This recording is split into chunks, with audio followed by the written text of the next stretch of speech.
Testing, testing, 1, 2, 3. Testing, testing. It looks like we are live again. Alright, Hoo-Ha-Hoo is ready for more Zero Action. I know that I am, especially if that Zero Action just happens to be 0-3. Oh boy. I always look forward to going to 0-3, like, especially after coming off 0-2, which, well, and 0-1 as well. Like, usually I do them in order, you know, 1 to 5, or 1 to 4, excuse me. I wish there was a fifth one. Usually I do the games 1 to 4, and that entails going through 1 and 2 first. And those are the hardest games to 100-point rank, to do 100-point rank runs in. So after I come back from those two, I'm plumb tuckered out, kind of. And so 0-3 is a nice, is a great game to go into next, because then you can like wind back, because it's quite a lot easier than the first two games, 200-point playthroughs, especially because the new game plus in this mode, or in this game, gives you a lot of nice quality of life things that make the runs a lot easier. So yeah, it's a pretty chill time. I mean, you know, with the notable exception of the boss rush. The boss rush is always kind of tough, but you know, up until then, yeah, pretty chill time. You know, and this is the game I've been playing the longest. You know, like this is the Zero game that I've been playing for the longest amount of time, both in casual runs and hardcore runs. So yeah, I guess we can get into this now. We are going to... Oh, I should also look into which save file I'm using, but get into that in a minute. Oh, and it's such a vibe too. God, dude, like it's so dramatic in a good way. Like the drama in this game is just top notch. Like they really fine tune it so that you know, the stakes are very appropriately defined. And yeah, it's like there's all this weight in the air, and it kicks off just like you know, so illustrating that vibe to a T, like making it very clear just how high the stakes are and how weighty the air is, you know. Like down to this music. Just listen to this. Let me actually turn this up for myself.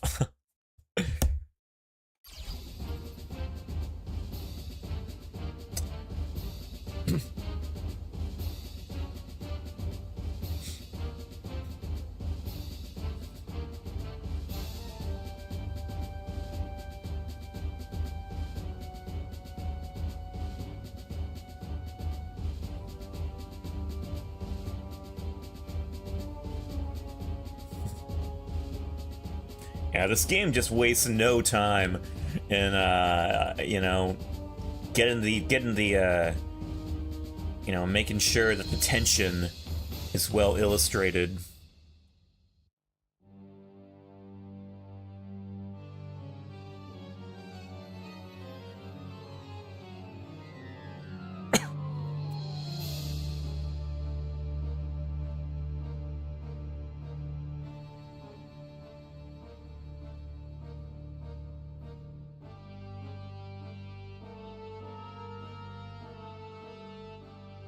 I'm usually inclined to narrate this myself, but man, sometimes I just like to listen to the music, like immerse myself in that atmosphere, because it's such great music, man. It sets the tone so well.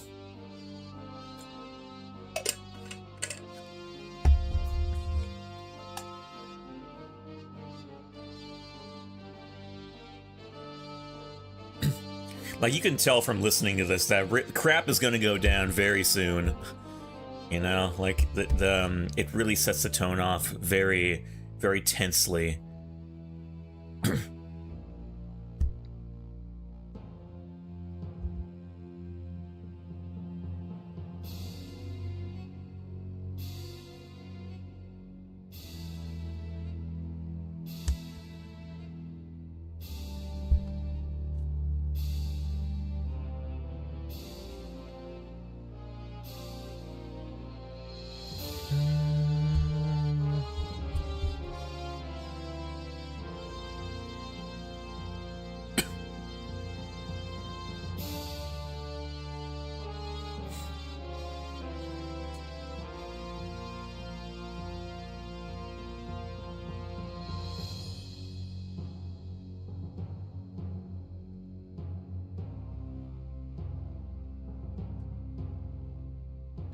Alright, getting into the action. Oh, yeah. Oh, no, hold on, I gotta turn this up more. It's a wonder I don't blow up my eardrums from these playthroughs. No, I don't have it jacked up that loud. It's at like 40. 40% my audio. Which I guess is loud enough. Excuse me.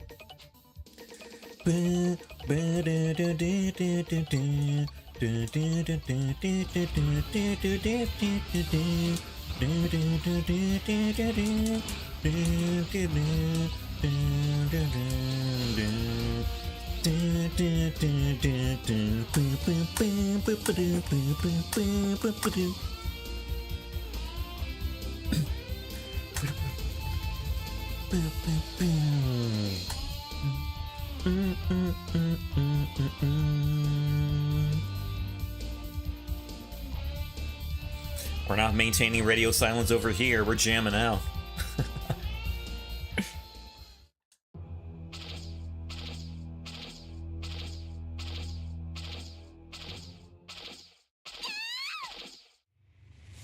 Oh, holy crap! Lynx! I am 6 minutes in the game here and you're already raiding! Holy crap, man! Yo, the absolute coolest cat in the club has graced us with his fantastical presence. Yo, Lynx, welcome in. Lynx Squad, welcome in. Yo, we are just booting up 03 here. Dude, I just finished the first stage, or not really, half the first stage. We're getting into a cutscene here. But hey, doing well, Lynx. Hey, I'm even better. I'm like 10,000 times better now that you're here and the Lynx Squad. Yo, hey. How you doing, man? Yo. Oh, hold on. Stupid mechanic in this game. Every time I exit out here, I pause the game like that. Yeah, we're getting into it again, you know. Good old Zero action that you know and love, and the hardcore playthroughs to match. Yeah, for those of you who don't know, for those of you in the cat club that don't know, yeah, I'm Skyvane. This is kind of my thing. On this channel, I do hardcore 100 points rank playthroughs of all 4 Zero games. Yeah,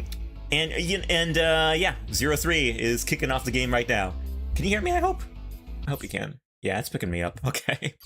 But yeah, just, so yeah, doing my thing. And this is just starting off another one of those playthroughs. So, you know what? Wish me luck, fam! Yo, Lynx, what were you playing? Legend of Heroes, that's right. Which, Cold Steel, I think you were playing? Yeah, how is that going? I've been led to believe so far that it's been kind of a rough ride. I'm kind of surprised, but impressed that you're sticking with it. Less bad? Okay. So like on a scale of like 1 to 10, how much less bad is it? It's like 10 being a lot better and 1 being worse. I don't know if that scale makes any sense, but yeah, less bad. It's not like Log was, you know, better than bad, it's good. Yo, I'm surprised you're sticking with it, man. I don't think I could ever get into Trails. I never have. You know, like, despite being a hardcore East fan, and I really do mean a hardcore East fan. Like, I don't do like hardcore playthroughs, but I'm a big East fan. But despite that, despite loving that absolute Falcom classic, I've never tried Trails. I've never been even tempted to try Trails. Well, I was a little tempted when the Trails of the Sky remake came out, I think is what it was. The 3D one, where the most recent one, I think. But yeah, it's a turn-based game, and that's kind of what turns me off the most. As weird as that sounds, I've never been into turn-based games. Yeah, I'm more of an action platformer kind of guy, you know, Mega Man kind of guy. Although I think if there would be anything that would turn me on to Trails, it would be the characters. You know, like the colorful cast of characters and the colorful world, and you know, that legit and genuine anime vibe they got going on here. I'm a bit of a sucker for that stuff, not gonna lie. The remake is a bit hybrid. I heard about that, Lynx. Yeah, that's what I meant when I said that I was kind of a bit more inclined to try that one out, because it like integrates some action in there from what people have told me.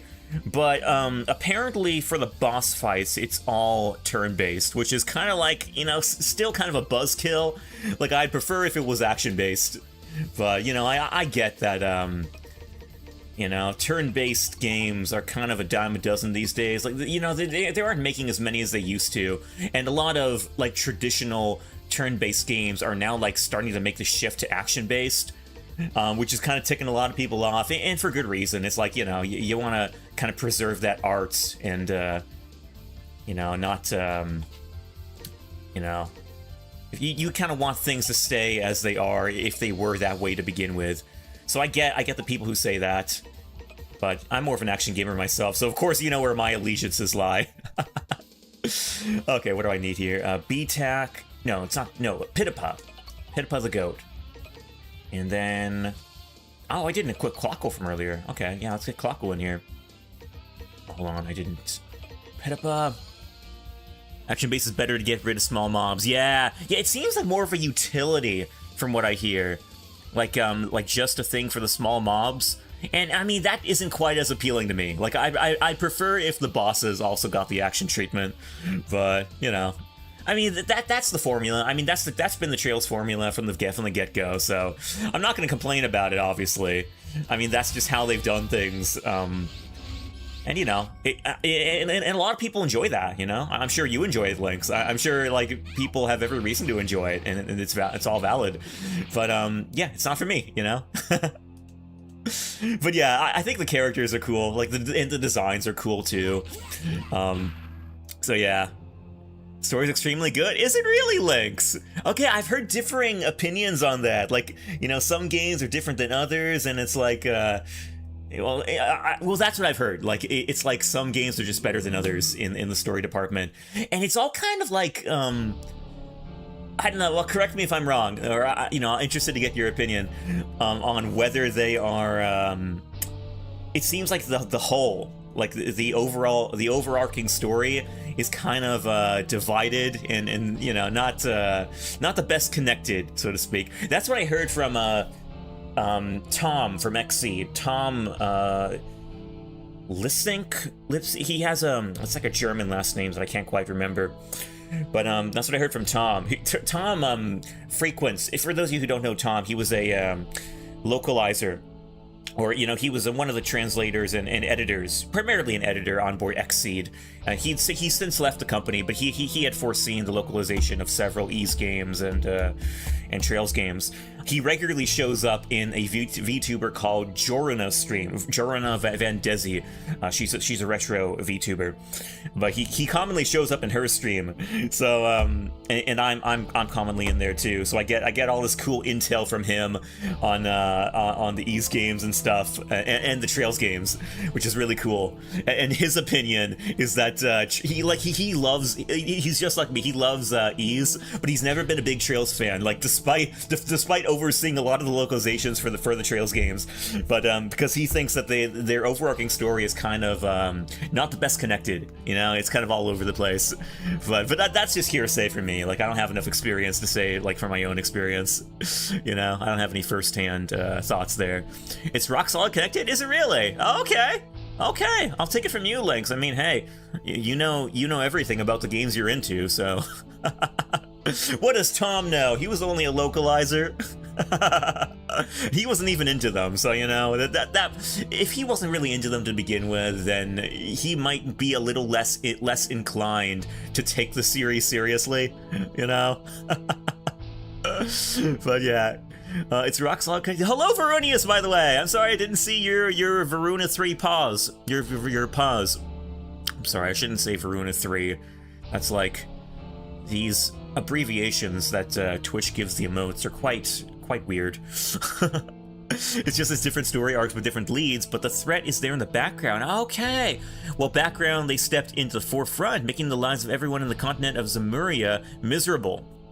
I think if he said that, that must be the Western release order. Okay, yeah. Yeah, maybe so. Maybe so. Yeah, we don't have to completely invalidate Tom's opinions here. But how goes Zero? Yeah, Veronius, we just started. We finished the first stage. We're getting into the first boss.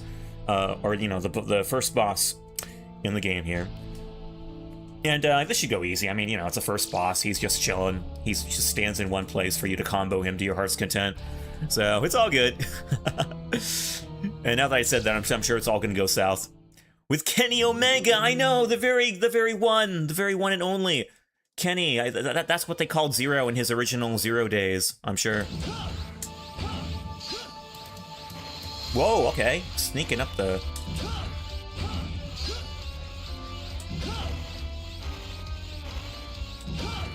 Okay, easy peasy lemon squeezy. What were we talking about? Because I'm playing a Japanese release order, and so far it's all so solid, and the only reason I'm marathoning is because, well, shoot, now I gotta know what happens next. I feel like that's another thing that keeps the Trails fans going. It's like their stories are told, you know, in like an ever-developing sort of like chapter-based sort of thing.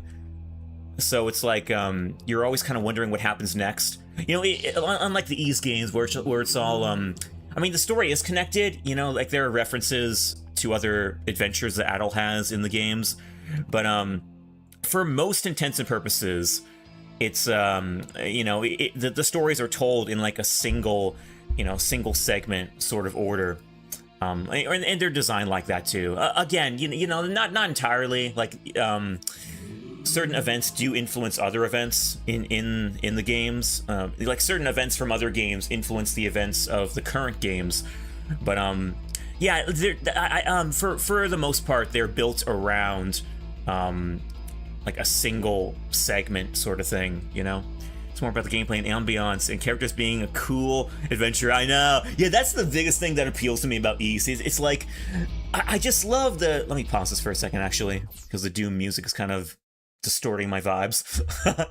But yeah, that's the thing I love about Ys, like, primarily. The action is key. I mean, that's the biggest thing. But the second thing is easily just the premise of this legendary adventurer, you know? Like, I love how it's told from, like, a retrospective sort of approach, like, perspective.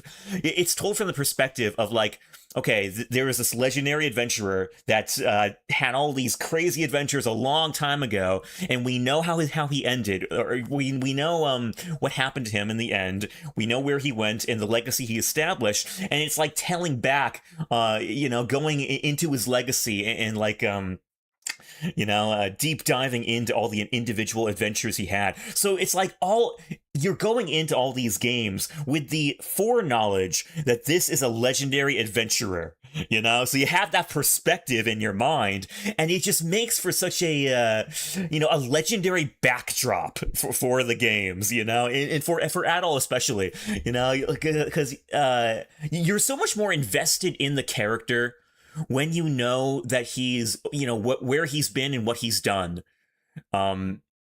And you know, like, they even go on to say that like he has inspired, you know, so much of the culture in the current day, like wherever that is.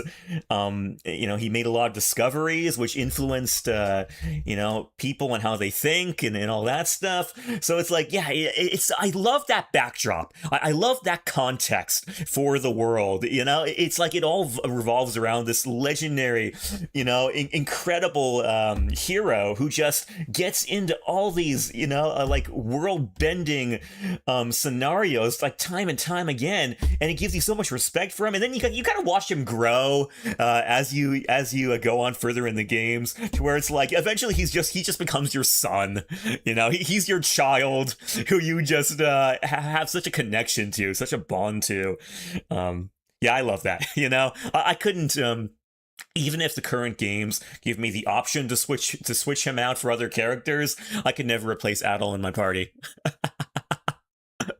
Yeah, no, he's my boy. He's my boy. Oh, Vrunius, you finished Crystal Clear. Yo, hot dog, man, congrats. Yo, GG's. Nice, man. Hey. Oh, that's right, I watched that. Yeah, I beheld that glory. I beheld that fantastical, monumental moment. And you did move on to Stadium 2. Yeah. How long do you think that's going to take you, man? And what's the connection between Stadium 2 and Crystal Clear? Like, I want to say you told me that you can transfer your Crystal Clear team to Stadium. But yeah, what does that mean for the game, for Stadium's progression? Because if all your Pokemon are level 100 that you've transferred over to that game, what does that mean for the progression in Stadium 2? Like what? I don't quite know. Ease is less story focused. It's more of a like pulpy magazine novel, like from those 30s and those from the 30s and 40s. Yeah. I know, and I love that. It's a lot of, you know, like the Legendary Adventure Adol. It's kind of like the same appeal as the Legendary Hero Zero. You know, different vibes going on there, obviously, but yeah. No, I just love that, like knowing the reputation, knowing the story of the hero in question. So yeah, it gives you a good backdrop, and it kind of puts more pressure on you to, or not pressure, but it adds to the hype when you're playing the games, you know, because you're aware that you're controlling this, you're controlling this like legend in the making, you know. And I love that. I think that sets a really epic stage. I say I loved Ease, but the character writing in Trails is generally better. Estelle will forever be my favorite video game heroine. Oh, heck yeah, Lynx. Yeah, she's great. I haven't even played the Trail games, and I can tell she's great. Like, just from the screenshots I see people posting all the time, from, like, pivotal Estelle moments. Or is it Estella? Which one is it? Is it Estelle or Estella? I can't remember. She's embedded in my heart that much. I get it, man. That's like 10% how I feel about Seal in Zero. Make some foods, BRB. Okay, B to the RB, Glinks. Do all your BRBs, man. That's it. All the Pokemon Stadium 2's Gym's Castle scale to your highest level Pokemon. Oh, okay, so it's like a battle tower thing? You're gonna have to... I guess you're gonna be setting your sights on, like, getting to the... as high or as far in the Gym Castle as you can. Like, with that team. House Adventure vibes are basically on the same vibe as John Carpenter of Mars and the Conan the Barbarian. Yeah, I get the latter reference. I get you, man. Brutal battles ahead. Oh, yeah. Veronius, if your teams are level 100 and the opposing teams are scaled to match that, I want to say you have some pretty tough battles ahead, man. Unless you have a lot of faith in your team. You probably, I mean, knowing you, man, you probably have tailor-made your team to be just, like, really OP. And like, you probably made that team from the get-go to, you know, to get through the hardest challenges, even in Stadium. like on a competitive scale, you know? You probably built them to match the meta, if I know you. Estelle is Bestel.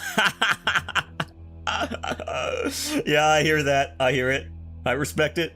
Unless the Kanto leaders say otherwise. I also have to do Prime Cup. Okay, cool. Yo, good luck, Veronius. I will be checking in sporadically throughout your journey, as per usual. By the way, Veronius, what's your... If I may ask, if I may have the audacity to ask... What's your current streak for my channel? Because I got a 13 streak for you currently, and I think that I'm ahead of you. I think I'm ahead of you.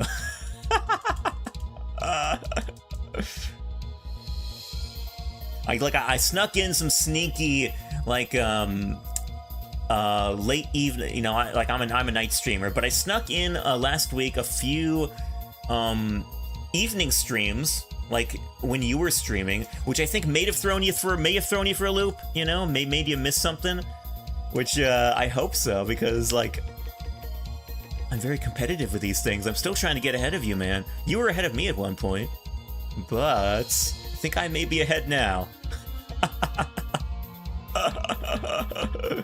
That's kind of the dumbest competitive streak I could have, honestly. I think this is the file I'm writing over. Let's just assume it is. 3 streak! Ah, I beat you, Veronius! Oh, heck yeah, man! Yo! Right in the hype! Oh! I caught you unawares, man!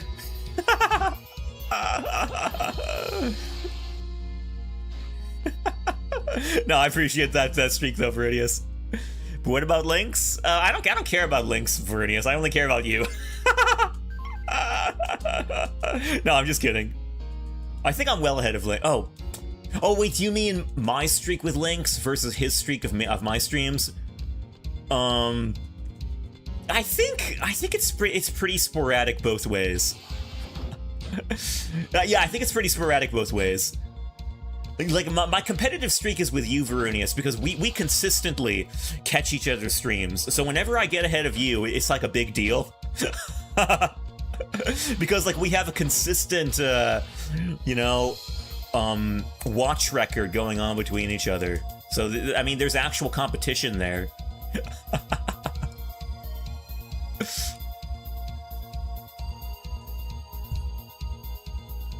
Oh, I missed that chat. Due to my personal crystal clear save, I have Kingdra and Miltank with health restoration moves. Oh, okay. Is that good? I don't know the meta for that gen, but is it good? Yeah.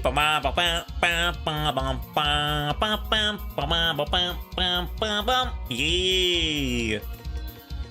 Vernius, one of these days, man, I'm just gonna take the dinosaur image and put your PNG tuber on there, and it'll be the best fit, and I'll just keep it up in the upper left corner of my stream perpetually. You know? Okay, where am I going here? We're going this way.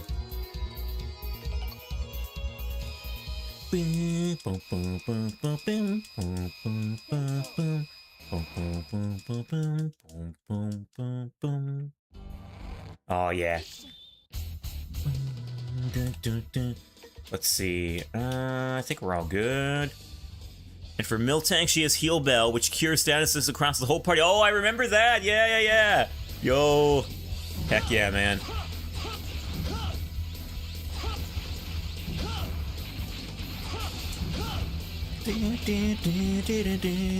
Wait, I use Ice Chip here, actually.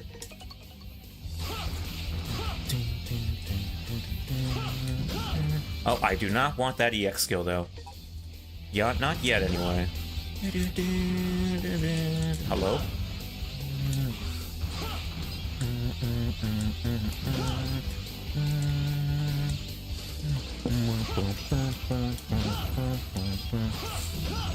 Heck yeah.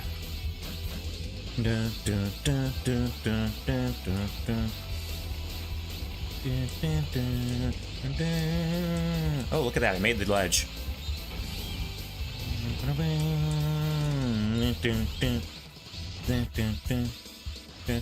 Oh, yo, Lynx, by the way, when's your S-rank journey? I should ask you that right out the gate, actually. When's your S-rank journey? When does it start? And better question, are you going to start with 0-1, even despite your beating 0-1 with S-rank just recently? Let's see.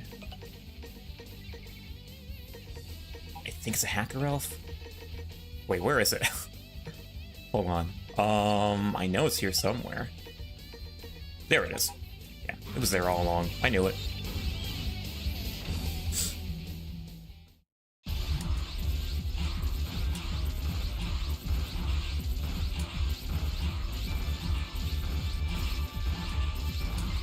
Gotta really watch it with these things. They can and will damage you if you run into them. And they are really big.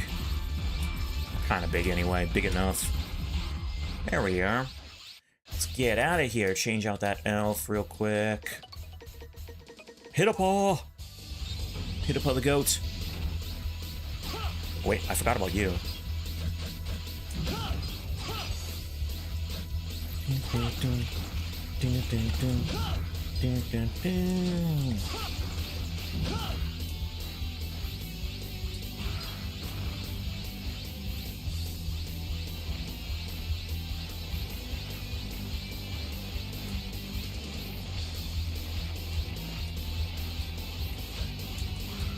Zoom. Another way I could do that I just kind of figured out recently is using a downward thrust and using the lightning sparks along the floor that generates to hit the shielded enemies. That's also quite handy. I might do that later on, actually. Oh, almost got me there.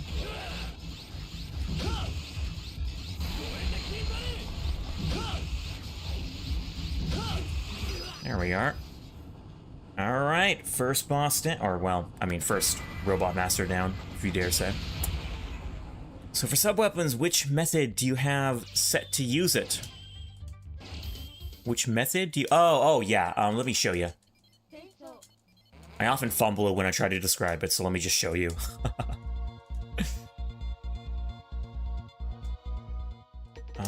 First, let me switch things out. That should be good. This. Yeah. Good setup. I like it. Does the job.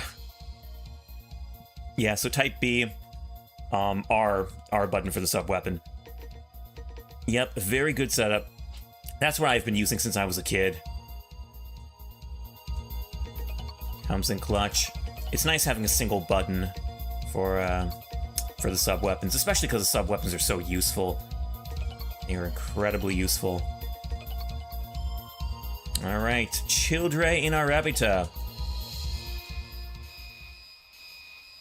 Who was last seen in Mega Man ZX. Frozen. Solid. Who knows what the story behind that is. I want to try something new, by the way, with the mid-boss of this game. Or the mid-boss of the stage. Ouch. That's also something new. Yeah, that's right. I don't go in with the Charge Saber. I leave that open.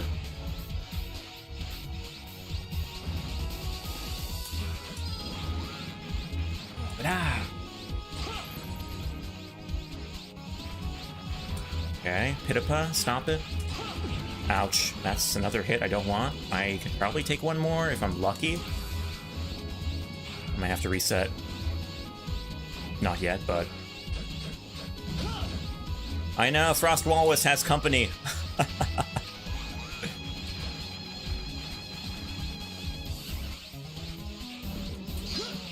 Did I miss something? I hope I didn't miss anything. Hold on a second.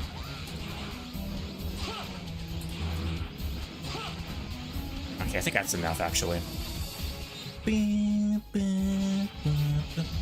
Alright, I'm gonna try something new here. I'm gonna try to get some combos off with this guy. It's a little tricky from what I've seen. Actually, I don't know if I can. I might be too scared. No. Gotta have a really good idea where the hitbox is, and I don't, unfortunately.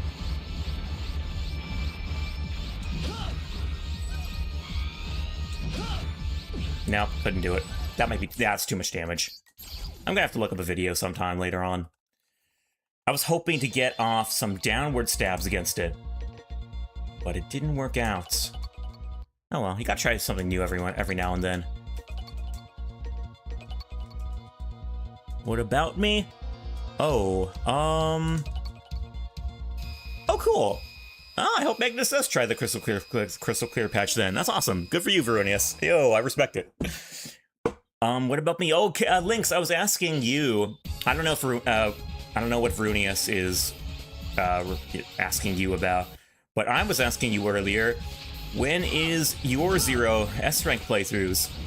And are you going to start with 0-1? Like, even despite the fact that you beat 0-1 just recently on your own with S-Rank. Oh yeah, the watch streak. Yeah, I was joshing with Veronius about, or I was boasting, rather, how I beat his watch streak. You know, like his watch streak of my channel. And I was delighting in that really cool fact. Because he was higher than me for a long time.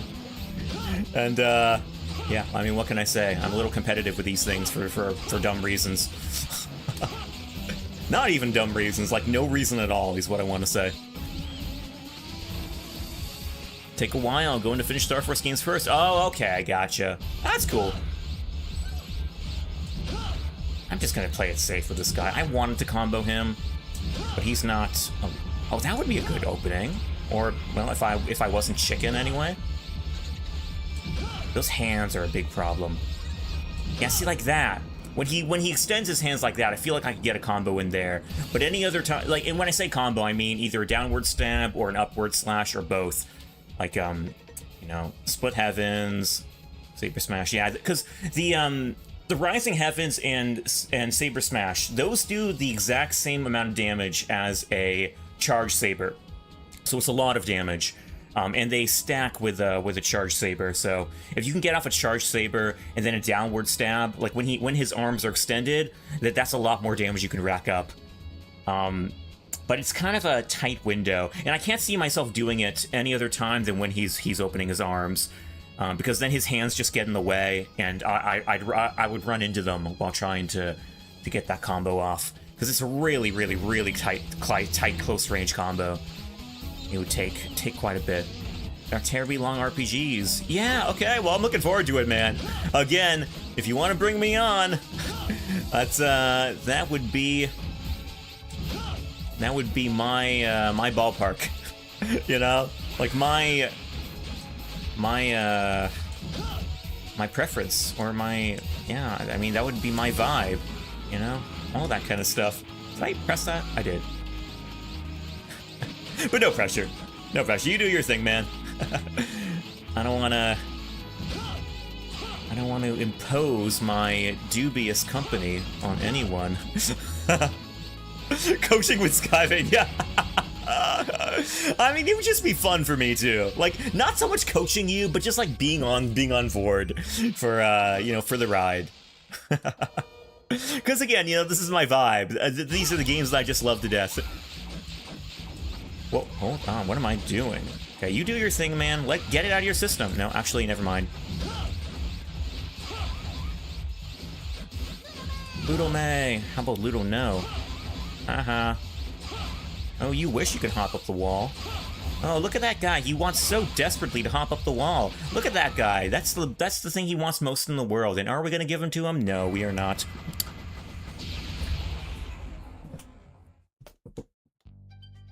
Okay, that was good. Good. But yeah, I wouldn't call it coaching, Lynx.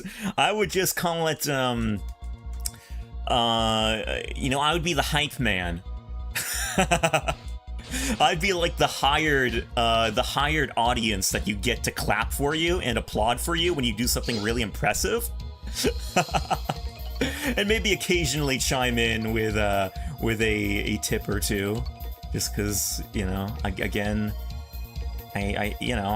do that. Whether I should or not is another question, but I can do that, you know. Also to help with chat, since I need to be laser focused. Oh, good point. Yeah, no, that's entirely what I meant all along. That would be the #1 priority, Lynx. #1 priority for me, yeah. No, I could totally do that. I would love to do that. I gotta do my best to adjust to the Lynx vibe, you know?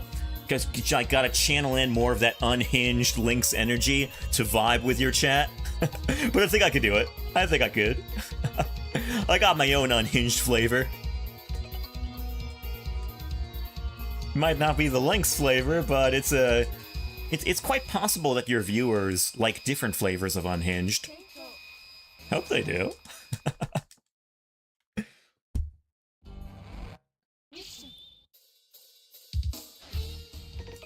Okay.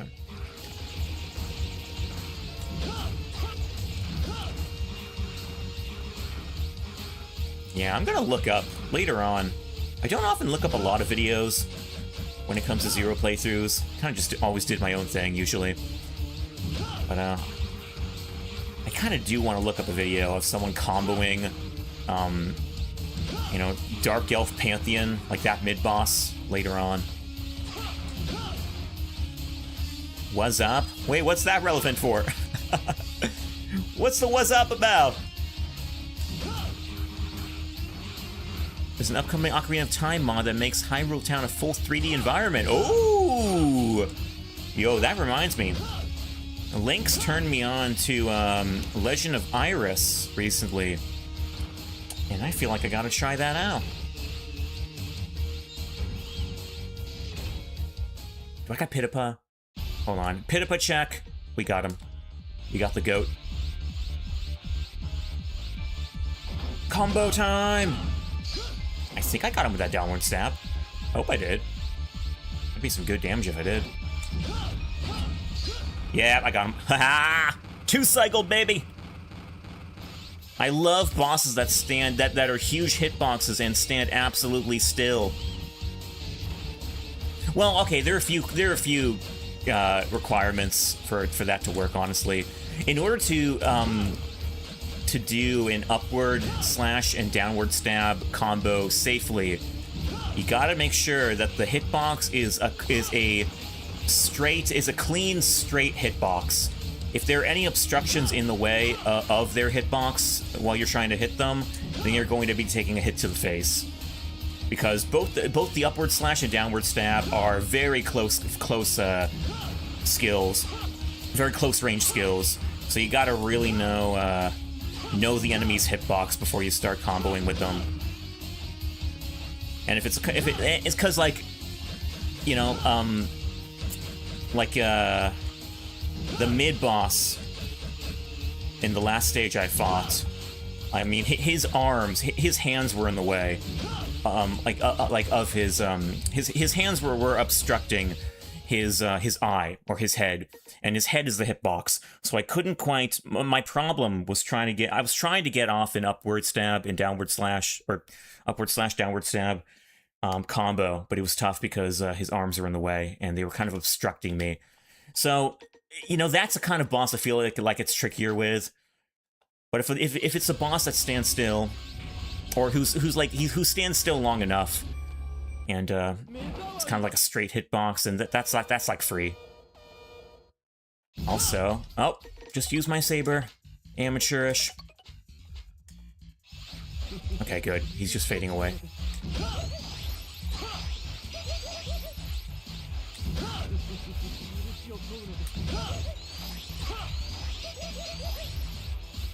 He's giving a weird pattern right now. Nope! Okay. Well, you know, we do what we can.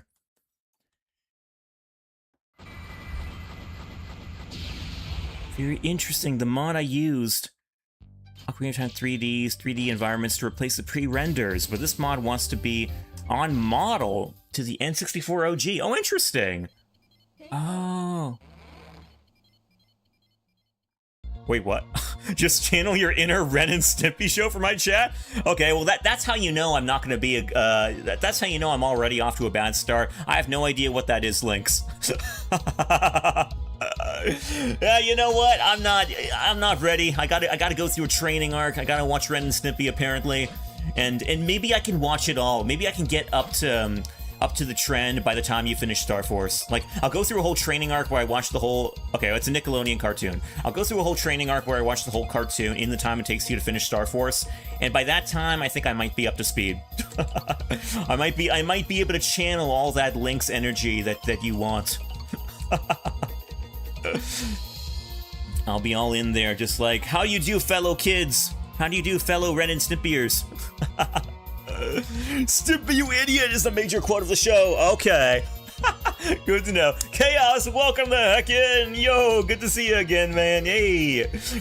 I'm glad you took my advice when I told you not to be a stranger. By the way, Chaos, I gotta take a moment to correct myself for a mistake I made in the last stream when I answered one of your questions. Or rather, when you were answering one of my questions. I was asking you,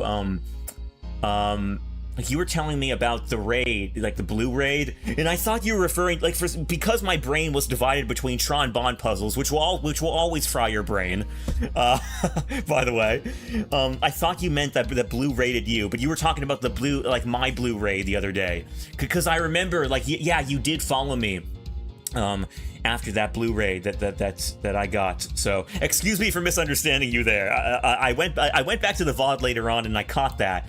You know, I was doing like my regular sound checks for like after stream, and I caught that mistake. So just want to take a second to correct it. So excuse me for that misunderstanding. All right, back to it though.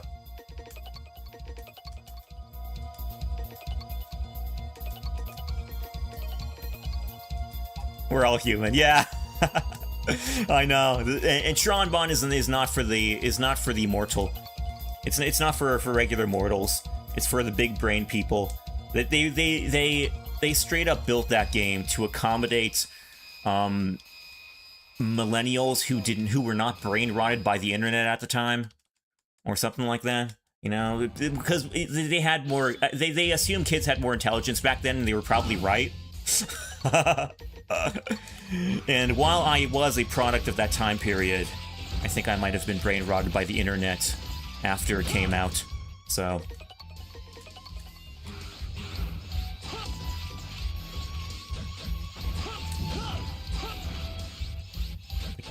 Oh, hold on, there's a shortcut here, which I can only get with Fire Chip. Blast it! I really wish that took them out. Fire Chip is not a powerful chip, unfortunately. We had our share of brain rot. We did. Oh, hold on. What's this coming up? I just straight up can't remember. Excuse all the menuing. Why should I excuse the menuing, though? Like, with the amount of times that I... Whoa, hold on, okay. With the amount of times I have to pause the game to talk, everyone should be used to the menuing for all the wrong reasons. Did a few missions on XCOM 2 after your stream ended. The run ended up dying, sadly. The Avengers' death could not beat. Aw, dang, I'm sorry, man. Dang, you didn't have the David buff. Oh, I missed that by a hair. I was like a frame too late.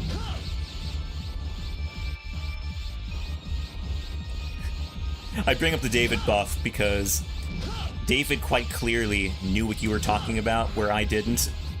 So, oh, but that did a crap load of damage. Holy mac. Okay, that's cool. Dude, you gotta go. I'm getting impatient. Come on. You're getting the music a chance to actually play out. What is wrong? Okay, moving on. Yo, I hope you pick that I hope you pick that up. I hope you pick that back up though, Chaos, and I hope that the next run goes well for you. I know what it's like to lose a run. Maybe not in the same game, but you know, it's a feeling that's relatable to all of us, I dare say. Shortcut. Okay, I think I can get... Yeah, we got him. Good stuff. Okay, we're at 4 points of damage, and if you would die for a good moment, thank you.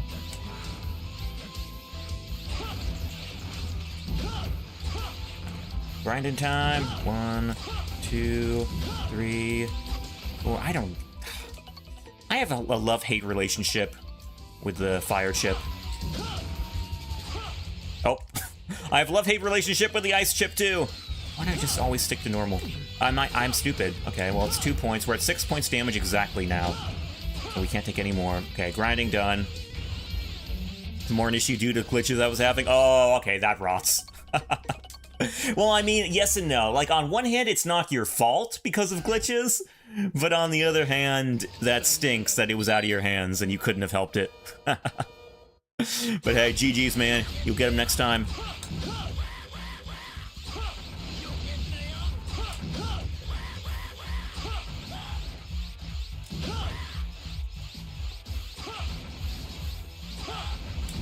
Cool.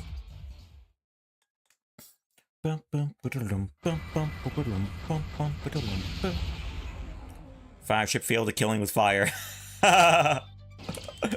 Yeah. I see. I have a love-hate relationship with fire, and here's why: the burst chip, or you know, the burst shot EX skill specifically. That on one hand, it does a lot of damage, and that's why I use it against. Well, it does a lot of damage against fire enemies weak to fire, and non-elemental enemies. It does about 2 more damage, I think, than a regular charge buster shot. And that's why I use it against non-elementals when I can, with a few exceptions. But, so, yeah, it does a little more damage, and that's cool. But on the other hand, it's not as far range. You know, it's like a mid-range shot, and that can kind of, you know, fly in your face, or, you know, like, yeah, it can kind of ruin things, ruin your plans. And it's also, fire element is not very good. You know, it doesn't, it damages enemies incrementally. And I'd prefer if it stunned them. So that's the other buzzkill. And I find that it just doesn't do as much damage either. Like, because I mean, you know those propeller enemies with the turrets? I find that Ice Chip kills them, I find that Lightning Chip kills them, but Fire Chip does not kill them. And it's kind of annoying. It kind of throws off my game, you know, just ever so slightly. I don't like it. Death Tans Mantis didn't even get to breathe. I know, I got lucky with my wiggles there. I was doing some pretty good wiggling. Ideally, I'll be, you know, when he throws down those big crates that he tries to slash up, you know, I try to destroy those with like a wiggle charge saber, so that I have more room to, you know, to fire off at him with the burst shot. And it worked out well there. I have a lot easier time wiggling to... I've mentioned this before. For some reason, I have a lot easier time wiggling to the right than I do wiggling to the left. Like, if there's an object that I have to destroy to the left of me, a lot of times my wiggles fall flat. But when they're to the left, it's a lot easier for some reason. I don't quite know why. It's just a little quirk of just how I play, maybe. Yeah. At this point, I'm tempted to do worst thing possible, installing the Long War mod. I mean, hey man, whatever you gotta do it. I do not even hesitate to say that a lot of games that I play, modern games specifically, like popular games, which have like a lot of mod support, I'm not, you know, ashamed to say that a lot of games I play that I feel have really cheap gameplay mechanics, if there's a mod for those games, I will legit just install them. Silksong was the example that comes quickest to my mind there. Hollow Knight Silksong, I hated the corpse run mechanic in there, and I hated the map function in there. I was talking to the con man about this earlier on, actually, I think last week. He was talking about, I mean, he's been playing Silksong just recently, and, you know, having a pretty good time. Not complaining about everything around every corner like I was inclined to do. But, you know, I really disliked the corpse run, and I really disliked the way the map worked in there. But I installed, like, later on, I found out about these mods for the game that fixed the map and fixed the corpse run to where those were not an issue anymore. And the game was suddenly a lot more enjoyable. And you might call that skill issue, but I call it, okay, I know Silksong has a lot of repute, I know it has a lot of fame, but I think that's bad game design. Myself, I am very inclined to say that's bad game design, and if it results in you're enjoying the game more as opposed to dropping it, I think, you know, I think it's worth it. I really do. Had to learn Wiggling Fighting Phantom's EX skill. To have the Charge Saber EX skill turning side to side to have it hit him while he hides. Oh, is that what you do, Lynx? Okay, I just go far right, and then let off a charge shot, and just hope that charge shot lines up with his wherever he is in the background that you can't see.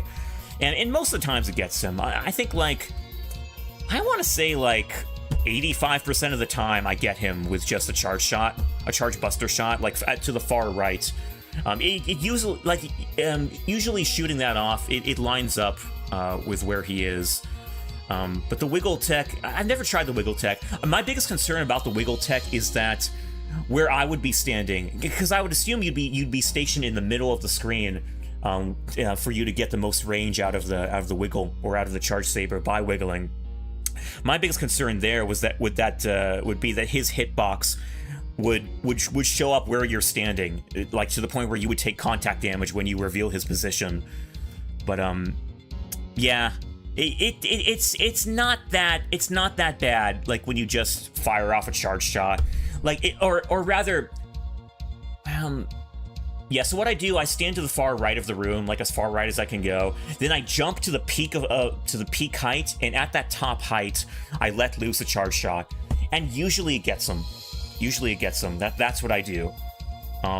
Yeah, try it out sometime, man. I think it's a lot less risky than the EX than wiggling, you know, because the second you put yourself in the middle of the room, you open yourself up to, you know, like lining up taking contact damage from wherever he's hiding.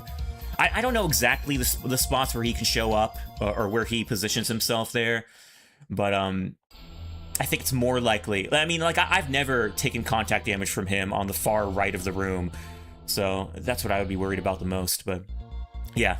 Long-winded way of saying, you know, there are other things you could try, I think. But yeah, but there are definitely other places where wiggling is a lot more useful. Against the mid-boss in Neo Arcadia Shrine, you know exactly the one I'm talking about, the one with those two jet pantheons, the pantheon jets.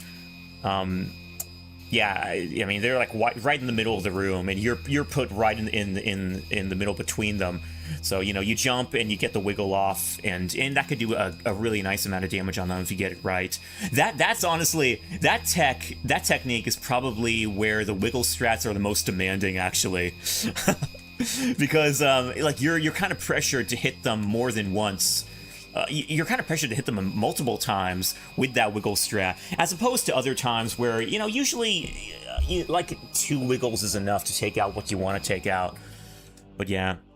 Also hated the bootleg bit that's between the fake statue Pantheons and Herculeus Ancos. Oh, that guy. Oh yeah. Dude, oh man.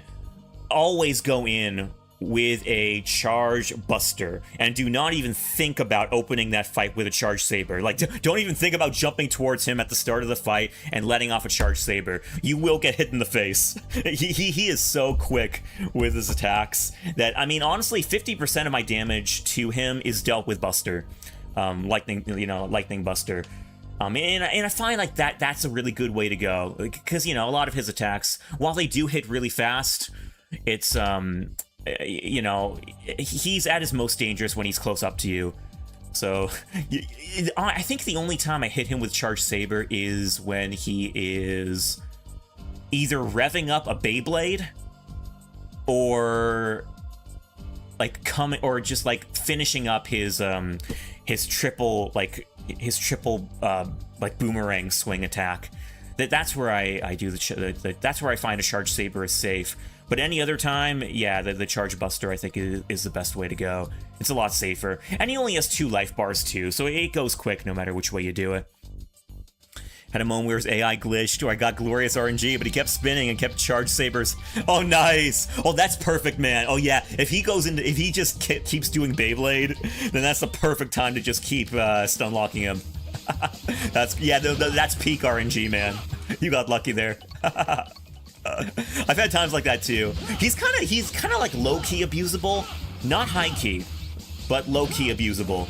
Like when he decides he really wants to do something over and over, he will do it. Oh, Veroni's heading off? Dang, okay. Stay cool, man. Yo, stay legendary. Thanks for dropping by. Appreciate you, man. Yo, good luck building up that old streak, you know?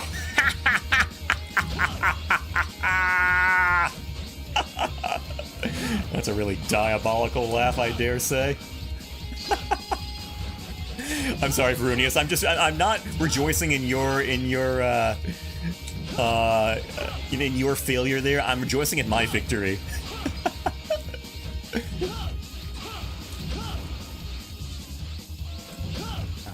I'm not even counting here. I probably should be counting. Wiggle. Okay, let's assume that's enough. I really gotta stop vibe grinding my way through these enemies. I say it all the time, but I gotta stop saying it and actually do it.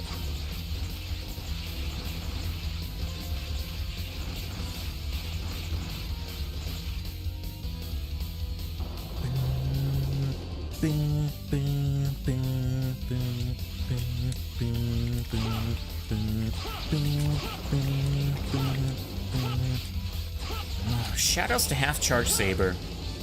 I will love you to the day I die. And I will also love that so many enemies can be killed by it.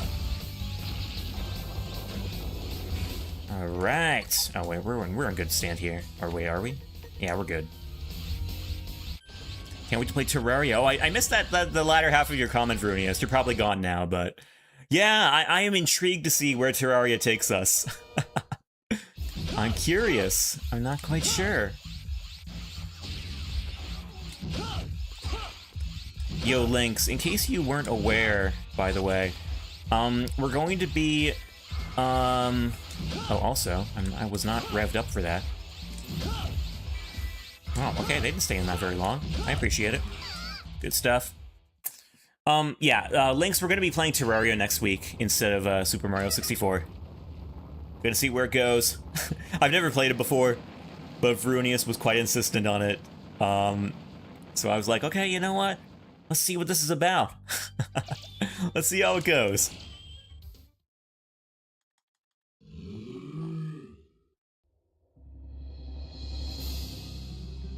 Let's do the old skipperoo here.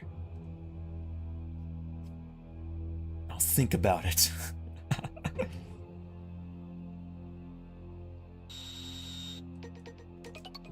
I don't have Terraria? That's cool, man. I don't have it either. I'm buying it specifically for the game, or for the co-op. But that's cool, man. Now I get it. But next week I may be preoccupied. It's very much a to-be-confirmed thing. Oh, okay, that's cool, that's cool. Hey, do what you gotta do, man. You know, we're not going anywhere. We're gonna keep doing things. And you can join whenever. Alright, I think I saved? Yeah, I saved. Or, well, let's save again. Because we got a tough stage coming up here. A lot of enemies here. A lot of ways to die. Or not die, but a lot of things that run into you. And they do a decent amount of damage. Yeah, thanks for letting me know. Yeah, no problem, Lynx. Hey, glad to keep you up to speed. Alright. This is a tricky stage. Lots of probes, lots of things jumping out of the floor, a lot of things coming out from the sky. But it's mostly the probes. So many probes. I'm gonna wait a hot minute here.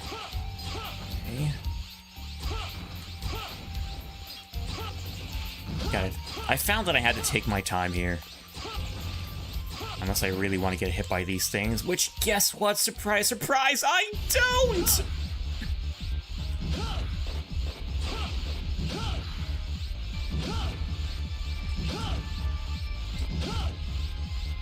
Ouch.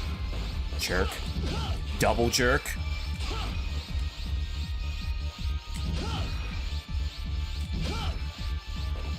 Nah, I can't risk that. Go away, please. Okay, that was blah, but hey.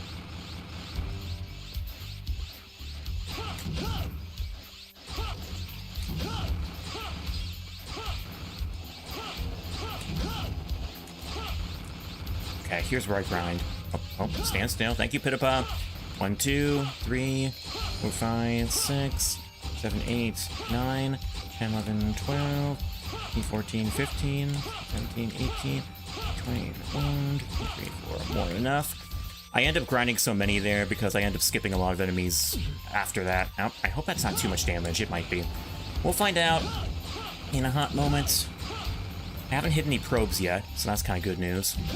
Okay, now we gotta reset. Gotta love those things falling from the sky and ruining your day. All day, every day. It's a good thing I saved before I did that. Yeah, that is one of the biggest offenders. That stage, I do not like it. It's probably in my top 5 least liked stages in the series. Primarily for the two big offenders there. The probes and the enemies falling from the sky.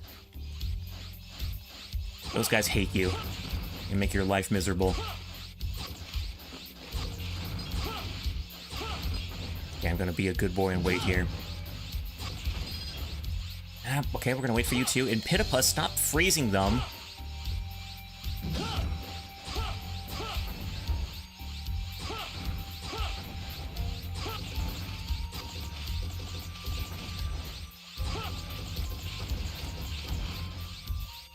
This mini-boss as well. That enemy that falls from the sky. Such a pain.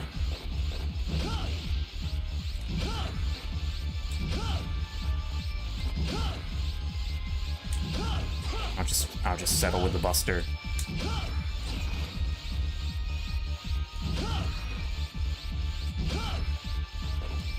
Oh, okay, that was good.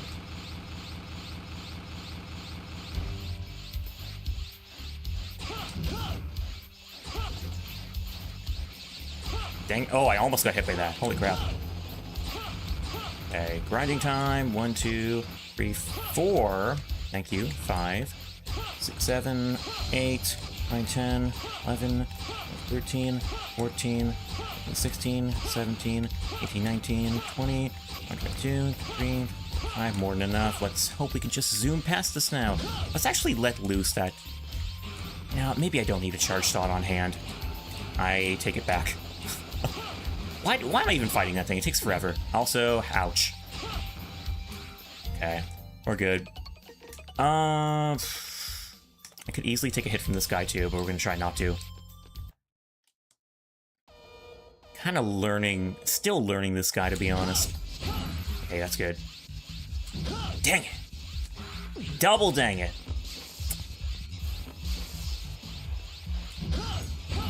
Really? That's too much, I think. Alright, well that's what I get for being a little riskier. It doesn't have to be like that. Like, you can get through that fight just fine with just using Charge Saber. And it's slower, but it's quite safe. But I'm going for the... You know, I just like being able to line up a Rising Slash after a Charge Saber. It's a lot more damage, but it is a lot riskier, because usually he drops a staff on your face.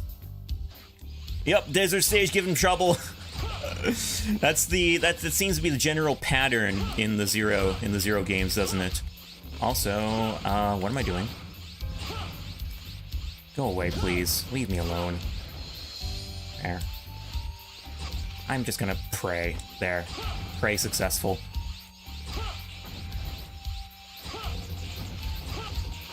I do not like this boss. Okay, here we go. Gotta love Ultimate Chip. Wish it was 1-0, 1-2. Yeah, man, same. Dang it, son. How did I get triple slash after that guy? Really? Okay, I'll take it. How did I get a triple slash off him, though?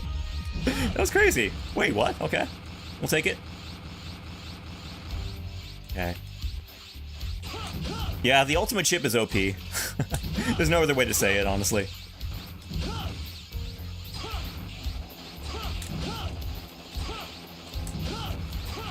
Grinding time.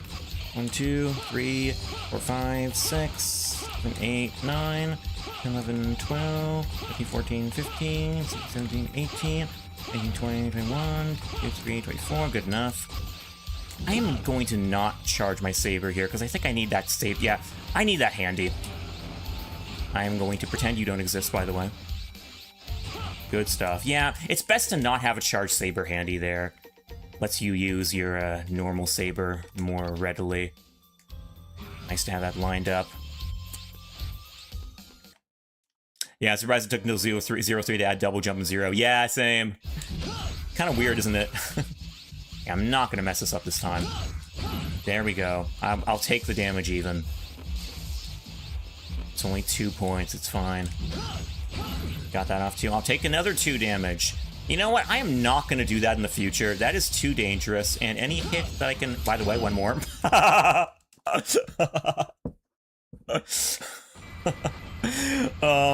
Yeah, that's dangerous. Usually he throws his staff in your face, and 6 points? Holy crap, okay. Dang, I didn't think it came that close. I won't do it a third time. Does it a third time. Because I knew that was the killing hit, and he couldn't retaliate after that. But yeah, that's... I'm going to really try to fight the urge to do that in the future, because that Rising Slash is not safe. Usually, he'll drop his staff on your head as you're finishing the attack. So it's not cool. So yeah, I shouldn't be doing that. You've seen why. I've made a very good argument why I shouldn't be doing that. That stage took me through 3 attempts because I was being stubborn. Yo, Riz! Risen! Yo, how's the Star Force coming along, man? Did you beat it? Did you beat it? You're getting close. Yo, how's it going? They're adding Mega Man 4? Yeah, I saw that, man! And you know what's really crazy is that the design, Mega Man's design, seems to reflect the dual override design. You know, the Mega Man 12 design, which is kind of crazy, because it shows that somehow Fortnite, of all people, had the had the insider info for for Mega Man and and how he's going to appear in Dual Override. It's kind of crazy. But yeah, it's pretty cool stuff. How do you feel about that, Riz? Like, I don't play Fortnite myself, so I'm kind of like whatever about it. But it does expose Mega Man to more youngins. Gets the kids more familiar with who he is and whatnot. Which because that appears to be Capcom's current promotional strategy for getting Mega Man out there. It's just like put him in all these games in like preparation for Dual Override. Honestly, if it were my way. If I were doing things, I would reverse that strategy. I would do things the exact opposite way. I would put him in more games, and have the promotional stuff kind of springboard off that. But they're doing it the opposite way, where they're having the promotional stuff precede the games. Yeah, I'm not sure how I feel about that, but that's how they're doing things. But okay, I'm being kind of cynical, but it is pretty cool that they're bringing him in there, and his design is the more up-to-date design, so and it's a really cool looking design too. It looks really nice. I might get in for it. Oh, nice. Yeah, shoutouts to all the Mega Man promotional stuff. Mega Man being a playable character and getting us into other things. Zero or Volna would have been a better grumble bumble old cat yells at Cloud. Yeah. No, I agree. I hear everyone bringing up X. Like, dude, like everyone's talking about how X should have been in there, like instead of classic Mega Man, and that he would have been a better fit. The way I've seen it, it's been divided into 3 categories. Like, 1, yay, classic is here. Classic is going to be in Fortnite. Hooray! And B, it should have been X. And C, ew, Fortnite, gross. Those are the 3 different takes I've seen so far in response to that news. We get Sonic and Crash Bandicoot 2. Yeah, Spyro as well. Is Spyro new? I think he's new as well. Yeah, no Spyro, my boy. Dude, Fortnite is gonna be like, at the end of the day, it's gonna be like the mishmash game, the game with everyone in it. It's the real everyone's here. We thought Smash Bros was that for a certain time, but nah, it's Fortnite's got that covered. Work today, had anime to catch up on and taking the. Oh, what you watching, Risen? What you watching? Yo, wanna know? Yeah, I know, it's Sunday. That's when all the good stuff comes out. Hope we get X as an unlockable skin. Yeah, same, man, same. I do think X would be a better fit. I mean, as it is, Classic is cool, but I think he looks a little too. I think he does look a little out of place in Fortnite. Like, I think he's a little too tall, to be honest with you. I think he's a little too tall, and it kind of conflicts with. Contrasts with his his previously established design. He's pretty tall in Mega Man 8 too, I will say that much, but I mean, if we're gonna go with tall models, tall 3D models, then why not just throw X in there? X is right there. Capcom needs to embrace Mega Man as their mascot again like they did back in the day. I know, same. It's like, dude, back in the day, they did embrace that. Like nowadays they're like, oh, we never quite said Mega Man was our mascot. They did. Back in the day, they totally did. Actually, Magnus linked me to... Magnus, if you're still here. Magnus linked me... No, I think he's in his own stream, actually. He's not here. Magnus linked me to a video that showcased, like, inside Capcom during, like, the 90s. Like, around the time X4 came out, I want to say. And, yeah, it was, like, an inside look at Capcom and, like, their inner workings and like, how they worked as a whole.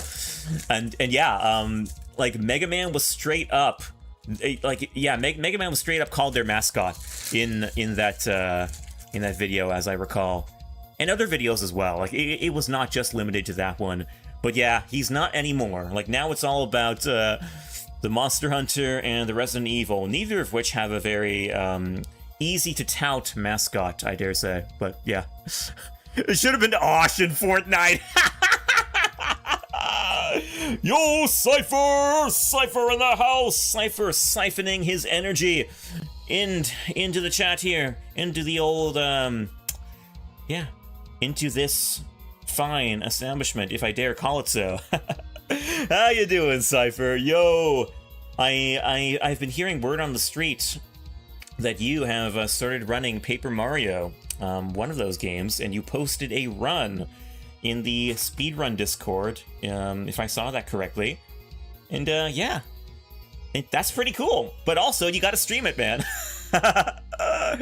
No, I get your reasoning though. Like I was there when you told Magnus about that and how it's like, okay, you don't really want to stream it until you're like more competent in what you're doing there, and I respect that. I do. It makes sense. Yeah, but okay, what's going on? Tezuha is dangerous, but looks so cool. It does, yeah, it does look so cool, but it is dangerous. Like it's very close range, and you're always risking like rising too high that you hit the enemy from below. You know, like you run into him by mistake. That's why most of the time when I use Tezuha, it's just a tap. Like I'm just tapping the button upward so I don't rise too high, because that is so easy to do. And then you just like run into your enemy and it does damage. You know. What else are people saying here? Jobless Reincarnation, Hell Job, Exiled Heavy Knight, just lots of them right now. Every day is a couple different. Nice! Yo, I know a couple of those. That's cool, that's cool. Is any of that stuff new? Or like, are there any new seasons attached to those? Because I know it's Sunday, and Sunday is usually when a lot of the new stuff comes in, like, on a weekly basis. So yeah. Should have been. You know, I'm kind of like, I'm into more of the, I found that the older I get, the less I am fond of like the fantasy stuff. I find that I'm more into like the normal everyday kind of stuff, like the stuff that's set into more of a everyday life kind of setting. I don't know why exactly. You know, it might be because I'm getting a little more jaded in that I'm finding it harder to I don't know, like I'm finding it harder to not disassociate from a fantastical setting, maybe, or something like that. I don't quite know how to explain it, to be honest. If we get Proto Man's shield, it will be a reskin of Captain America's, probably. Yeah, maybe. I wouldn't be surprised though. Mega Man has had Proto Man's shield in the past, in like Mega Man 7 and whatnot, in other games too. But yeah. Oh, Magnus, you are here. Yo! I was like, oh, still playing Crystal Clear? Oh, heck yeah, man. Hey, is that Verunius' file? Yo, GG's on the Donkey Kong again, man. Yo, you getting the monkey business going. It's going strong. I remember when Capcom said, our mascot is Captain Commando. Oh, that too. That's true. They also said that at one point. And I was like, that bleep only had one game and then was found in the parking lot dead decades later. Come on. No, it's so true, Lynx. Like, they had that going on, and it makes sense from a certain perspective, because like Captain Commando abbreviates to Capcom. Okay, I get that. Like, that's very clever. It's very funny. It's very funny, haha, as Josh would say. But okay, I mean, he's had one game. It's like that's not really enough to establish a legacy and a gaming icon and yeah, a mascot. It's kind of funny how they said that at one point. No, but Mega Man straight up hits. Everyone will tell you that. I don't know why most other companies, when a key person involved with the series leaves, sweeps under the rug, never heard of that game. Yeah, I know. It's a big and ever-growing problem. Yeah. I mean, it happened with Ono, it happened with Inafune and Capcom. It happens with so many series, man. Like, I swear, these companies got to get better about... and well, it's not even just the companies. I think it says something about the leads, too. Like, these key people, when they leave, the fact that they don't have other people lined up to take the franchise in a committed direction, I think it speaks for... I think kind of it low-key speaks for the fact that those key people were kind of like monopolizing the leadership roles and not necessarily delegating the work out well enough to where other people were invested in it. and were therefore ready to take up the reins when like the other person goes away. Which is difficult to do. I mean, I could speak to that myself, like having Led get me off the moon back in the day. I mean, I was terrible about delegating work. Yeah, I was always like more inclined to just do things myself because the only person that knows exactly how you want things done is going to be you. And it's a terrible attitude to have when you are in a leadership role, because it really does monopolize the vision. And it monopolizes the delegation. Like you are not delegating work out enough, and that results in not enough people being invested in what's going on. And so, like, surprise, surprise, when you leave, no one cares enough about that thing to like pick up the reins and in the same kind of like passionate way. But I think that's a lot of what happened with like Inafune and Ono and just like a slew of other people in leadership roles in companies back then, and even now. Heck, watching too many anime to name them all. Usually have several I watch from every new series of season of releases. ReZero has been my biggest watch along with Joppa's Reincarnated. Oh, cool. Yeah, ReZero is going on a crazy streak, man. Like, it's kind of crazy how long it's been going on. But I respect it. I mean, it's like a high quality show that's just, it deserves its place in anime legacy, Definitely. It definitely deserves a better place than Rent a Girlfriend, which is going on, its 6th season now? For some reason that I can't understand, even though I really, really try to understand it. But it confuses me. I will say I'm dialogued out, so a day off of Suffers 3 is needed. Risen, I get you, man. No, dude, you have been... You have just been going, dude. Like yesterday, your stream was like it was legit 8 hours, and the stream before that was 7 hours, and like most of that is dialogue, and it's crazy to see you go through that. It's like, dude, I'm tired for you. I'm not even playing the game, but I'm tired for you having to like, you're going. It's like it just keeps going. It just keeps going after a point, and it just doesn't stop. And it's good story. I mean, heck, I'm the first one to say that Star Force has a great story, but it's definitely the kind of story that you want to take, absorb incrementally. Not in big chunks, because I mean there's so much of it, and it can wear you down if you read too much of it in one day. But no, I mean, even so though, hats off to you, Risen, for just like going like marathoning it, straight up marathoning it, man. That's crazy. Oh, ads. Oh, I'm sorry. Oh, I hope they're over now because I am a bit behind in chat. He left a couple of surprises, yeah. Also, Mega Man has the more cute mascot proportions. Like, yeah, I know that's the thing, too. Mega Man has that simple design, which lends itself perfectly. It's like a simple, iconic, and easy-to-remember design that lends itself perfectly to a mascot. And that's what legit makes a perfect mascot, All of those things combined, plus, like, a great character.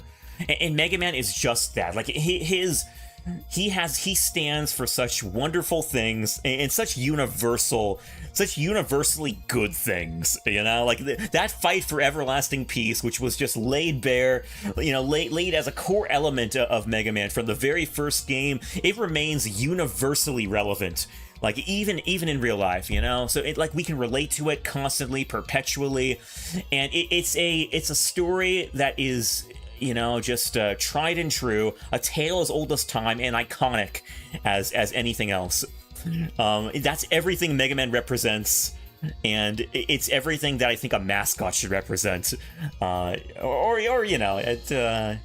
the best, anyway. I mean, I think you can make an argument that Mario and Sonic don't necessarily represent that. I mean, they're a lot more like straightforward, to the point. But the reason I like Mega Man so much is, well, it's a combination of just how nice the design is, how simple it is, but also just how what the character stands for. You cannot underestimate the themes. The universal, eternally relevant themes that go on there. It speaks for a very important element when it comes to liking things, in general. Have you tried dark fantasy or high fantasy instead of the regular shonen fantasy? That's more popular that you can't get into anymore. You know, I might like that more, Lynx, yeah. Yeah, you know, it's like, yeah, I gotta try out more, honestly. You know, I haven't tried out enough to say, I think. It very well might be that it's mainly like the shonen fantasy that I've been getting tired out on. I don't know all the different like genres of fantasy, like offshoots of fantasy. Haven't quite explored all of those things, but I really gotta. I always say to people that, you know, if you want to, you know, I mean, so many things bring us down in life.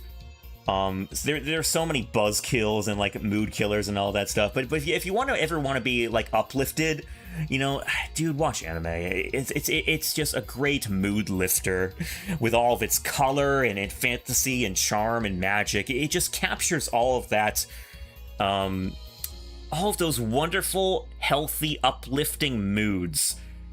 Or at least, I guess I shouldn't generalize it too much. It entirely depends on the kind you're watching, but that's what I find the effect it has on me, like in general. You know, because generally they have a lot of like really good, relatable themes going on. Yeah. Season 6 confirmed. I know Rent a Girlfriend is just anime soap opera. It kind of is, and it's not even a good one. I don't know how that is going on as long as it has. My story is amazing, and the story is amazing in Star Force, yeah, but my god, let me save without diving into more dang story. I know. They do give you some points, and Risen, like, you know, like at the end of your last playthrough, or your last stream. I mean, you know, they had a save point, and you could have stopped there, but and you didn't. But you could have stopped there. But and then they launched into another cutscene like right after. But there was an opportunity where you could have stopped. And you didn't. But you know, they're around. But yeah, there is a lot more story, isn't there? High fantasy is like super grand scale, high stakes adventures like Lord of the Rings and the Japanese side. Oh, okay. Oh yeah, that might. Oh, Record of Lodos. Oh yeah, I have watched that. Oh, I love that stuff.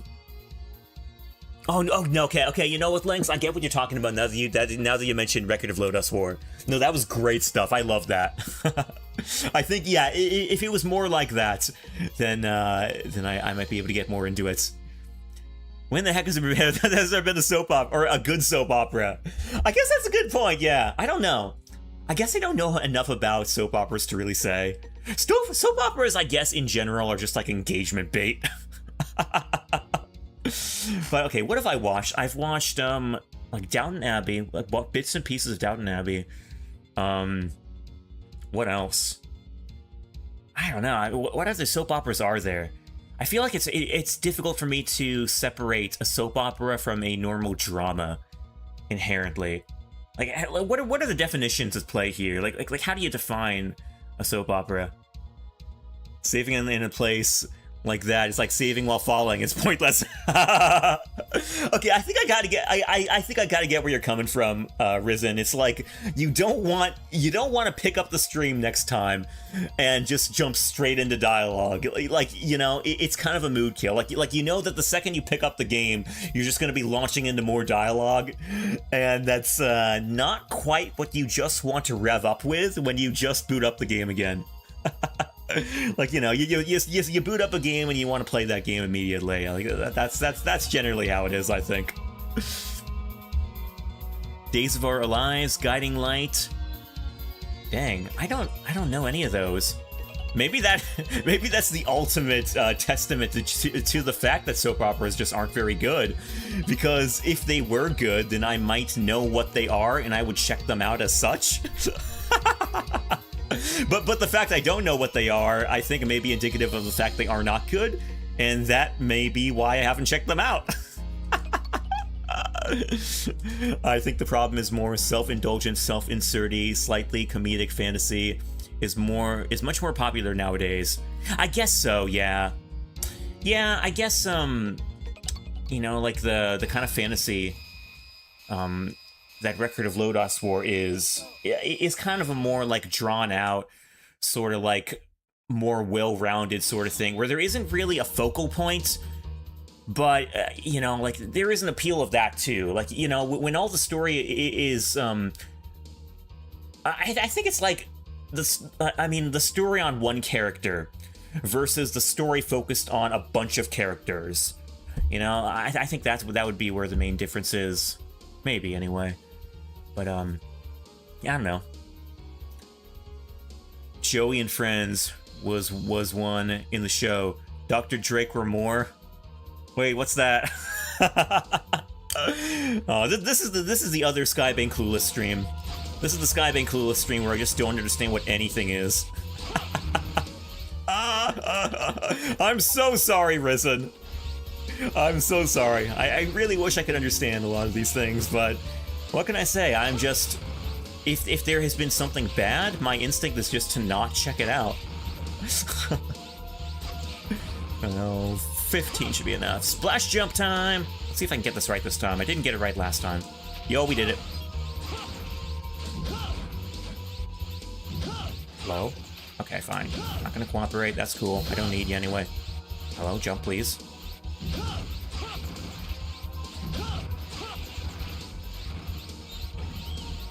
Remore is how it's pronounced. Oh, Remore, excuse me. That's how it's pronounced. I offhand watched Friends because I didn't have cable and it was on local channels. Oh, okay. Gotcha. Oh, so it's Friends. Ah, okay. Gotcha. There. Oh, okay. Yeah. I know the memes from Friends. And that's kind of it. And there are some great memes for that, by the way. Some great stuff.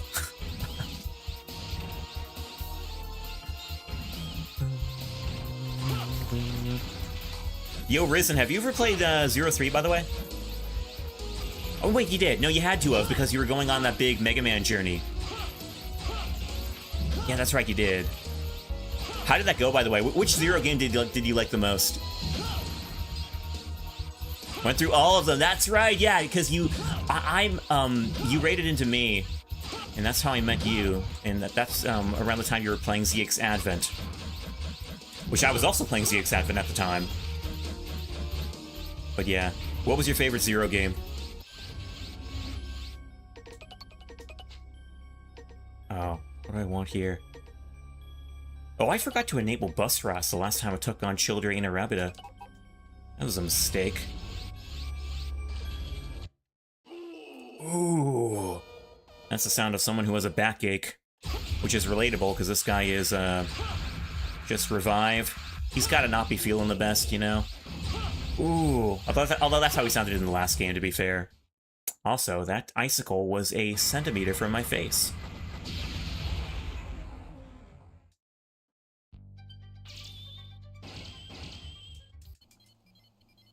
Also, anyone else here, I was asking Risen specifically, but anyone else here who has played the Zero games, what's your favorite of the series?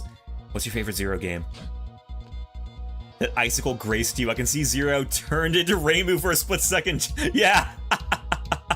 I can see him like, yeah, no, it was just like an instant, like, you know, an inch from my face. And, yeah, just like he's worlded it for a hot minute there, and that was all the time I needed. It was fine, though. Like, I was perfectly ready to get hit by that because I hadn't gotten hit by anything else, honestly. Like, if I haven't gotten hit by anything else in my run so far, or in the stage so far, then I'm willing to be a little more risky. If that hit me, I mean, that would have done easily under 6 points, and you know, it would have been like, whatever. So, all these things, always consider the setting you're in. Who's next? I think we're dealing with Monkey Business next. Oh, also, get rid of Busteras here. Pitapa!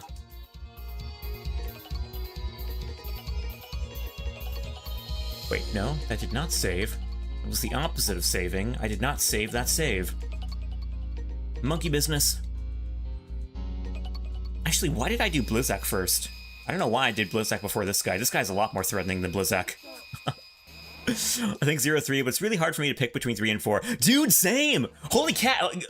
Holy cat. I was gonna say, it's my habit to say holy crap.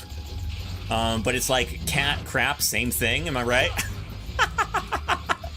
That's a roast right there. Holy crap. Lynx, I've never heard anyone, except for Josh, be inclined to say 04 was their favorite.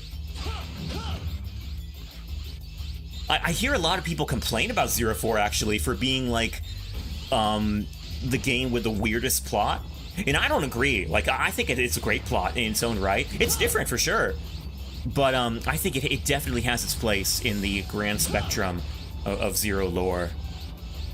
But that's cool. I respect that, man. I love 04 as well. I really love 04.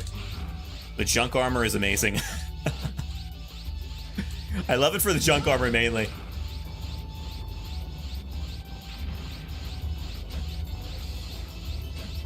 I think I got hit by something earlier. Can't quite remember. That's right, I got hit by a bee, I think. To be or not to be? Ouch, that hurt. Jerk. Dang, that did 3 points. I cannot afford to take a hit from Monkey now. That should be enough. We'll do one more volley. Okay. Monkey time. Oh, I'm sorry, Risen.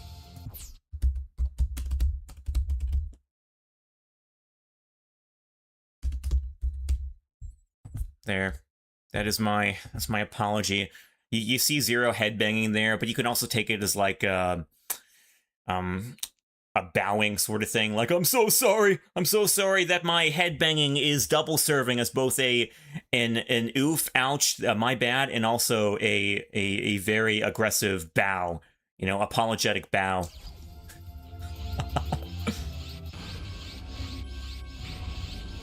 Disagree about it being weird. It's a cool callback to X5, more than that game deserves. Yeah, no, you're right, man. No, I absolutely agree. Eurasia? I know, that was really interesting to they called back to that. Okay, do your Ukiki things. We're gonna be a little gutsy. Gutsy! Okay, it didn't work. Never mind. I have no idea why those monkeys didn't grab onto me. I was quite clearly in their hitbox. That was weird. I'm sorry, Risen. I'm sorry about the ads. They're annoying. I don't like them. But I'm sorry. Maybe ultimate chip clutch? Nah, I wasn't dashing there. I wasn't doing invincible dashing there. So, what attack did I come out of? Yeah, because, like, I was surprised they didn't get me in the cooldown from that charge saber slash. That's when I expected them to grab me. Like, I was totally vulnerable there, and they could have gotten me there. I think it was just, like, a frame away from their grabbing me, honestly. But yeah. Oh, I'm sorry, I missed your comment, Risen. Because you were talking about Zero, and I like the Zero talk. Wait, which one did you say? I missed it. 2 is your least favorite of them because of input delay issues. Yeah. Well, I wouldn't say input delay. I would say just delay in specifically with the charge saber slash. 02 is a weird game. I say it all the time. It's a weird game. It has some very weird gameplay quirks that are totally distinct to it and it alone, not present in any other Zero game. The charge saber takes longer to charge, like even at the quick charge, it takes longer. Particularly to start charging is when you notice it. And that's why 02 is like the Buster run. 02 is like the, Buster percent for me because, the Saber takes longer to charge, but the Buster doesn't.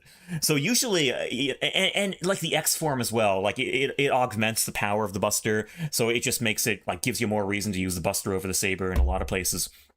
But, yeah, the Saber takes longer to charge. The dash has a weird, like, glitch attached to it where if you dash against a wall, your dash is canceled, as opposed to, like, okay, so I'm playing 03 right now, so you won't really notice it, but let me illustrate this. So I'm gonna dash against the wall here. There.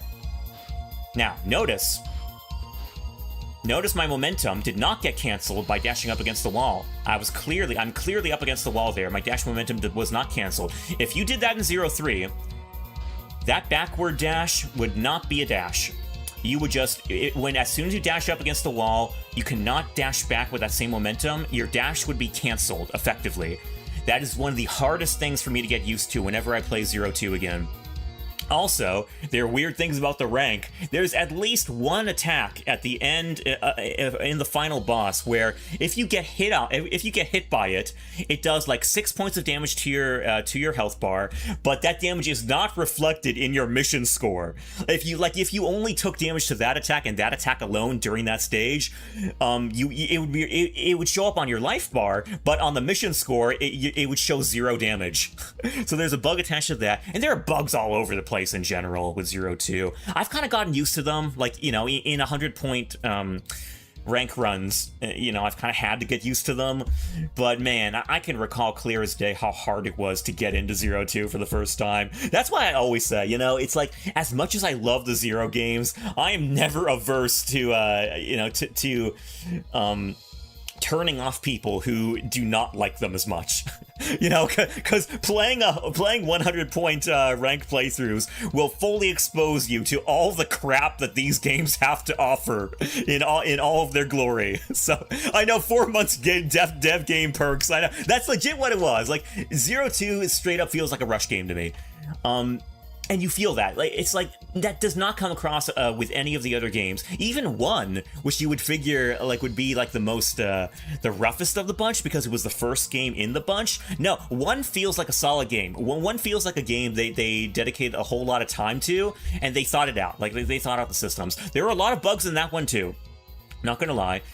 But it feels a lot more solid with a lot fewer quirks compared to 02. And I think it really speaks to, like, tunnel vision, like the Inti creates tunnel vision that was kind of going on during the Zero series. Zero series was kind of interesting in that, you know, all of the games, with the exception of 02, were developed with really no other games in planned, like no other like sequels planned.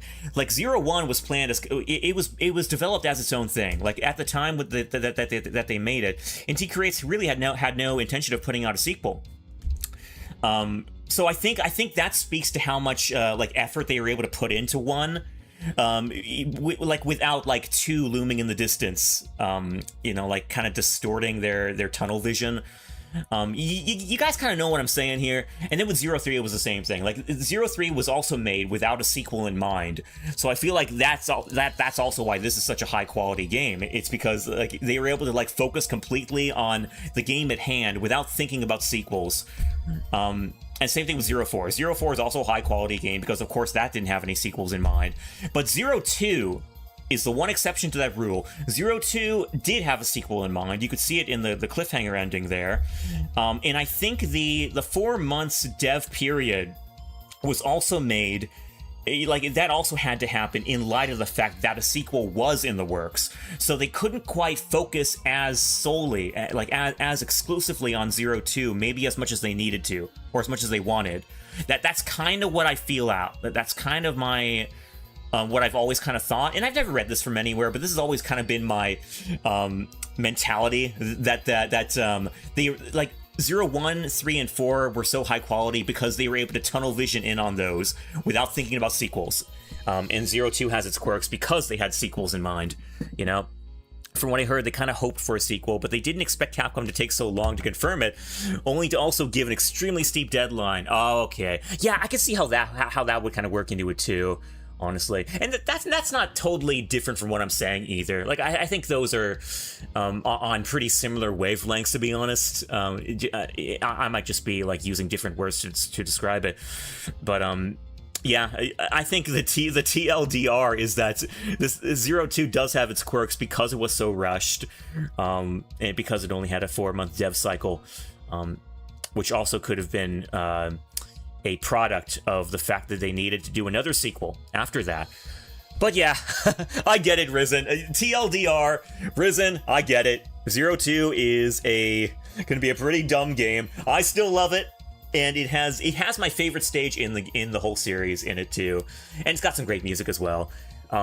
generally, the things that there are to love about Zero Two are to be very loved, I think. I mean, like the intro of Zero Two, straight up banger. The absolute aura emanating from the very start of that game is absolutely unparalleled. Like from the beginning, that opening scroll sets in, and you see Zero, roaming through the wilderness with the Pantheon's hot on his tail. Then he throws off his cloak, and then the departure music sets in, and then, oh my god, the vibe is so real. Like, the blood gets pumping, the adrenaline gets rushing. I'm in there, man. No, that is a and that sets the stage. Like, that sets the stage for such a high thrill adventure. That's what Zero Two is about for me. It gets really cheap at times, but it never stops being a high adrenaline adventure. It's like, because it's so cheap, the stakes are just really high. So you're kind of like really pressured to come out on top and beat it to its own game. You know, I've heard at least one person say that any reason they had to get better at Zero Two was because it really kicked their behinds when they first played it, and they wanted to kick it. Like, in retaliation, you know, like as a way of just like showing it's who's boss. Adrenaline rushing, and then you trip on your feet. Yeah, Risen, that's the other mood. That's the other mood for sure. But still, you know, it's only by tripping on your feet. It's only because you know that you will trip on your feet that it is such a high adrenaline rush, you know? It's like, you know, it's like, yeah. I feel like I'm just saying in so many words that I'm a glutton for punishment, but you know, it's like there is an appeal for that, and it might be only the appeal that a Mad Lad has, but I think it's still very valid in its own right. And I meet a ton of people who love Zero Two as well, so it can't be just me. Lynx loves Zero Two too, so I think Zero Two is his favorite, if I'm not mistaken. Oh no, Lynx, you said 03 and 04 is kind of where it's tied for you. Yeah. I would dash and would randomly be like, "What dash?" I know, yeah, Risen, straight up. No, I cannot properly articulate how frustrated that made me when I went into Zero Two for the first time, and I was like, oh. I would dash up against a wall, and then my dash would be canceled. And you know, you probably mistook that for input lag. Like, Risen, I wouldn't be surprised if you mistook that for input lag, because that's a lot of that it kind of comes off at that, like if you don't know what you're looking for at the time. But no, it's not input lag. It's a glitch. It's a glitch where if you run up against the wall, your dash is canceled, and you do not ride that momentum in the opposite direction, which is stupid.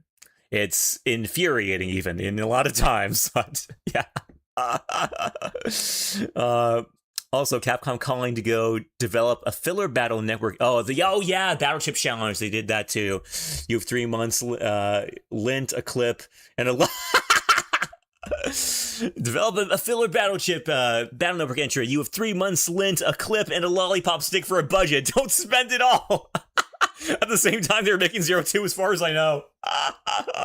Yeah, that's nuts. Yeah, I know. Then Battleship Challenge happened, and I don't think any of us were the better for it, to be honest. Except for that one fan game community. Like, there's actually a fan project which kind of rides off the heels of Battleship Challenge. It's like this big online multiplayer sort of project, and it's a pretty big deal, actually. It was showed off during Mega May, but it uses the system of Battleship Challenge, and yeah, takes it to a whole other level, and it's pretty cool. It's pretty cool.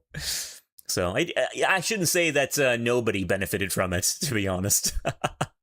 I think it had a lot of good in it, like the level design introducing the EX skills. Yeah, true. The level design can also be pretty jank, but it set the stage for a lot of cool things to come. And same thing with the EX skills. Like, a lot of the EX skills are also kind of crap, to be honest. And they're crap primarily because they do not combo in to other skills. Like, they don't combo into your triple combos.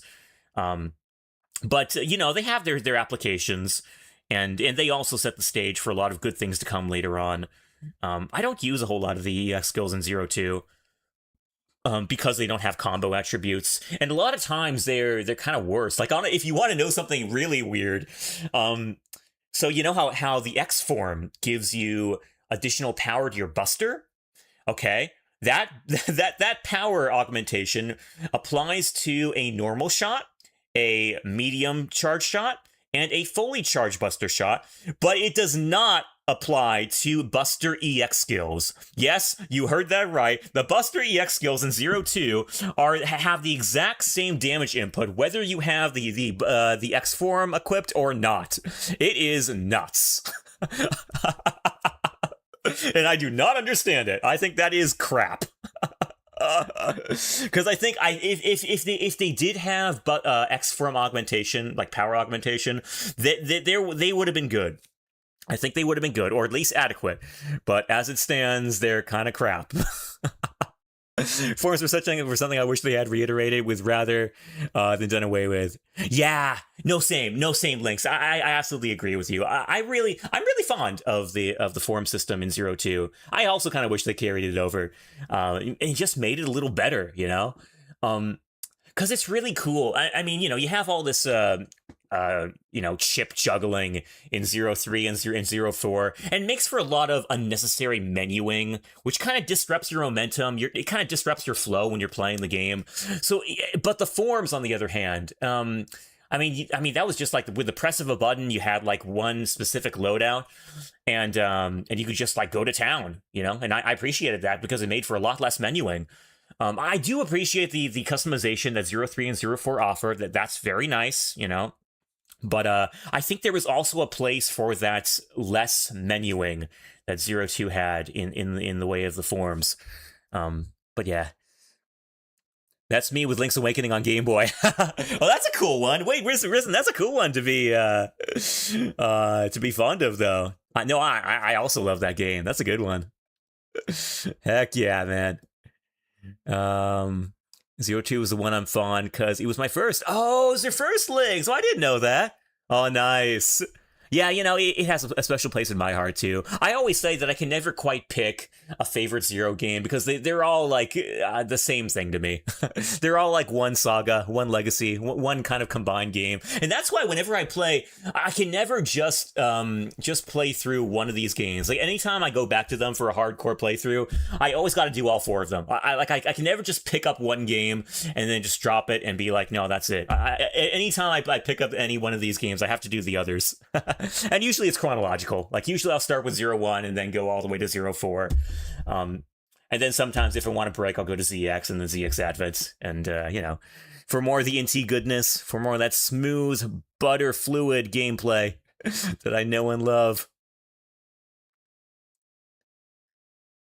No, I was dash jumping and out of nowhere I had zero momentum. No pun intended. It was like I didn't press jump and I would just die. Aw, dang it, Risen. Yeah, I can't say that happens so much to me. What plagues me primarily is the dash cancel, like the wall dash cancel. So I can only speak to what I know personally, but I wouldn't be surprised if something like that was in the game too, because, you know, 02 is the gift that keeps on giving. Like, you think you uncovered all the jank, but nah, there's always more to be found. Okay, we're getting back to this. We're getting back to this finally. Excuse the delay, but there were things that I felt needed to be articulated and focused on. Had to adapt to tapping dash and then jump. Tapping dash and then jump, not both at the same time. Oh yeah. Yeah, that's how, okay, yeah, that's where it gets really tricky. When you have to, like, be really cautious of which button you're pressing first. There's a real danger there. Like, you do not, if you can help it, you don't want it to come to that, because the second you start thinking about your button inputs is where you really start to risk messing them up. Like, it's best when you can, like, just let the muscle memory take over. And it's a problem, honestly, when, you know, when the game and, like, input lag messes with that muscle memory. But, no, I've been there where it's been, like, you know, I've had to adjust to input lag in the past, and that's caused me to have to think about my button inputs, and that's always where the trouble comes, like in its own right. It might solve some problems, but it makes for other problems in my experience. Okay, gotta grind here. 1, 2, 3. Wait, I feel like I'm getting something wrong. 4, 5. That's how it goes. 6, 7, 8, 9, 10. I shouldn't have this form equipped, by the way. Also, Pitapa, you do not belong here for now. I think I was on 10, 11, 12, 13, 14, 15. Yeah, that should be enough. Get out of here. See if I can get a sneaky jump off. Ooh. Oh, sneaky jump not secured.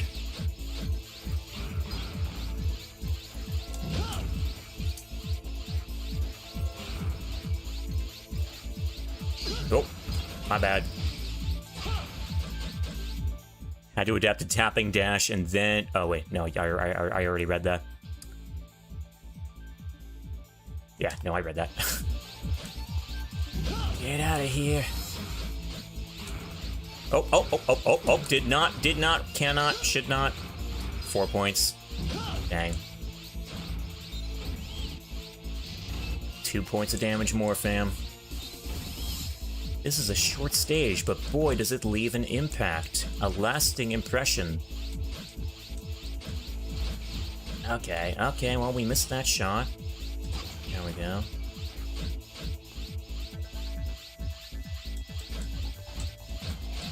I could just rope. Okay. Screen crunch coming in, screen clutch. Okay, we are going to wait this out. Ooh, that was kind of... I have died to those spikes before. Okay, this is the... I hate this cannon coming up. I never know when to hit him. Okay, now I know when to hit him. Good stuff. And that probe had no chance there. Heck yeah. Got him. Alright. Copy X time! We really gave the music a chance to play out there. Alright. Cannot saber bug combo this guy in this game, unfortunately. And I do miss that ability. Sort of. I screwed it up a lot, to be honest.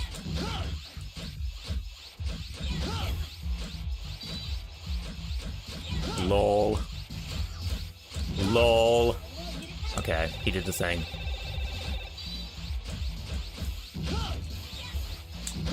Maybe I shouldn't have hit him there. Yeah, I shouldn't have hit him there. Uh-oh. No likey. There. I like to play it safe with this guy. If this looks safe.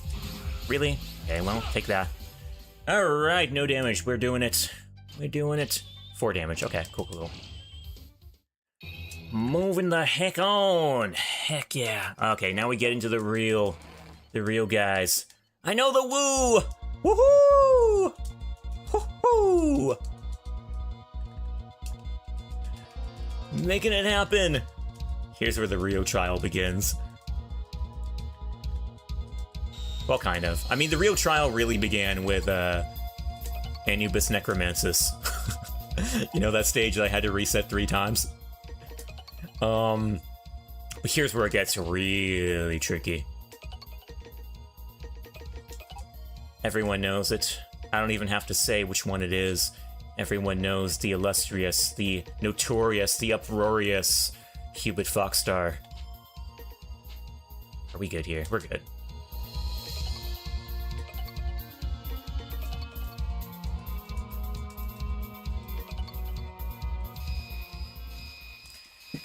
Alright. I'm gonna need a whole lot of focus. Are we really at 2 hours? Holy crap. Okay. Dang. Time flies when you're having fun. I guess I've been having fun. I didn't even know.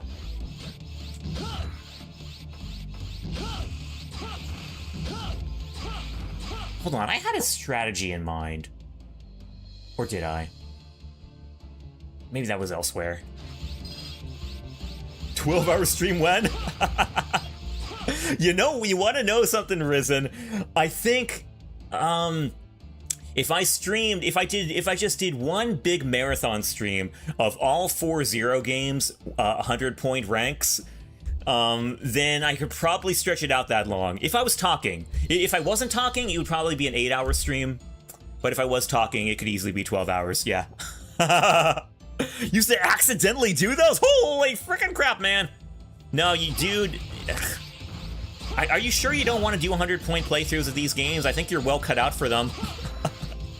I think you have that specific flavor of Mad Lad that would be best suited for something like this. Are you sure, man? Or maybe you're just content with the hardcore 100-point rank dialogue reading playthroughs that you've been doing for Star Force. Which, I mean, hey, I respect that. Not saying I don't. It's another particular flavor of speedrun. Or, like, hardcore run. Okay, Pitapa, please let go. Pitapa, I swear to God, let go. Okay, well, that's partly on me, too, by the way. Pitapa! There we go, finally. I gotta kill that enemy because if you try to... There's not enough space for you to go down the ladder and not take damage. Oh, also, this music is phenomenal.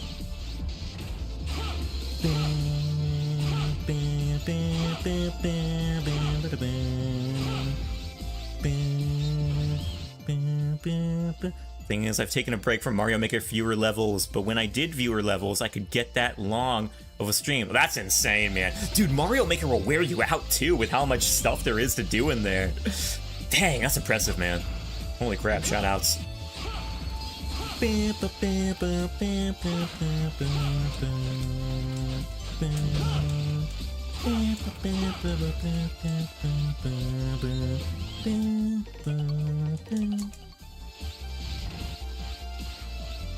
Look at me, I was able to let the music play out. Okay, I'm gonna nail this combo, by the way. If I do the downward stab, you'll know I pulled it off. Not yet. Okay, I'm gonna try to do a downward stab after this next Saber Slash. We did it! We did it, Reddit! Heck yeah. And that allows for a clean 2-cycle. And it is not easy to get a 2-cycle on that guy. Woo! I know, I did it! I pulled it off! You know what generally ends up happening when I try to do that? What generally ends up happening is that I use... Because to get that downward stab off, I have to do a double jump. And what I usually find that I do by mistake is I input the double jump, or I input the jump while my saber my charge saber is cooling down. You know, like during the cooldown frames for that. And it'll cancel off my input. That's what usually happens. Also, this guy better not smack me in the face. Oof. Hold on. I am not in my game right now. Okay. I got distracted. I was not in my game there at all. Okay, but we're good now. I was mentally exhausted, so I took a break for my mental health. Some people may make levels just to anger you, and it can be... Yeah, Risen, that's what I'm saying, man. It's like, I see so many of those stages in Mario Maker, and I can only imagine how many of those you had to do, you know, during your stream. So it's like, dude, that's crazy that you were able to commit to such long... I mean, like, I feel like that would wear me out. And effectively prevent me from streaming for that long. So yeah, no, I see that, man. I see how you had to take a break. Like, holy crap, that's like next level. That's like in an area that you don't quite want to get into because it's dangerous. Like, yeah, straight up health-wise dangerous. Oh, I do not want to lead. I do not want to lead with a charge saber. I've done that in the past, and I've regretted it. Bye. No, but shoutouts for Mario Maker, though. Yo, Risen, have you ever checked out Mega Man Maker? Can I do this? I can! Yo! New strats! I don't know why I never thought about doing that before. That's much faster.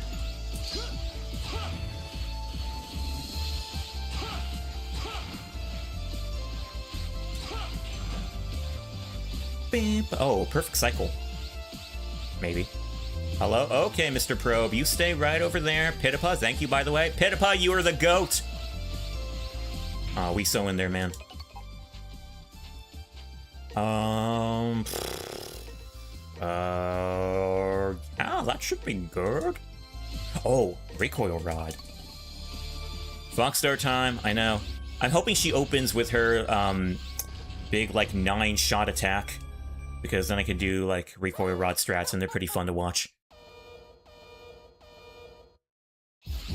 No. No recoil straps yet. Oh, did not get that off. That's fine, though.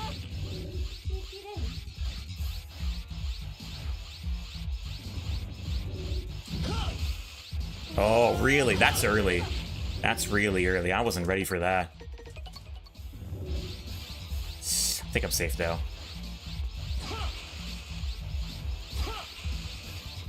I think we're safe. Oh, really?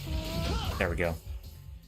Now, I mean, it was an awkward pattern, but she stayed in her corner, I stayed in mine, and it was a pretty good, I felt a lot of amiability there. Like, she was willing to just, like, let me do my own thing while she did her thing in the corner there. Like, that was a friendly Foxstar. That was a Foxstar that could have been my friend. I could have recruit, maybe made my little familiar, you know? That kind of thing. But yes, woo! No, that honestly is a really big deal. Completing that stage on the first try is always a big deal, because it's basically its own mini final stage. You know, like it doesn't have a boss rush associated, but it's a really long stage. It's got like a mid boss in it, and just so many moths that can screw you over. And those moths, I mean, dude, oh, God, I hate those moths so much. Those moths do 3 points of damage per piece if you hit them, or if they hit you. And that's only 2 hits. And they run around so, like, hectically and chaotically. They're really difficult to predict. It's kind of the thing that I'm always the most afraid of when I go into there. But it worked out, so all is well that ends well, you know?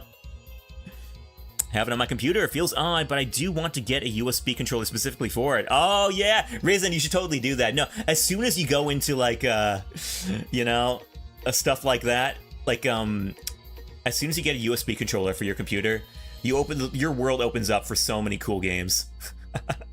Like PC games and whatnot.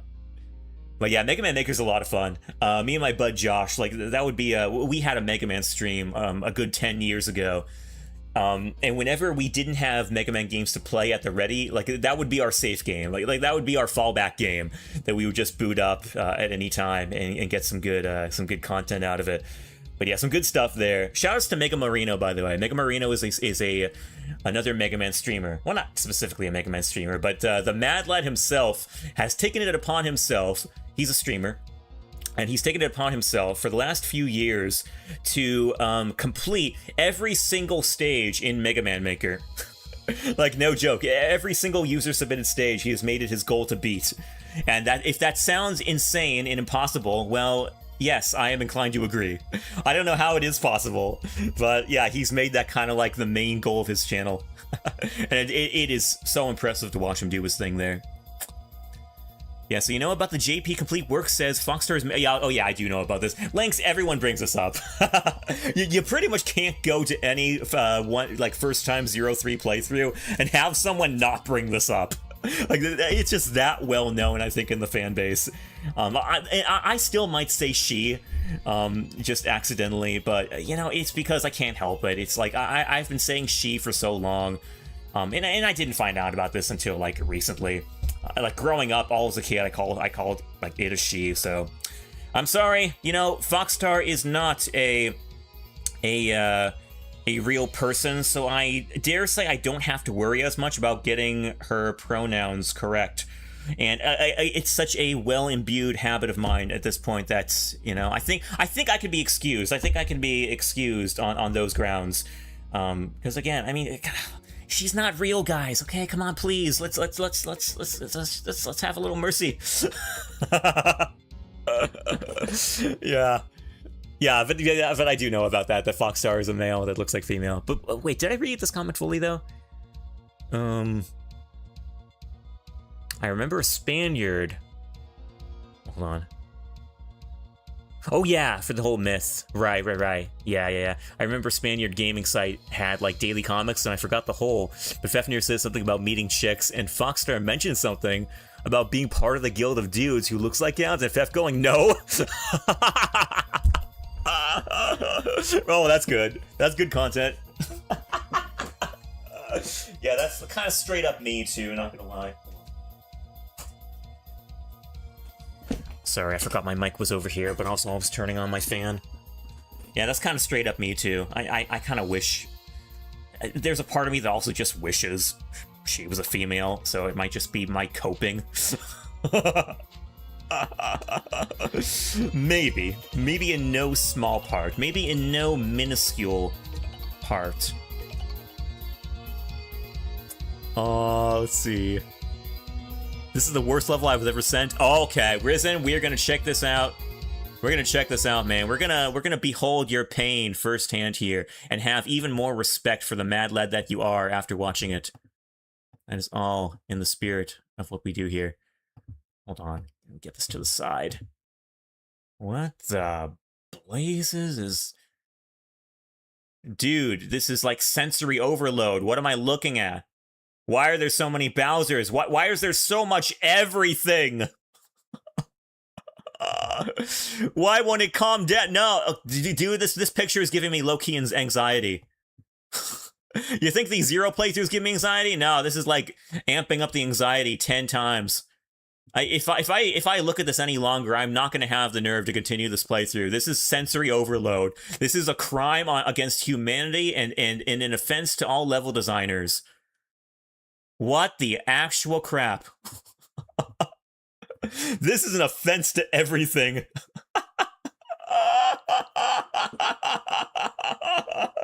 Well, the visual complete works in English, calls Fox or she, so I suppose the Ian canon differs there. Okay, well, I'll just say that from now on, Lynx. That's gonna be my excuse. I'm just gonna be coming in and being like, hey, well, you know what? That's not what the English source says. You know what? And I'm speaking English, so I gotta defer to that source. You know. It's both over and subworld, just blah. That's insane. Wait, did you complete that? There's no way you completed that. I mean, no, dude. There's no way you could. That's insane if you did. People make this kind of crap and send it to people to try to beat it. Yeah. Yo, yeah, Mega Marino has a ton of stories about playing Mega Man Maker. And also being sent crappy levels like that. Nimbado says, I looked at it, I am entirely filled in. Yo, Nimbado, welcome in. I know, it only takes one look, man. All you need is one glance. And it doesn't even have to be a long glance. You take, like, you know, you pop it open. You open the tab for the faintest bit of a second. Like, you know, the splittest bit of a second. And that tells you everything. That's enough. All you need to do is pop it open for a split second, and it's like, no, you're just like spooked out. It's like a horror story. It's like it's a legit jump scare. This kind of looks like something that required many attempts for real. Oh, I'm sorry about the ads. Sorry. I'm sorry. I really am sorry. I always gotta insert that. In an ideal world, I would just type everything I have to say, but yeah. And someday I'm gonna do it. Someday I'm going to transcribe all of my absolute diarrhea of the mouth and see just how long the text looks. It's gotta look super long. Stop apologizing. I'm sorry, Nimpado. I'll stop apologizing. I'm so sorry. I know I'm terrible about apologizing. I'm so sorry. I gotta get better about apologizing. It's terrible. It's a terrible habit. You're back. You're all good, Risen. The only thing you missed was my apologizing for saying sorry. Got Twitch Turbo free month. Wait, you got Twitch Turbo free? Wait, does that negate ads? Oh, I hope so. Wait, that's cool if so. GG's, man. I respect it. What else are we saying here? Yeah. There's a dev route. Oh, okay, so there's a dev route, and I gave it to a friend who beat it on stream and exposed it for the fake level it was. Oh, wait, there's a dev route. Oh my god. Oh, wait, I never even thought that was possible. Oh, that's bad. Oh, that's nasty. That's cheap. That I never even considered the possibility of devs making alternate routes so that they can get through it and not have to get through the crappy route that they want everyone else to go through. I never even considered that possibility with custom-made levels. Dang, that's cheap. That's low. Oh, man. Yeah, no, good on you, Risen, for exposing that for the absolute hack that stage was. That did not deserve it. Okay, what are we doing? People do the Mario Maker as well? Oh, yeah, I meant to say Mario Maker. I'm sorry if I said Mega Man Maker. My mind is eternally Mega Man brain rotted, so... But they probably do that for Mega Man Maker as well in other circles. I'm sure Mega Marino has a bunch of stories about that in his own circles. Oh, I should probably also get the chat off the screen so I can actually look at my game. Hold on a minute, because that's how the word is spelled. Because English is a funny language. Yeah, it was fun when streamers find dev routes by accident. It must be awesome. Like, it must be absolutely amazing. It must be just a sensational feeling for the players to find things like that. And I mean, like, just like Risen right here, you know, like finding that and effectively exposing those stages for the absolute fakes that they are. Because, like, straight up, I mean, if you're going to submit a stage like that, you owe it to yourself and everyone you know, even your ancestors, like, even, like, you know, ages, eons behind you. You owe it to everyone and their ancestors even to beat that stage yourself for the honor. Not even for the honor, just like being a decent individual. You are legit committing a crime, I dare say, low-key, if you do not complete that stage for yourself while subjecting other people to it, you know? Like, that is terrible. It's like the one really important balancing mechanic of those games. Let's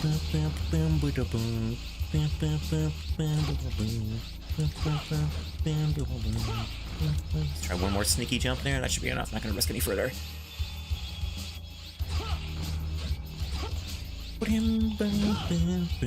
Gonna wait here again.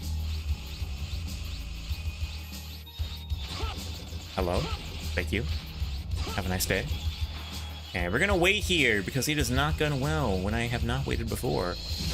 I did not have to do that, by the way. Okay, you're not gonna wake up. I'm not gonna wake you up. What's the counter at? I think the counter's at 11? 11 playthroughs? For pretty much every... Well, some of the games I have, like, one more playthrough on. I think this is one of them. Yeah, so I think I'm on my 11th playthrough now. So, 11% of the way there. Yo, we're making it. By the way, for those of you who don't know, my title, you know, the reason I stream this game so much is because I'm doing a series, or, you know, all these games so much. The reason I stream these games so much is because I'm doing a series where I do 100-point playthroughs in every single Zero game 100 times. And I can track that with the tally that shows up next to the save file in the game. Because this game, all 4 Zero games track the number of consecutive new game pluses that you've done in the game. So if you examine your playthroughs, you can see like just how many playthroughs you've done. So my tally is at 11 right now, more or less for each game, and we're gonna do 100 for each game. So eventually, it's gonna, you know, that tally is gonna get higher and higher as I continue the series, and it'll eventually get to either 99 or 100. I don't know how high the tally goes, actually. If it goes past 100, then it's quite possible we'll be doing 999 consecutive playthroughs. But I don't see it going that high, honestly. Also, hold on, I gotta get my chart to write this stuff down.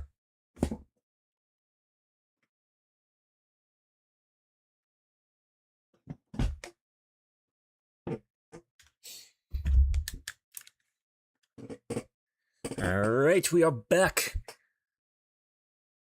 I think they mean Mario Maker 1 versus now Super Mario Maker 2. Oh, okay, gotcha.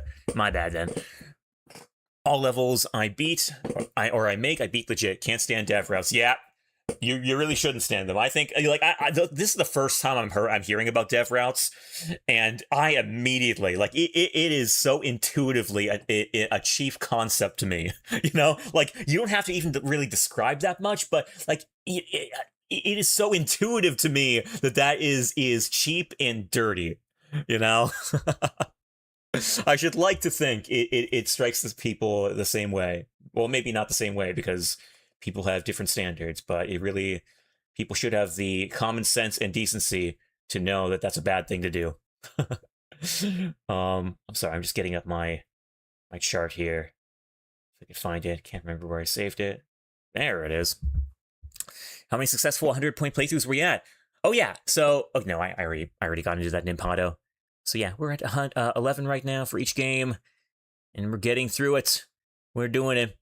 It really kind of isn't that big of a deal for me because I mean, like this is kind of the only way I know how to play these games these days. So, and I swear I'm not bragging. I always make sure to insert that disclaimer. I swear I'm not bragging when I say that. I mean, the only reason I play these games as much as I do, it's never been to get good at them. It's just been because, like, you know, I love them so much that I naturally play them a lot, and by playing a lot, it like just you get good at them. That's just how practice works, you know? I'm not even trying to get practice in. It's just like playing them a lot just naturally gets you practice, which gets you good at the games. I mean, you know what? That's all there is to say about it. There's nothing else about it. And like people say from time to time, no, I can never do that. Yeah, you can. If you could do it, you could do it in the exact same way I did it, which is nothing remarkable. It's just a lot of practice. You just gotta love the games as much, or you know, as much as you can anyway. I'm writing down these patterns here. Yeah, if it comes naturally, you got to take advantage of it. That's kind of how I feel, you know. Like, and the Zero games don't get played enough, in my opinion. To like, I don't know one guy. I don't know any one person who like consistently streams Zero. I mean, there are speedrunners out there, but a lot of them are retired. You know, because which I think is a testament to just how hard these games are to like maintain a skill level for.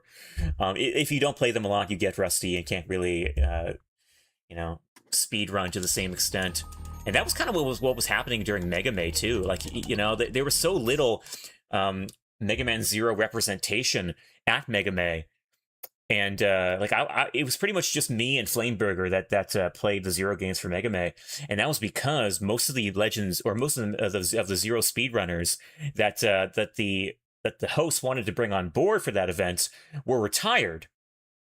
You know, so yeah, the games don't get as much exposure as they once did, and I kind of want to change that, like low-key.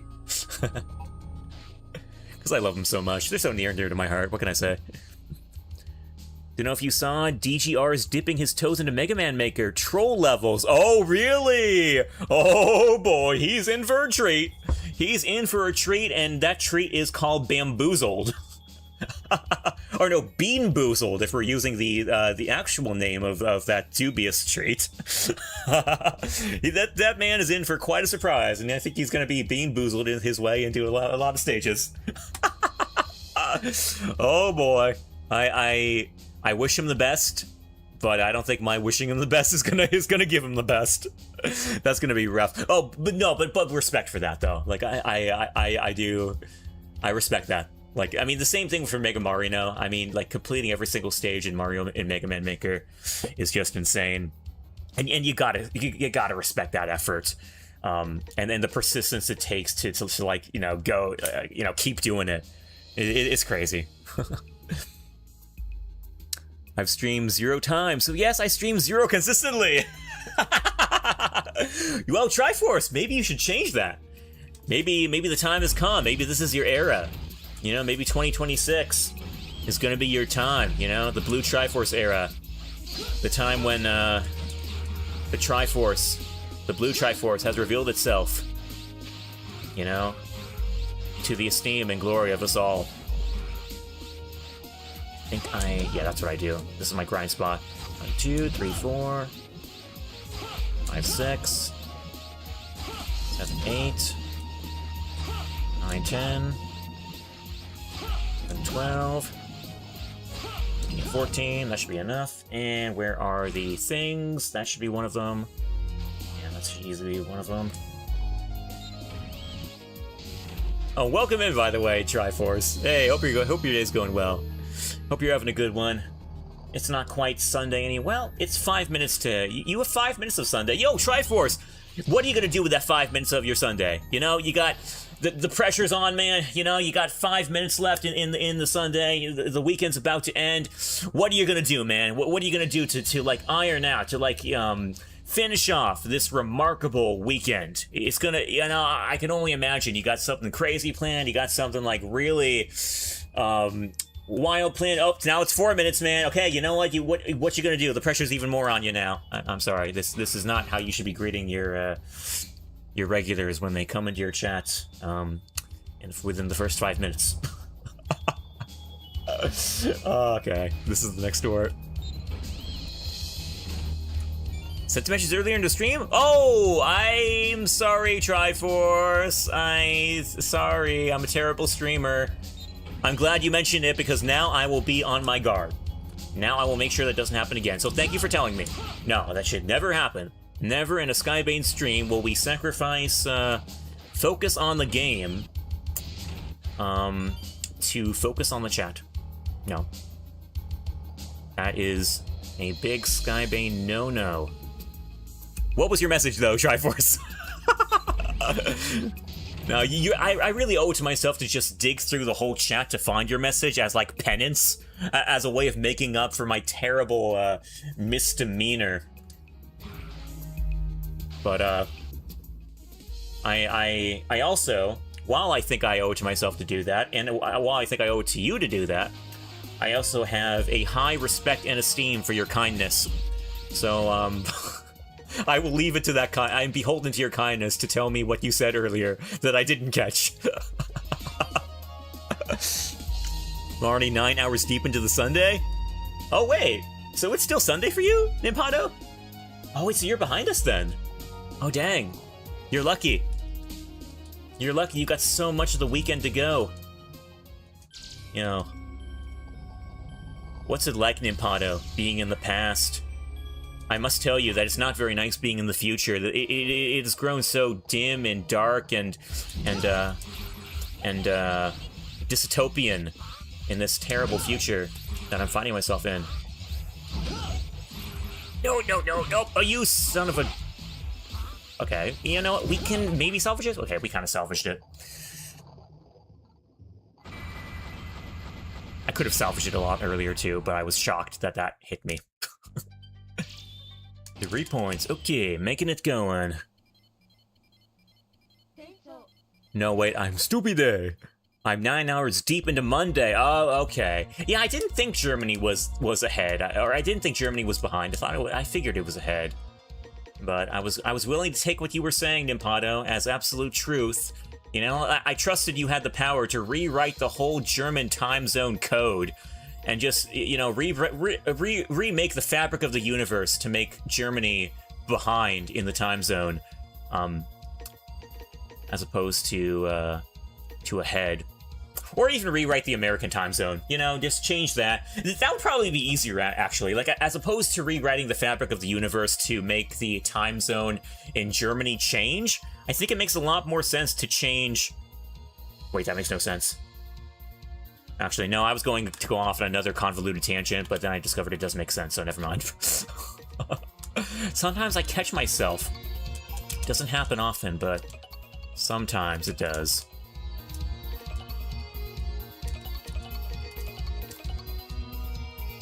What else we saying? How goes fam? Yeah, I'm curious too. Triforce, how's it going?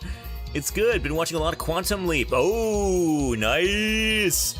Yo, hey, speaking of which, you know, I was talking about my own Quantum Leap with how Nimpado had to change the fabric of the universe to make the time zone different, but that's another thing. That's another subject. Oh, read up? Okay, I will. Hold on. Okay, thank you, Risen. Okay, another shout out to this, by the way. Okay, so Triforce came in and saying I missed a chat of his. Risen doing the same thing. Thank you, Risen. Thank you, Triforce. I do not want to miss these chats because I feel bad. Like, sometimes I'll go back to well, not sometimes, I do this all the time.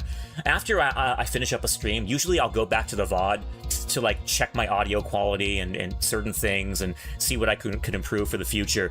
A lot of times when I go back to those VODs, I do find chats that I miss, and I'm kicking myself afterwards. You know, I hate that. I do not want to be missing, comments. It's something that I really do not like, and I try to not do, but sometimes it happens. So I always make sure to apologize for that.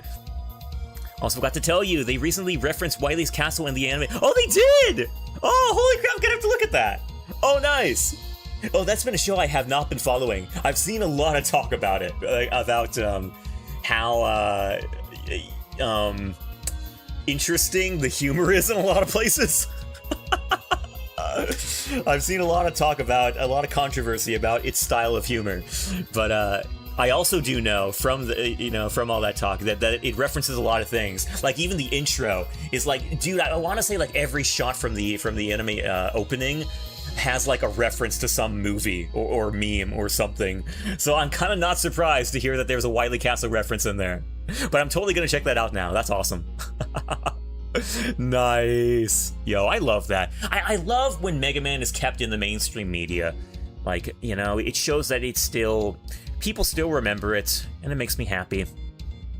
The message I sent about how a modern PlayStation controller would be more versatile than an Xbox controller for PC gaming due to PS controller having a better D-pad. I agree, Triforce. I absolutely agree.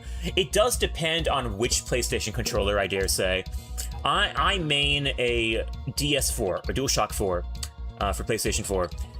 And I can tell you that the D-pad is very nice when it's working.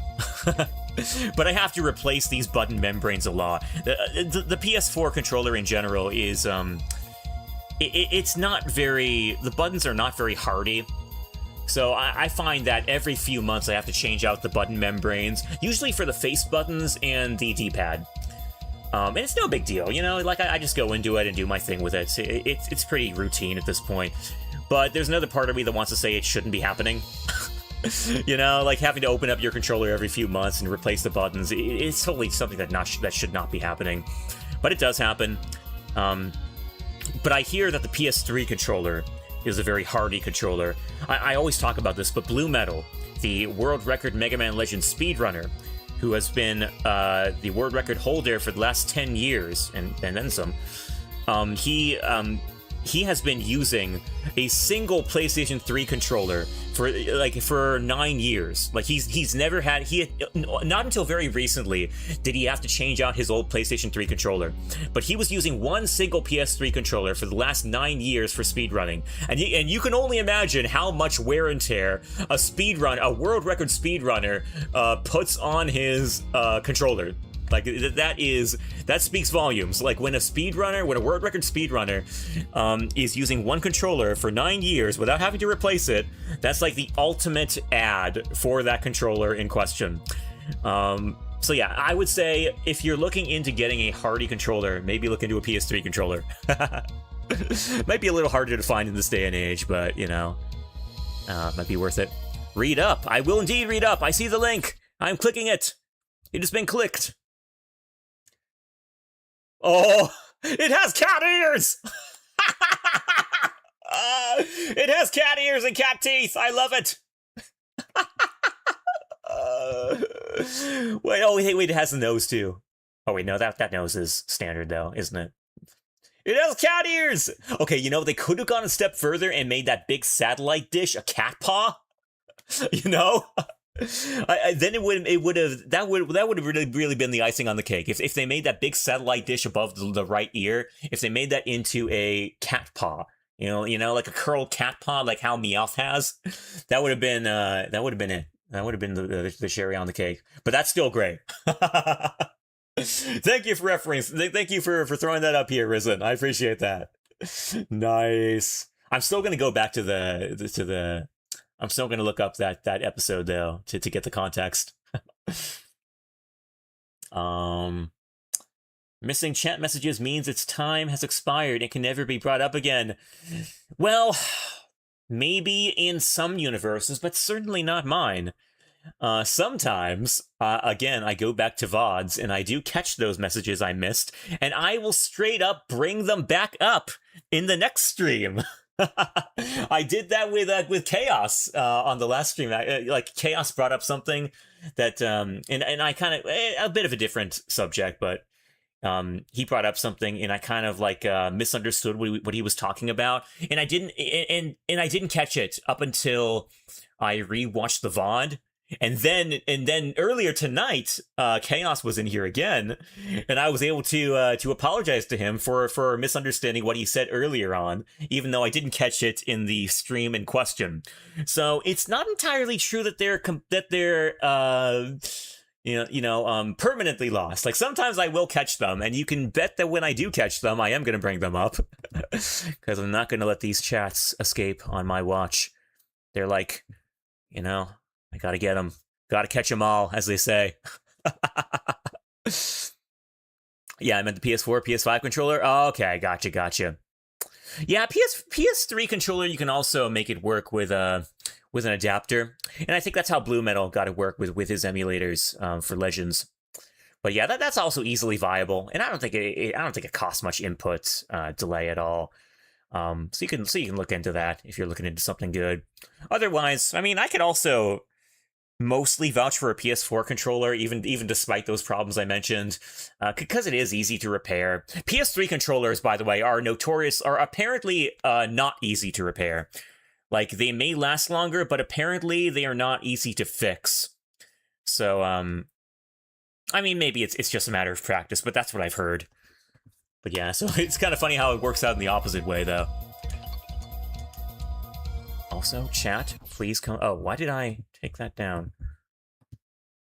Oh, I should hydrate. I should actually get some water in my system. Stay hydrated, folks!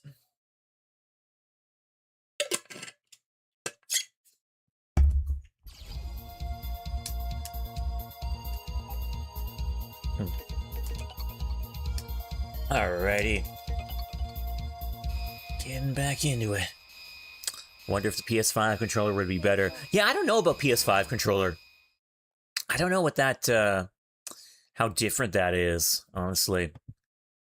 Add an option to use channel points to remind you to drink water. Isn't there one by default? Oh, I don't have them on here. Wait, does that just mean, like, infinite? Oh, no, I don't. Well, I thought there was one by default on here, actually. Okay, I'm wrong. Yeah, I guess I do need to throw that up in here at my earliest convenience. And I've received very generous, very kind offers to work me through the ropes, or to like guide me through the ropes to get sound redeems up. But yeah, I've yet to do it. I will get around to it at some point, though. Recommend sound alerts or blurps? Yeah, I feel like that. Yeah, that's kind of what I thought too. Eventually, I'll get around to it. But I've had like, in general, I've had like no inspiration for other for sound redeems.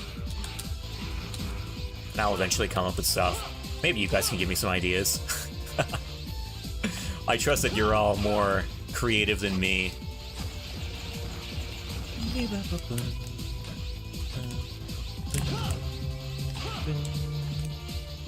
Hold on, let me lay back in my chair because I feel like I'm bending over forward, and that's bad for the posture, but it puts you a little too on edge. You gotta be a little more relaxed when you're doing playthroughs like these. So the more relaxed you are, the less tense you are, and the fewer mistakes you'll make, I dare say. Ideally. Booty for Mega Man ZX Advent? Maybe. I'm not sure I want to, I'm not sure I want to encourage any vibes that kind of, like, references. But maybe I do. Maybe there could be some really subtle but hilarious connotations that I do want to encourage. How about Dr. Wily from Mega Man 8? I mean, maybe. I feel like those are kind of generic, though. I feel like everyone does those. But maybe the more generic, the better. Like, the more generic they are, maybe the more people will be inclined to... Well, they'll understand them. They won't just be like this really obscure, like, insider intel. Also, he's gonna hit me, so I'm just gonna stand back and watch the sparks fly. And yeah, we're gonna do that again. Are you kidding me? Okay, yeah, he just rolls right on by. Pooty, please. Lamau ninja'd!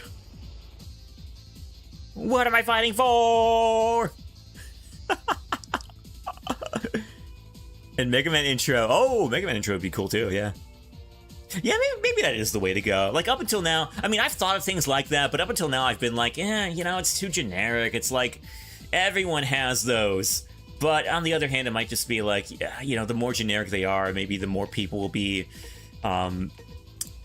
encouraged to redeem them. And if I go to, you know, I mean, I'm kind of compelled to be more like inside joke references. But that might not be as fun for other people, even though I'll find it funny. I'm a Dr. Wowie. When Master cover all the energy immediately with Mega Man. Also, that is not element I wanted.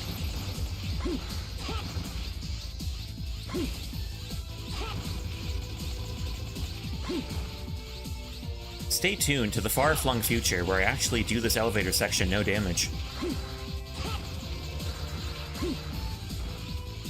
It might come on a day where I don't have to chat.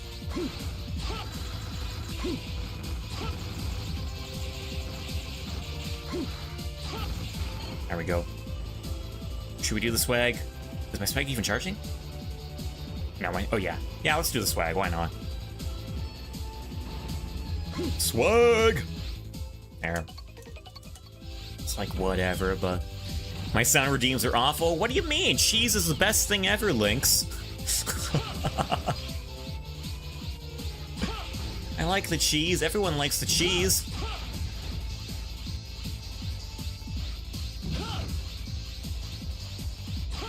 Okay, goodbye. It's down here. Okay, bad things.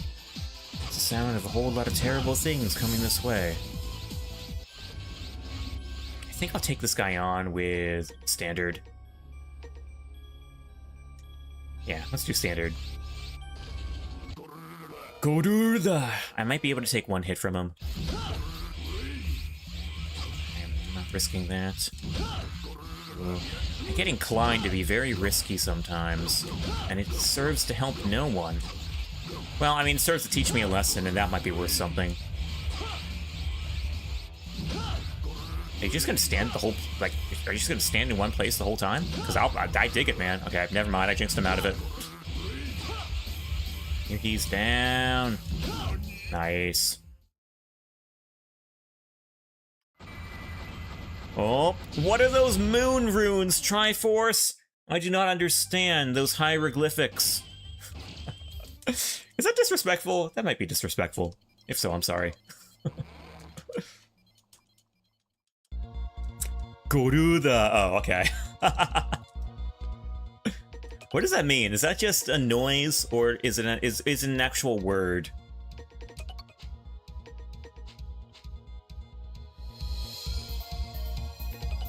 Okay, saving up a storm. He was really nice to me there, by the way. He only jumped at the very end. Usually what you don't want him doing is jumping all over the place. Then he backs you into a corner, and it's all downhill from there. But he was nice. He stayed in one place for the majority of the fight. Maybe just a noise. Okay, gotcha. Triforce coming with a secret language from ancient times. I know. The ancient hieroglyphics that were discovered by our ancestors, and in future times, the archaeologists will be coming over and researching it in very thorough detail, and they will wonder what culture Triforce hailed from, and what his ancestors represented, what his time period represented, all that stuff. And Triforce is going to be the excellent, the de facto study for the modern ages. All of our yeah, everything that okay, you know what? I've made my point. I've made my point. There comes a point where you gotta know just when to stop talking.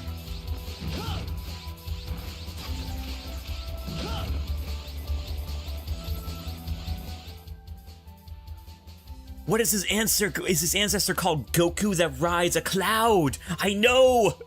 They will draw. They will look into that style of language, and they will find a certain thing, a certain ancient cultural entertainment source called Dragon Ball Z. And they will draw lines between Triforce and Dragon Ball Z, and they will think that, they will draw all sorts of conclusions based on those implications, based on those evidences. I did not want to do that. I'm very conflicted on whether I want to have this perpetually active, because it's kind of screwed me over a lot. Okay, someday I'll take him out. Good, really? Seriously? Truly?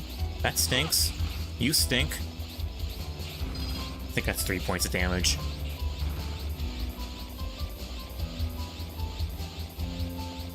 Oh, I forgot about you.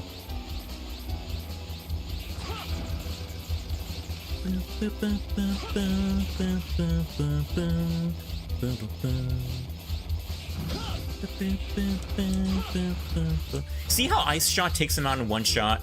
Takes him out in one hit? That's something that Burst Shot wishes it could do, and can't. Because Burst Shot can be kind of stupid sometimes. Bus Ras!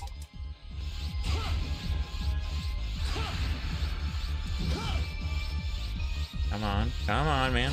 What, that side? I've never seen him on that side in a million years. It has been, wow, it has been millennium since I saw him pop up on the left side. That is crazy. My world's kind of thrown for a loop. I feel like I'm playing mirror mode all of a sudden. After that, I kind of want to run left instead of right, because, like, my direction is that flipped now. I can't believe people say Mega Man Zero doesn't have good old catchy music like Mega Man X. Nostalgia is one hell of a drug, yeah. No, it's not rare. It's just, it's direction based. Like, he goes wherever you aren't. Like, if you're closer to him, then he goes to the other side. And I guess I was just, like, too close to him starting out there. And it, yeah, I generally just don't let that happen. So that's kind of crazy.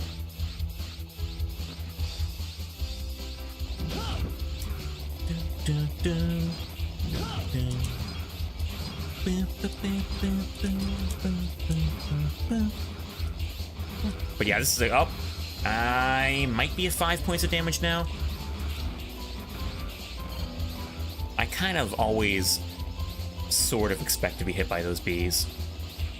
Not all the time, but okay, I am going to take my business elsewhere. Yeah, we're good there. There should be enough enemies. Okay, we'll hope that Glacier Le Tank plays well. Oh, I didn't have Pitapa equipped. No wonder I didn't. No wonder that bee hit me. Yeah, usually Pitapa freezes that bee, and I can get the jump on him. But no wonder he hit me. I didn't have Pitapa equipped. I forgot to re-equip him after I got through with that mini-boss. It's always good to track down where you went wrong. Don't you dare. Uh-oh. He's a mean cactus today. Oh, okay, okay. Do your thing. Nope! Okay. I was inclined to get gutsier there. I was inclined to get a little gutsier because he had 3 points of health there. And I was gonna jump up in his face and use a charge saber. But then I saw that wrecking ball coming at me at the corner of my eye and noped out of there. Noped right out of there. Okay. I know, almost punched it in the face. That was ridiculously close. But he does that a lot. Like, I was kind of a little more. I was inclined to be risky, but there was a part of my brain that also knew better, because he has done that too many times in the past, where I try to get a last shot off him with a charge saber, and then he punches me in the face when I get close. It's a very dirty trick. But I've learned from my mistakes in the past, and I think my muscle memory is kind of adjusting to it. Sort of. Again, there was kind of a push to be a little risky, but not enough that it overwhelmed my muscle memory. Isn't that an old meme? Gutsy? Guts, wait, what? Okay, I don't know if it is. Apparently Lynx knows it. Oh, wait, nope, I know what it is. Nope, I'm not stupid. Da-da! It's Gutsman! Nope, I'm not stupid. I get that. I got it immediately. What do you think? I'm dumb? What do you think? I'm not a Mega Man fan? What do you think? I'm not Mega Man brain rotted enough to get the reference? Come on. Yo, Lynx, do you not have an emote that you can use for that? I feel like you would have. If anyone had a Ruby Spears emote for Gutsman, then you would have it. Oh, but going back to the music. Yeah, that's a phenomenal track. Another Luna Umagaki classic, honestly. Another Luna Umagaki masterpiece. I swear to God, like, I think the best songs in Mega Man Zero come from Luna Umagaki. Like, she just does some phenomenal work with fantastic, memorable melodies that just stick in your head and, yeah, give you a lot of great energy. Like, great, wholesome energy. Oh, those are the only ones? Okay. Dang. You might have to fix that, Lynx, at some point. Alright, Pitapa. Getting him back into the game. He's been out of commission for way too long, and I kind of can't believe it, to be honest with you. Emoji slots are full? Ah, dang it, man. Hate it when that happens. Maybe FFZ then. Maybe on FFZ. Oh wait, no, that would be in my ballpark though. Like if you wanted to post that in my chat, then I would have to have it. Which, actually, you know what? As if I'm not distracted enough.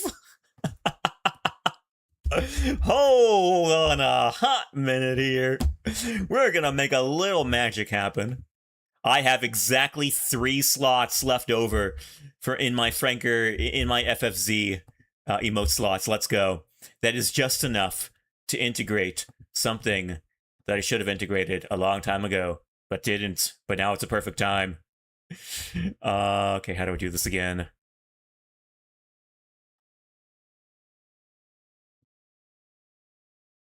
Okay. I'm gonna look up Gutsman.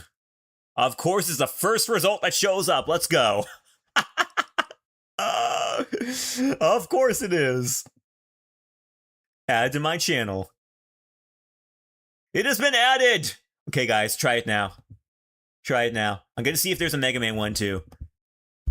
What would it even be called though? See, it's easy to look up this because it's Gutsman, but I want the Mega Man fist pump sort of thing too that goes along with the image. But I don't know how to look up. I don't know what that emote would be called. I don't know a fitting title that goes along with that. I'm just gonna type in Mega Man because what the heck? Just gonna look through here for any Ruby Spears. Okay, Mega Man Yell. There's, but he doesn't have the fist. Like, is it even worth it if he doesn't have the fist? It's like it has his expression. It has the expression he does when he's yelling Gutsman, but he doesn't have the fist. Ah, what the heck? I'll put it in there anyway. Okay, but it doesn't have the fist.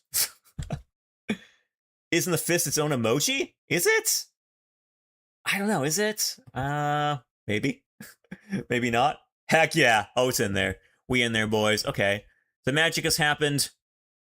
That was necessary. It's like a secret RNG manip for my playthrough. Trust me, bro. You can trust me. Okay. Well, I mean, it makes sense to put it in there now because we're at the tail end of the run.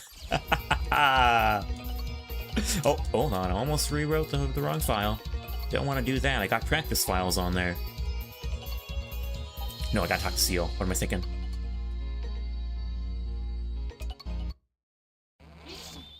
Oh, yeah. Hell's Gate open. Let's go, fam. Hold on. I gotta turn this up. It seems emote effects don't work. Oh, well. Wait, what are you talking about? Triforce? Like, you mean you can't do... What's that called again? It's Gutsman, yes. You mean you can't do this? It's so easy. You just press you press colon. It's just colon and then that'll direct the colon and then it's Gutsman. And that should autofill in when you try to type it in. Okay, hold on. We're fighting Phantom, by the way. Oh, can't rotate him? Ah, that stinks. Yeah, you're right.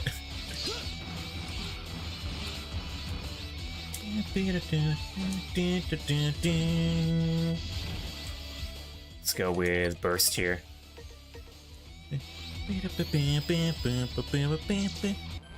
Nope, Phantom Cyberspace does not reduce score.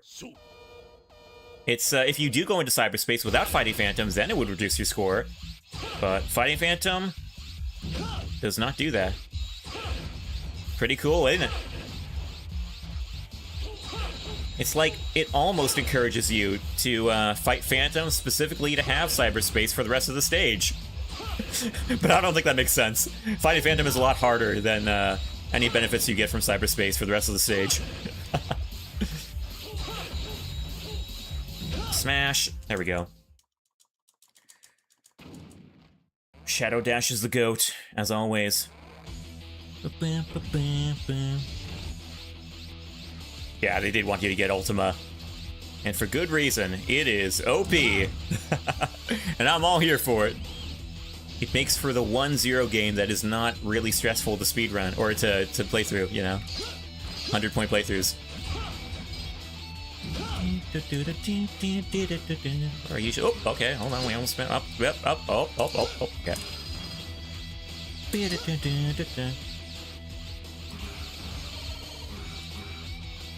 Okay, thank you. Oh, my bad. I forgot I could do this when I have the elves. I should use that more often. Good trick. I'll try spinning, that's a good trick. Oh, okay, fine.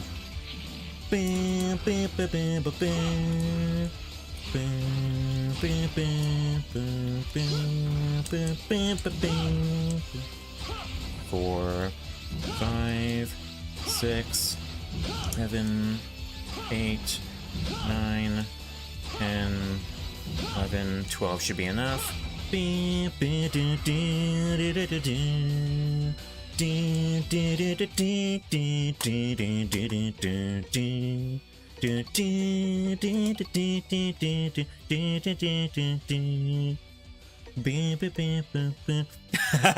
I know why you do it, but it feels so painful to see you skip over health pickups. Yeah, you would see speedrunners doing that too. I don't do it for the same reason speedrunners do it. I mean, I just do it because it doesn't matter. It doesn't mean anything to me. But it also throws off... Well, actually, no. In this respect, I do it for the same reason speedrunners miss it. Picking up health drops really throws off your timing because they freeze the game. And by freezing the game, it can really throw off your inputs, and you do not want that at all in a hardcore playthrough like this. So that is a very good incentive to not pick them up. Honestly, if they didn't freeze your game, then I might do it, or you know, but yeah, it really rots how they freeze your game. I take quite a few deaths to those things. But you know, because I do, well, not that many. I mean, since I do 100-point playthroughs, I don't end up taking a lot of damage to really suffer the effects of that a whole lot. But when it does happen, it's pretty crushing. Not gonna lie. Yeah, you'll even see me skipping a lot of Cyber Elves too, and I think that must also be a little difficult to watch. I know Terra. Whoa.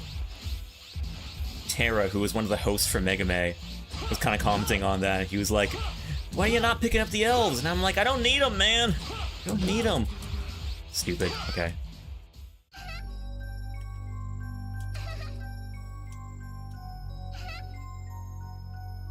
This is such a great cutscene whenever you don't want to feel like an absolute monster, am I right? That's sarcasm, by the way. I am very inclined to consider myself an absolute monster after that. They're just kids!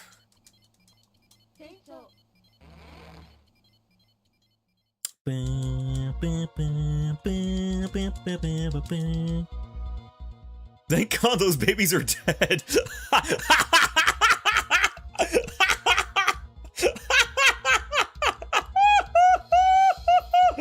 Lynx, I'm gonna bring that up to Khan the next time I see him. That's priceless.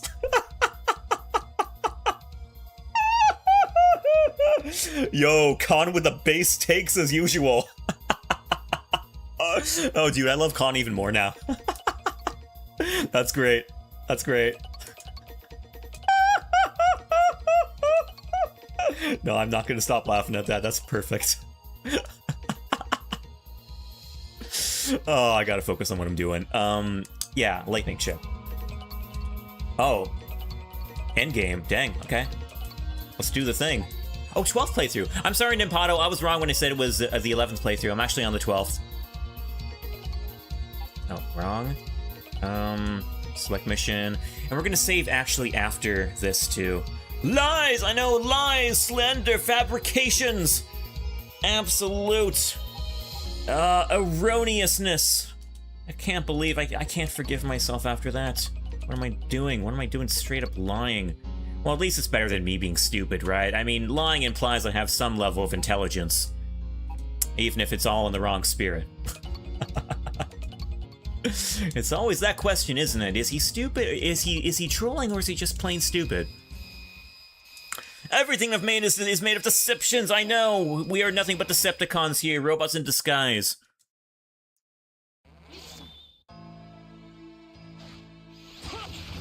Actually, even the Autobots are kind of Decepticons because they're kind of hiding their own identities behind their car forms.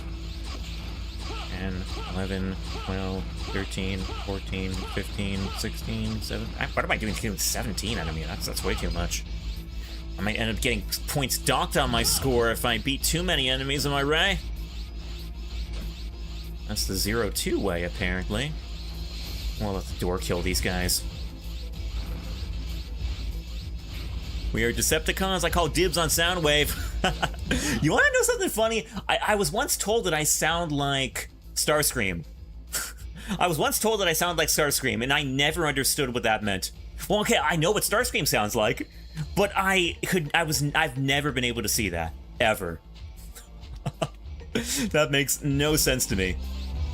Yeah, no way, that's where I was coming from. I don't know, it was a YouTube comment. Who knows what they were smoking? Who knows what they were smoking to make themselves sound like Starscream, I dare say.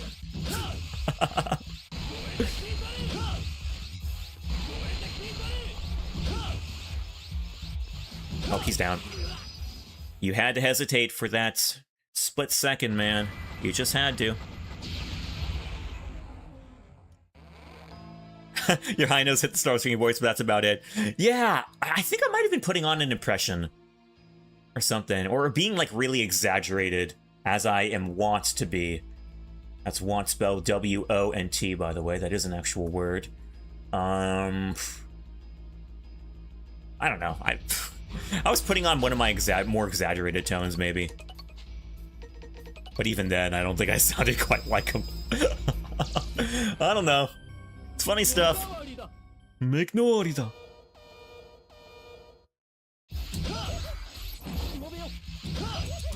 Okay, little tap for a rising slash there. Little extra damage. Very nice. But it has to be a tap. If it is any more, you'll run into him. Gotta be very careful with your rising slashes sometimes. Oh, Childre. Do we have? Yeah, we have Busras.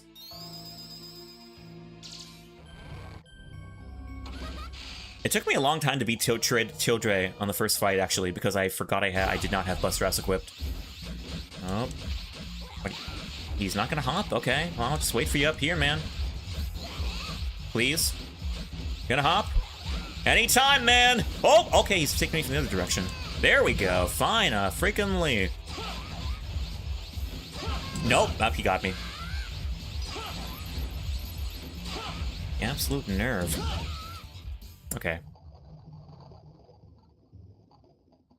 I call him being Shockwave. Then just so I can say, Female! Wait, is that Female? Or, no, female. I'm an idiot. Holy crap. Female. Dude, words in all caps hit different than words in normal caps, I swear. No, some words just look different. They just hit different when they're all caps, and you can't process them in the same way. I know Japanese brain, for real. What is wrong with me? That's a fast one, holy crap, okay.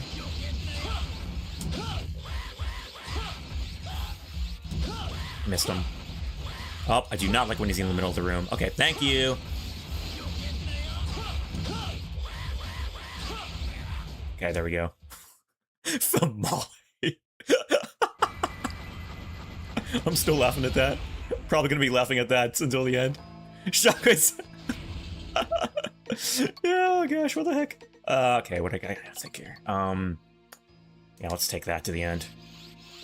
I don't think I need it, but since I opened the menu, may as well use it. Here's where I used to grind, but then I arrived at the opinion those guys are too dangerous to fight. Like, normally you would think that's the perfect grind spot because those lasers summon like 4 different enemies at a time, which is just like, you know, gets the job done super fast, but they're also extremely chaotic in their movements. So a lot of times I end up taking hits to them while trying to grind them, and it's not fun because they do 3 points of damage. That's too much. Yeah. Lynx, if you end up doing an S-rank run of 0-3, don't grind those enemies. Because they will punch you in the face when you're trying to grind them. Let's see. Oh, this guy. What a jerk. I do not like fighting this guy. Duly noted.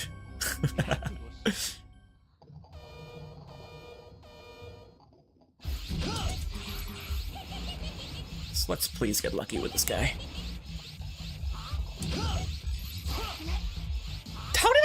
How did those icicles phase through him? That's stupid. No. Oh, I'm feeling pretty smart right now. I'm feeling pretty clever. Oh, I'm kind of feeling pretty cool about that. Oh, that was tight. That was tight. By all accounts. By all accounts, it makes no sense. By all accounts, it makes no sense. That was ridiculous, yeah.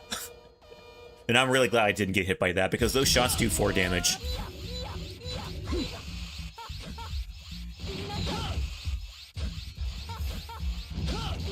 How did that not paralyze her?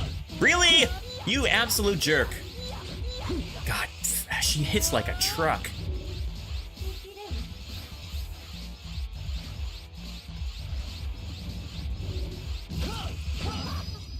Okay. That stinks. That's a bad hit. Your Kronk sounds like Johnny Bravo. There's a fine line to balance. The only people that can impersonate Patrick Warburton to the best are his sons. They're the only ones who could do it to the same level, to the same degree of perfection. Yeah. Stupid Cactus is next. Thanks, Kronk!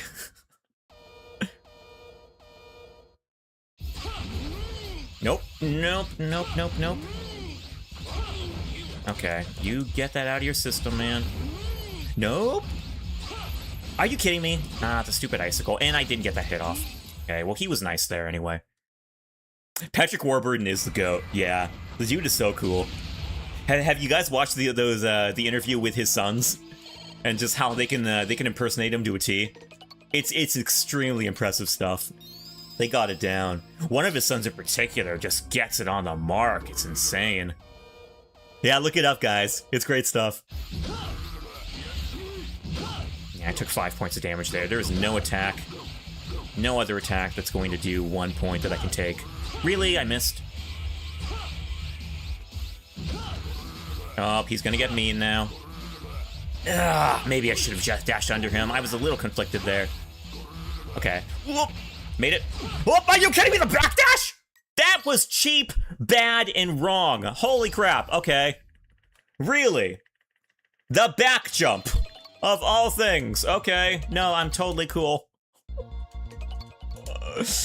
I'm totally cool. That's fine. That's fine and dandy. The back jump. He never does the back jump. Go away. Okay.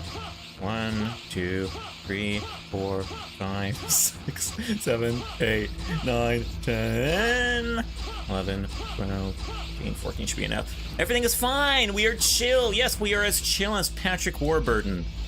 He's pretty chill. Kronk is pretty chill. We're gonna channel in the Kronk energy.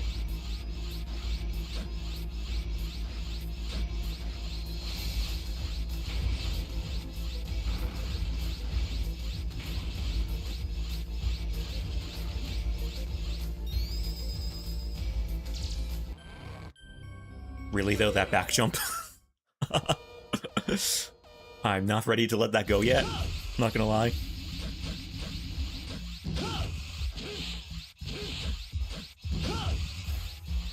Oh, look at this guy trying to get the jump on me, eh?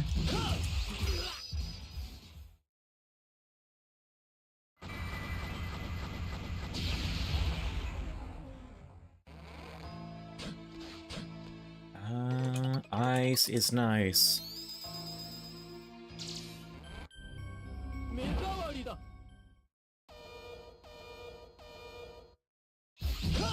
Oh, easy.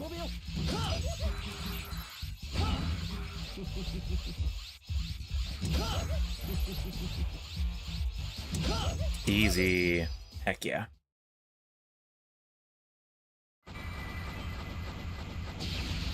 Kaboom!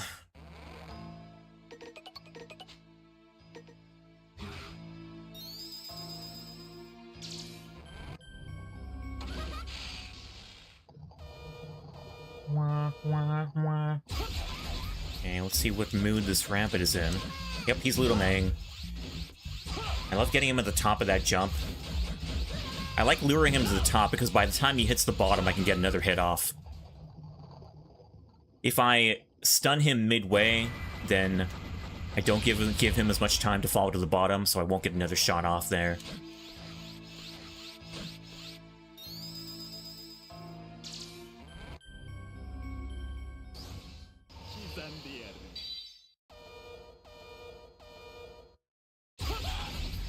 Oh good, it's a slow one, so I can get 2 hits off.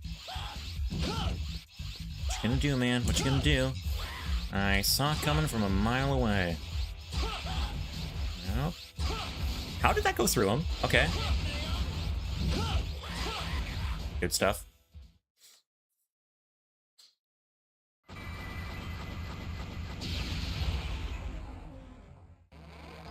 Look at that, we're already on the next batch of enemies, and I flubbed terribly. Cubit hitting me in the face, then Treadis not coming in a second later with a back jump of all things. No, again, I'm over it. Totally over it.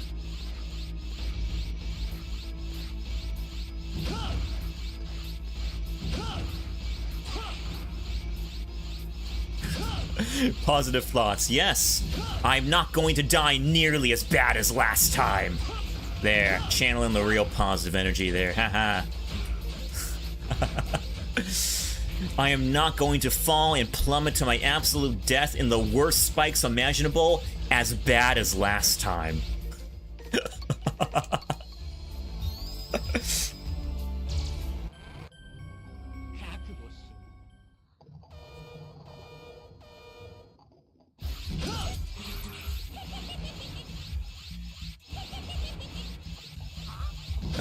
Oh, I like that. I like that a lot. Oh, I almost like that. Now I hate it, actually. That's stupid. 4 points is bad. Dang it. Double dang it. This guy, man. These last 4 bosses are legitimately threatening, honestly. Like, there's... Yeah, they're legitimately threatening. Every single one of them has a trump card of some sort.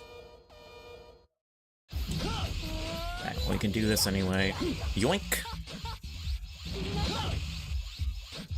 What are you gonna do? Yep, no, not like that. Fine. You want this? We can give you more of that.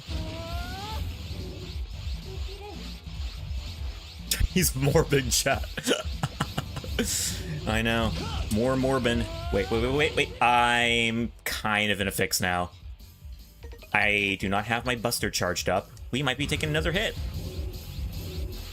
Nope. Just kidding. I was kind of in a fix there because I didn't have anything charged up that I could use. Because, okay, so I had my sub-weapon charged up, but I knew, that was the recoil rod. And this game has a quirk. And this quirk is not present in 0-1 and 0-2, by the way. If you have a sub-weapon charged, and you go into the menu and switch out that sub-weapon, you lose the charge. That's the case with 0-3 and 0-4, but for 0-1 and 2, it's not like that. Like, if you have a sub-weapon charge, even if you switch that weapon out, you retain the charge. But yeah, that's an unfortunate thing about this one. Yeah, Shadow Dash clutch. That's why I say it all the time, man. Shadow Dash is OP. But on the other hand, there are a lot of bosses in this game which are kind of OP too, so it kind of works itself out.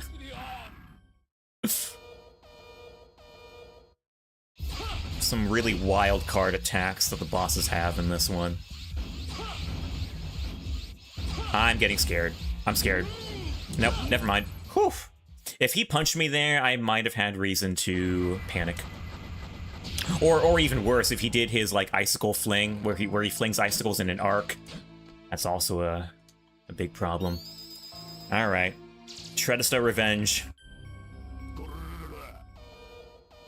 Wait, I don't use this. I use this. Yes, sirree. Yes, sirree, Bob.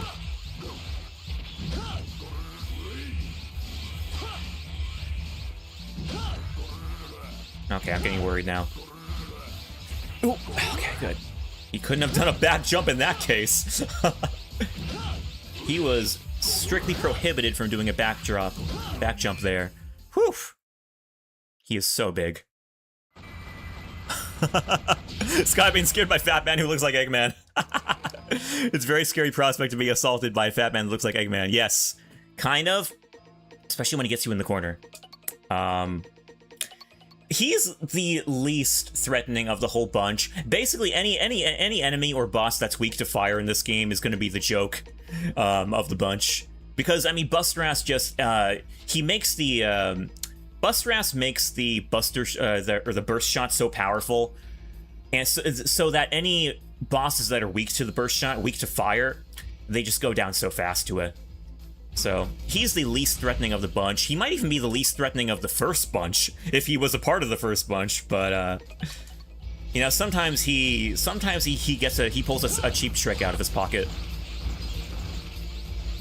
Yeah, sometimes he has a cheap trick. Okay, I am at, what is it, 4 points of damage? Yeah, it's 4 points. I don't think, maybe Omega has an attack that does 2 points, but I don't think I'm gonna get hit by anything that is only 2 points. But we can go right into this, yeah. Alright. Also gotta try to not be too gutsy here. Because you can get very gutsy in this fight. Like that.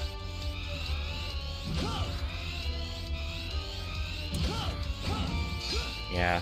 That combo is the equivalent of like 3 saber charge shots. It's kind of insane. I'm stupid. But it's only 2 points. We're still good.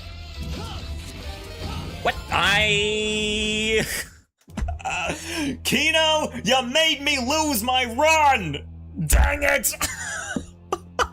Kino, that surprised me! Kino, you made me take the hit, now I gotta reset! Kino, what you doing? That's okay, you know what? Kino is officially the rat. Now he's officially the rat. I like, when I first met him, I was like, dude, this is the most wholesome guy in the world. Now he, and I was like, he totally doesn't deserve the name Kino the Rat. Well, now he's officially the rat. Reset for the Raiders, streamer, yes. Yo, Kino, how you doing, man? I'm sorry, I didn't mean that. You just took me by surprise and I ended up taking that hit, but... No, you're all good. Guys, Kino Squad, how you doing? Yo, welcome in, welcome in. I am Skyvane, I am a Mega Man streamer.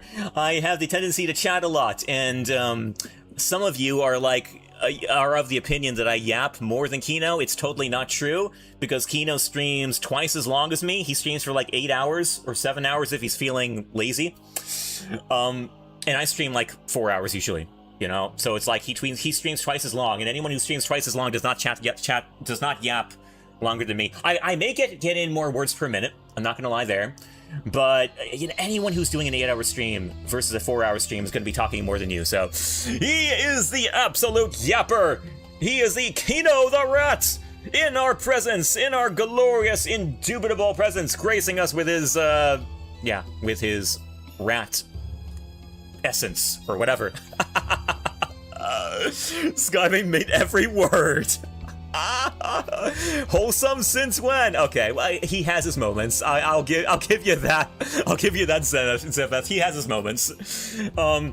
But no, it's like you go into his chat, like you come in there and he's so welcoming and engaging to whoever comes in, and like especially if you raid him, he's like, if you meet him for the first time, he's asking you all these questions. He's really interested in where you're coming from, and he's just a really cool dude because of that. Like I think that speaks to a really good streamer and a really cool dude to me. Like someone who's willing to take the time out of the schedule to just, you know, get to know their viewers well, get to know their raiders well, and just establish some really some really purposeful connections, you know? And it's nothing but good vibes. It's nothing but good vibes in Kino's chat. So, you know, it's always a pleasure being there. But hey, Kino, thank you for the raid, man. I appreciate it. I am going to have to reset this run pretty soon because you did screw me over. But I am willing to forgive you because you are such a cool guy. Oh, Lynx, you're hopping off? Oh, take it easy, Lynx. Yo, have a good one, man. Yo, I'm gonna shout you out to the. I want to shout you out to the Kino squad, real quick here, because you deserve a. I almost raided you, by the way. Shout out, Cat Lynx, guys. You want someone who? Okay, you know we're talking about actually chaotic streamers. Well, Lynx is right up your alley there. But he's also another just super cool dude, super passionate, super hype, and just you know, equally just as engaging as Kino. Honestly, like every word I said about Kino and how engaging he is to his viewers, to his raiders, Lynx is the exact same way. Like this dude is just so cool. But everyone who comes into the chat, like, you know, taking time to know them, to say hi to them, and always in the most like exuberant way. You know, like there is genuine happiness in his voice. Like the dude is so happy to see you when you come into his chat, and that makes you happy as a viewer. You know, it's very accommodating, very, very nice. But yeah, take it easy, Lynx. Have a good night. Thanks for staying as long as you did. I'm sorry you couldn't catch the end, you know, the end of the run, but you know, we'll get another chance eventually. And I mean, now I'm kind of happy, honestly, that I got this raid now, because now I have more content to play. Because we are gonna have to go through this again. But yeah, yo, if you guys are not following Kino, make sure you fix that problem and follow him instantly. Let me shout you out, Kino, because I haven't done it yet, and I might not because I just shouted out Lynx, but I'm gonna try it anyway. Yeah, take it easy, Lynx. Have a good one, man. Stay legendary. Wow, I actually watched past the end of Kino's stream. That never happens. I know, that's what I'm saying, Dragon Facts. That's what I'm saying. The dude streams so long. Yeah, you know, some people have the audacity to say that I yap more than him. It's not true. Like he streams so long and he's talking the whole time that there's no way. You know, he's a natural born yapper, and we kind of love him for that. But we don't love it when lies are being spread, like straight up lies are being spread around about friends of his that may or may not talk more than him. It's not true. Also, Kino the Rats. I have to wait 55 seconds. Oh, hold on. What's that's going on here? Yo, reach my follower goal. Hey, wait, who followed me? Oh, I'm sorry, I didn't see who followed me. Dang. Whoever it was, thank you. That means a lot. Yo, you're so cool. You're so cool, and I wanna give you the recognition you deserve. You know, I want to shout you out because I appreciate that. Please give me the ability to appreciate you. I'm sorry, I'm probably scaring you off. Let me try again. I was timed out from shouting out Kino because I just shout out Lynx. Shouted out Lynx. Shout out Lynx. I don't know. That should be 55 minutes. Wait, minutes? Holy crap, I thought that said seconds. I have to wait minutes? Magnus, are you still in the chat? Is there any mod? Magnus, if you're still in the chat, can you shout out Kino? Like, it might work for you.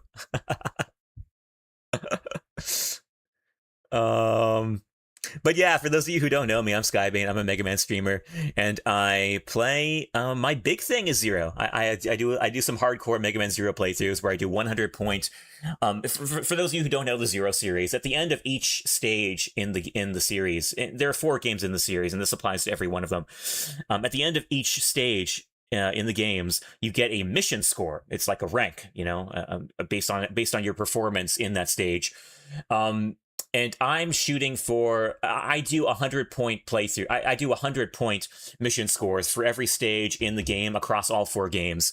And this is kind of like a series I do where I go through all 4 games, and I'm trying to get 100 points playthroughs in every single game, to the point where, so like at the end of it, like your save file, in each game you have on your save file, there's a number on the very far right, which is a tally of how many New Game Pluses you've done in the game. And so that allows me to track exactly how many playthroughs I'm doing. So by the end of this, and I don't know how high that number can go. I'm thinking it's like 99. But yeah, I have a genuine means of keeping track of how many playthroughs I'm doing in the actual game. So it gives me more incentive to do this. And it's fun. Like, I've been doing these kinds of playthroughs since I was a kid. So it's just as an excuse to keep playing them because I love these games so much. But Lynx, you were... not Lynx. Kino, you were saying something quite accusatory. You would make the yap tank explode with your yapping. Kino, how does it feel to just spout actual lies, like straight up, you know, like no hesitation, you know, no remorse, just spouting the straight up lies? Or I'm inclined to say they're lies anyway. I mean, you could also just be stupid to say that. But I'm going to give you the dubious benefit of the doubt and say you're just lying, because it's quite clearly not true. And anyone in your chat can say that, and they can say it mostly because they probably know you better than they do me. But I'll use that to my advantage. You already shouted out? Okay, I forgot about that. Excuse me. I'm the stupid one here. But I think I would rather be stupid than lying. Let's see. Did I miss anything? I think I got all the chats. Yo, thank you all again. Good to have, always a pleasure to have the Kino squad here. But I am going to reset now. And hopefully do... Oh, hold on. That's not a reset. This is a reset. The web of lies keeps expanding. I know. We are not... he is not beating those allegations. Honestly, they're not even allegations. They're like straight up facts. And no one will deny them. Except those who are insistent upon lying. But like, the implication of lying presupposes that you know the truth. You know?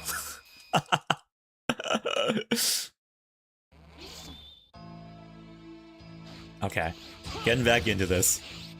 Also, please do not get the jump on me. Okay. Writing 1, 2, 3, 4, 5, 6, 7, 8, 9, 10, 11, 12, 13, 14. Okay. I grind because the mission score demands it. I have to defeat a certain number of enemies to qualify for a perfect 100 point rank score.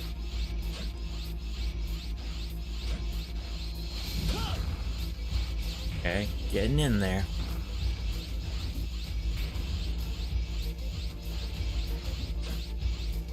Wait, wrong one. Wrong one. Ice chip now.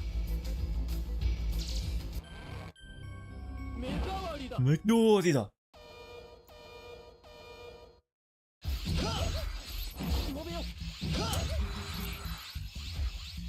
Oh, I forgot the upwards. I forgot the rising slash, dang it. Okay, I think I might be able to... Yeah, this is good. Good stuff. Yo, if any of you have played Mega Man Zero before, please do let me know. Because I never tire of gushing about the series with like-minded individuals. You know, Nimpado, I'm not sure if you ever told me what your favorite Zero game was. Whoa! Oh, you wish.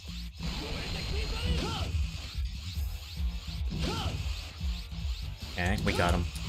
Ladies and gentlemen, we got him.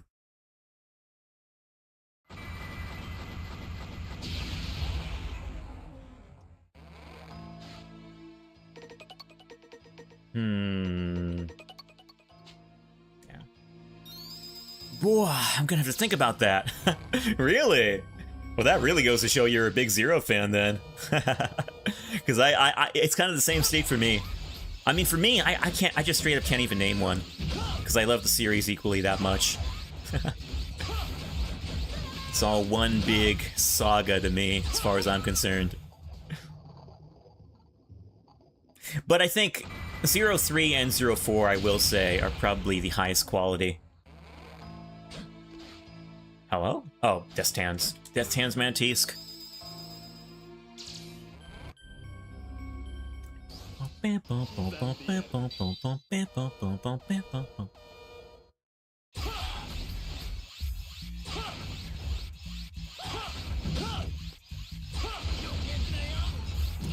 Oh, I cannot get the right wiggles off. I've mentioned that before. That is the perfect example of that.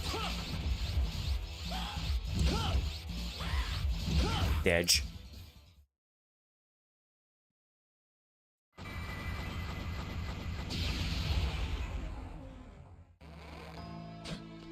Alright, we zooming.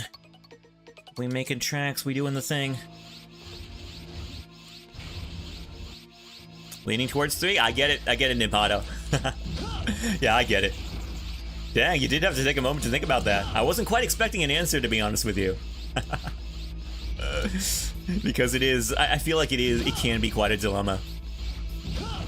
Very similar to where all 4 are one big thing. Oh, look at you! Okay, we're of the same mind there, dang. It's not often that I find someone who's of that same mindset.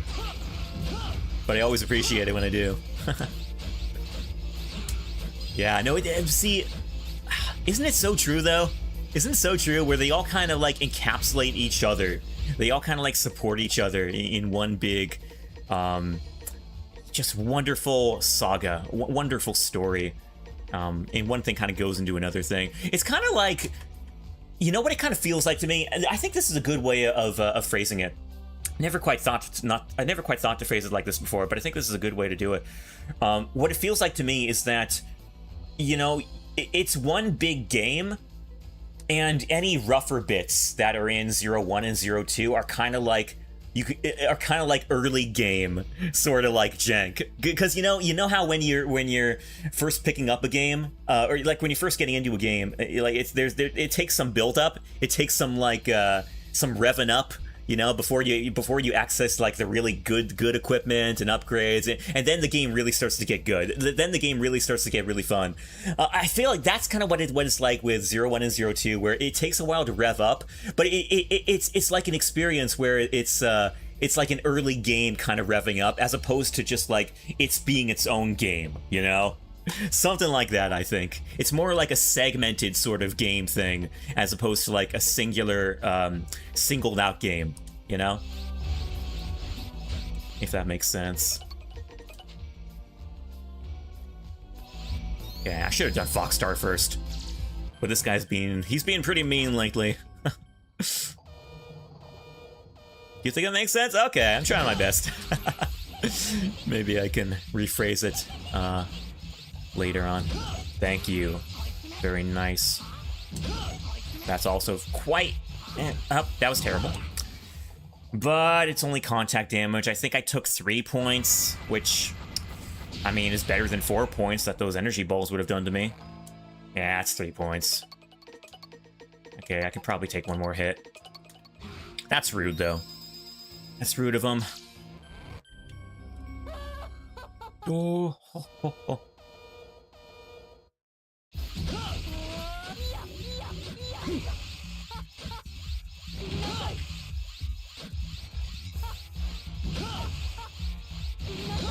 Dang it.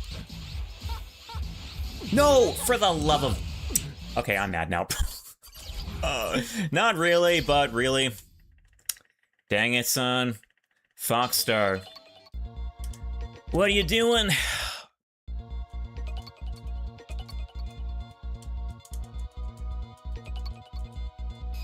Yeah, Foxstar could be a jerk. An absolute jerk. Especially if you're streaming, where you just naturally have a 30% skill debuff. But, you know, we'll work through it. Eventually we'll get there. We always do. 4, 5, 6, 7, 8, 9, 10, 11, 12, 13, 14. Please.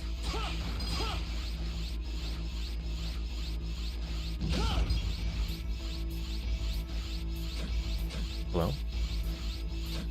Here we are. Alright, eventually we'll get it sorted out.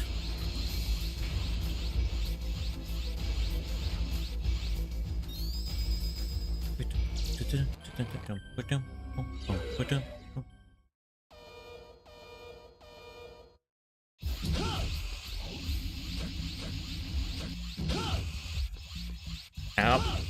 Okay, that was a little worrisome. There we go, we're in.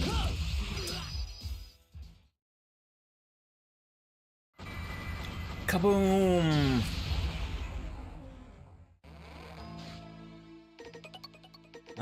Yeah, that's the thing.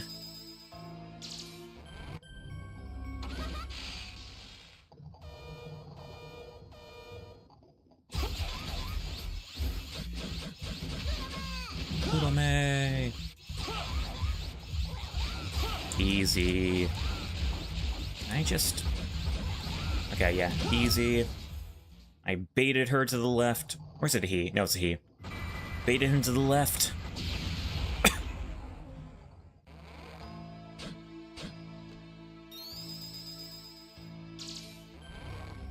You know, I'm supposed to be packing boxes for the move, but there is a thunderstorm outside, so I can't be bothered. I hear you, man. Yo.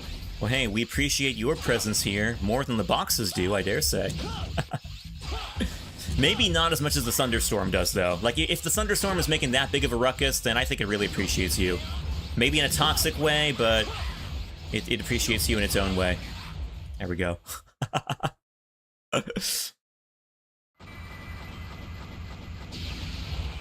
That's crazy, though. How bad is the thunderstorm? Is it like nuts? Am I really not? Oh, I forgot this guy, too. I appreciate it, so it's mutual. You know, Nivado, if it was really mutual, then you might be inclined to just yell right back at it. You know, show it the same love it's showing you. Or dubious love, anyway. Just straight up yell out your window. How am I not... Okay, well, that's fine. Goodbye.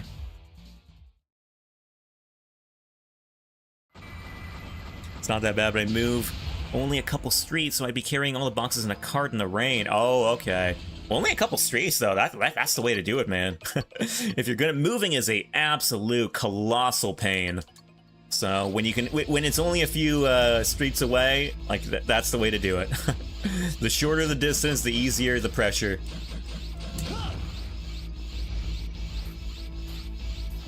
You know, I hope the move goes well, though.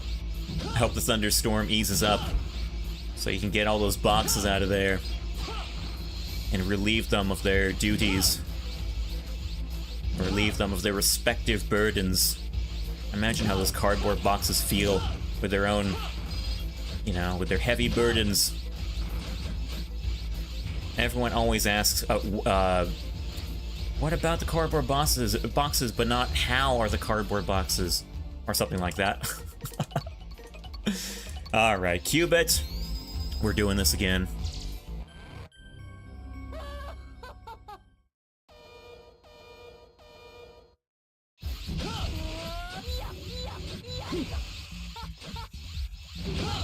Gotcha. I appreciate that.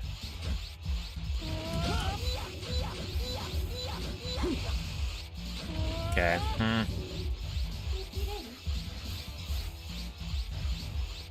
Well, she's down. You love to see it. It's been going fine. I have my uncle and aunt come visit tomorrow, so there will be 2 additional pairs of hands. Oh, nice!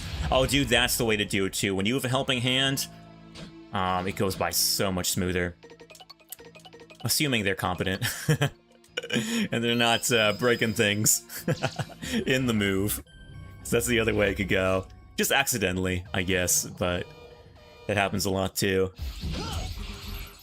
Alright, we're getting this right. I'm committed to getting this right this time. How did I not connect? What? How did I unequip that? Am I stupid? Good, okay. Done and dusted, even despite not having the EX skill equipped. Let's go. Hey, those are always the guys I'm most worried about. The cactus can wait.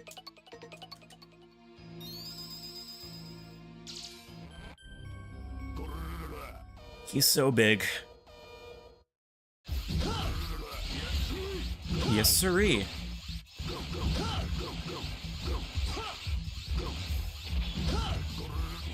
Okay, good. He's being nice. He's not moving.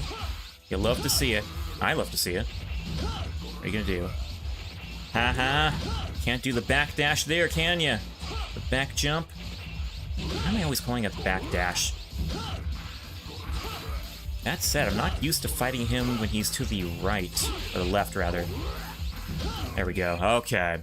Pressure is more relieved. Now you get those three out of the way, and it becomes considerably easier. Cactus can still throw a curveball at you from time to time, but not as often as the rest of those guys. Like, ooh, are you kidding me? Are you actually kidding me?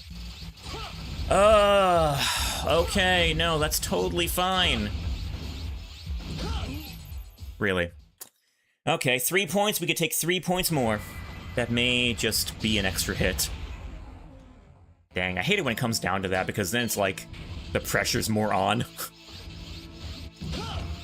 Hey, since we mentioned expired chat messages, let me bring up an old stream talking point. Please do! Please do, Triforce. I know you said a previous stream that you really like video game music, so I'm curious, have you ever heard of Yellow Magic Orchestra? I don't know if I have, actually. What is that, Triforce? What's that all about? Enlighten us with your intel, your insider intel. It's a band, okay. Do they stream Mega Man music? Do they perform Mega Man music? Hold on. Gonna lock in here, because that's the only way you can do this fight. I'm gonna wait. Good stuff.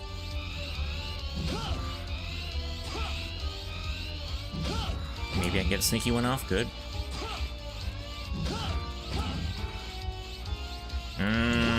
This is shaky.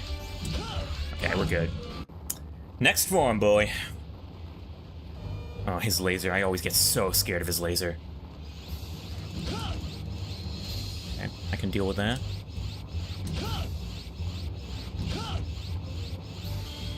Dang!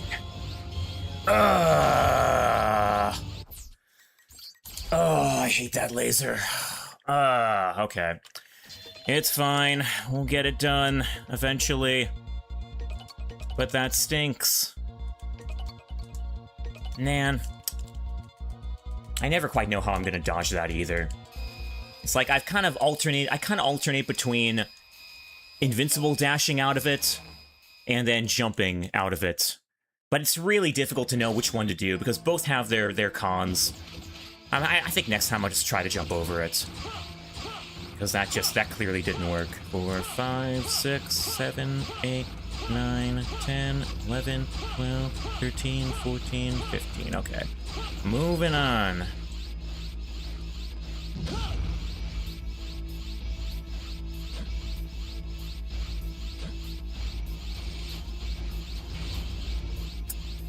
Oh, they're essentially the Beatles of video game music. Oh, okay. They inspired a lot of music, video game music composers. Oh, really? I can't figure why I haven't heard of them then.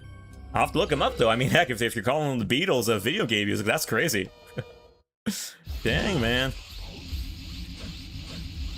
Yeah, I will. What kind of music, especially, do, like, you know, what's one of their perks? What music do you think they've done the best? What kind of game, I mean?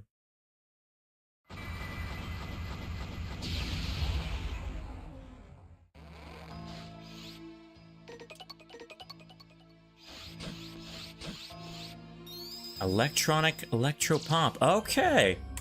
What kind of games do they specialize in? Just like all kinds of games? Or like mostly Nintendo games or what? I'm getting the impression they do a whole gambit.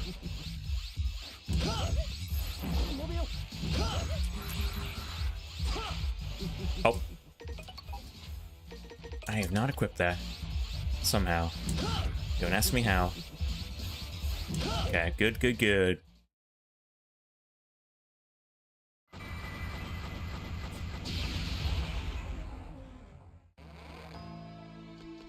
Alright. Children, what you got for me? Haha. Oh, they inspired a lot of video game music. Okay, I was under the impression that they cover video game music, but if they... Oh, they inspired it, though. Okay, I do not like that. Could you come up for air? No? Okay, that's cool. Where are you? Fine, we're coming down to you, then. Don't like doing that, because I can't see him off screen, but... There we go.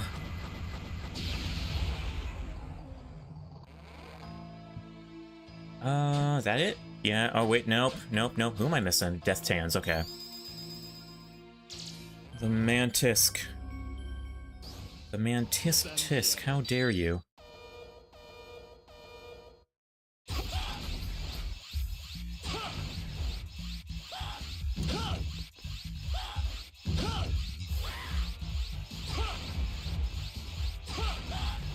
Nope. Whoa, that's a fast one. Nice.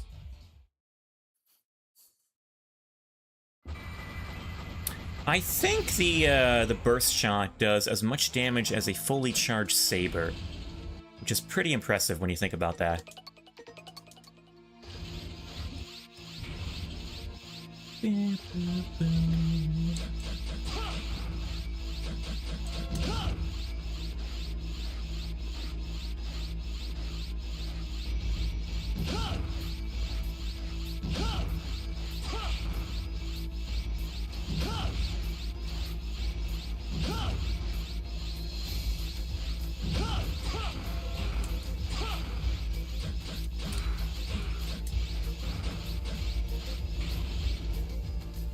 Alright. It's electricity now. We're going to electricity with this one. Their early work is more Kraftwerk inspired, but their sound got more pop by the 5th album Technodelic. Ah, I recommend starting from the beginning though. I'll look into it, Triforce. That's interesting, hey. Very intriguing. You have tickled my interests.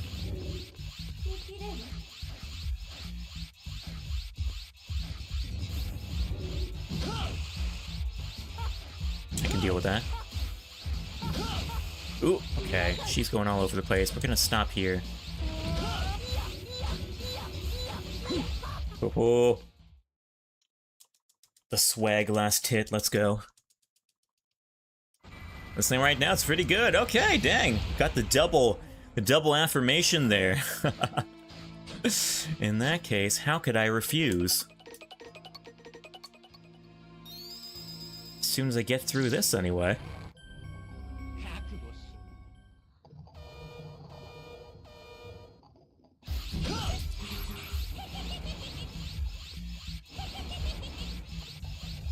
I somehow knew he was going to be there. I don't know how.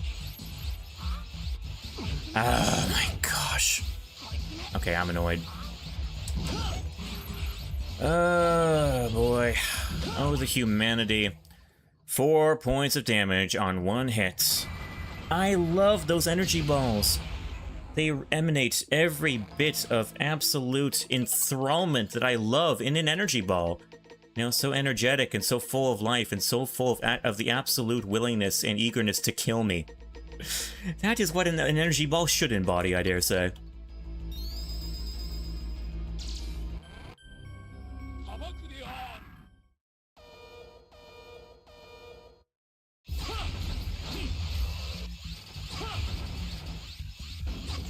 I missed. I really missed. I'm scared now. Okay, I'm even more scared now. We are going to do a thing. Is that 6 points? I don't know if it's 6 points.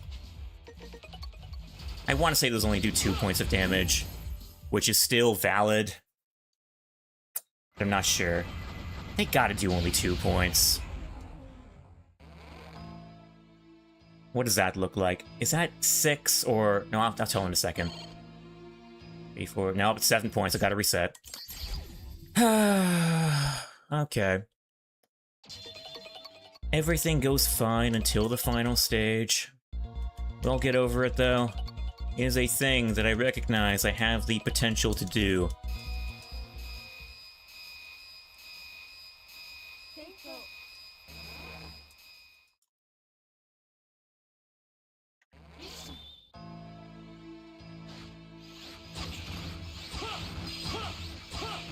Three, 4, 5, 6, 7, 8, 9, 10, 11, 12, 13, 14, 15. Okay, not quite 15, but still should be enough.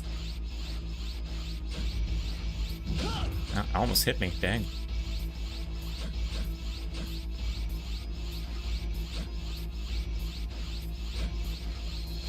The door take him out.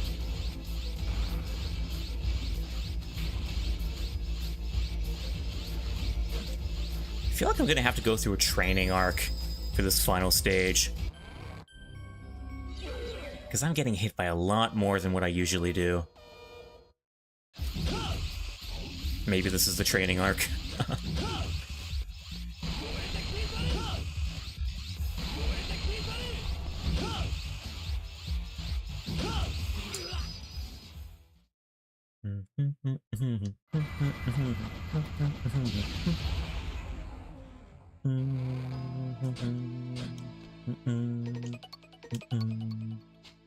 I keep forgetting to equip that. Quite a mistake. The next reset, I'm just gonna save that. Good pattern. Really? Did I hit him? I don't think I hit him with that. Dang. Yep. Ah, dang it. There we go.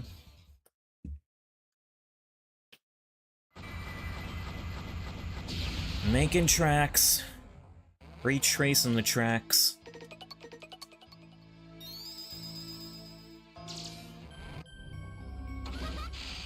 Haha.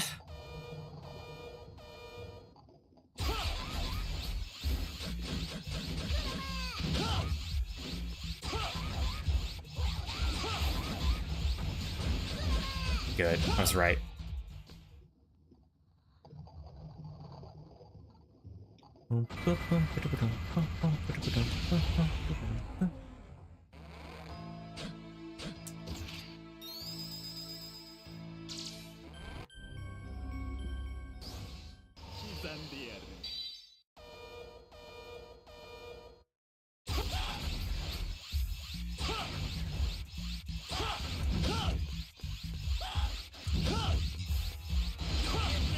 Thank you for moving to the right so I can do that. Very nice.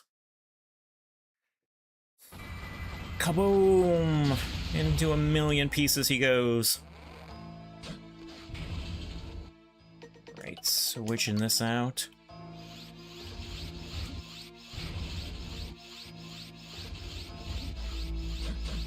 Oh, come on.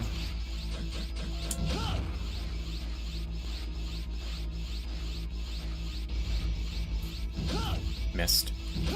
There we go. Come over here, buddy. Got a smashing surprise for you.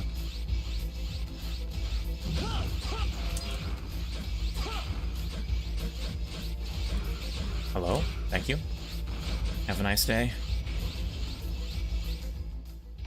Oh, Cubits! Guess who's back?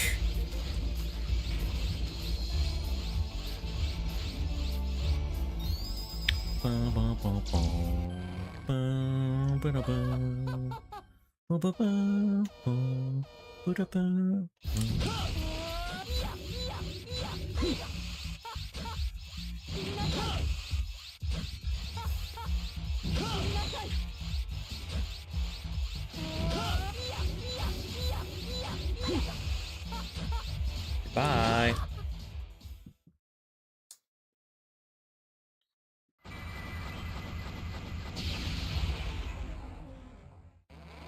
Man, I am so unnecessarily scared of Voltile Biblio now. After those last few attempts where he's just found the perfect place to hit me every single time. That is not a nice eel. He's not playing nice today. Dang, I really shouldn't be so nervous about him.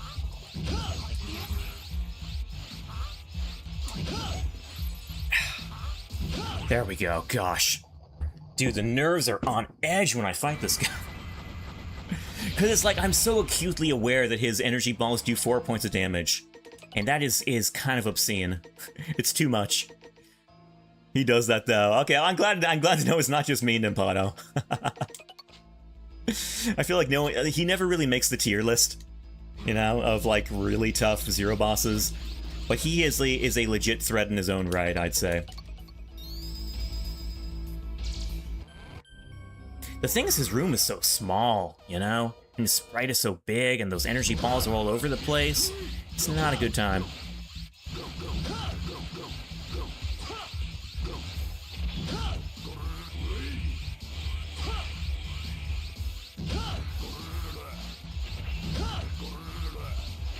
Nice, I made it. And I didn't get that, but hey, still good. Really?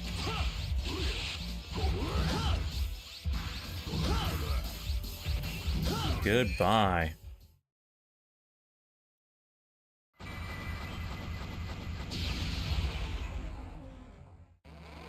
Alright, now if we can dodge any unnecessary attacks from this guy, we could be on the road to success. I'd like to think that. I don't like how this is starting, first off. If he punches me from this distance, I could be quite screwed. Let me actually do a thing. That thing is called this. Yeah, I made the right choice there. So here's what I did. This is one of the things that gets me about Cactus. Those icicle walls, you can't destroy them in a single line. You can't destroy all those things in a single shot if you use Burst Shot, because Burst Shot is a mid-range attack. It can't do that. So what I had to do there, I was afraid that he was going to get me into a corner that I couldn't get out of. So what I did there, I unequipped the EX skill so that I could use a normal flame shot that would go right through those icicles and give me a window to jump right over him. It's unnecessary. It's a lot of tedious menuing, but I felt it was necessary there because otherwise he would have backed me into a corner. And because I did that, that was a pretty manageable fight.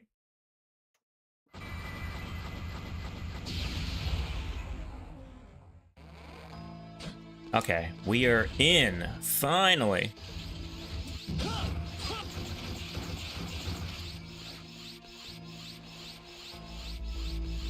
We are in business.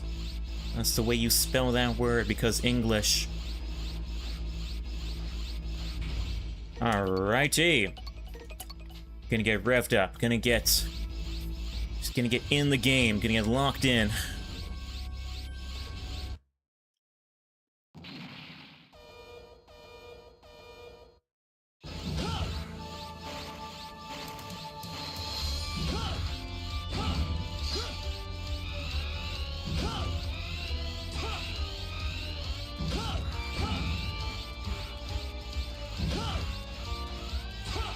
I can deal with that.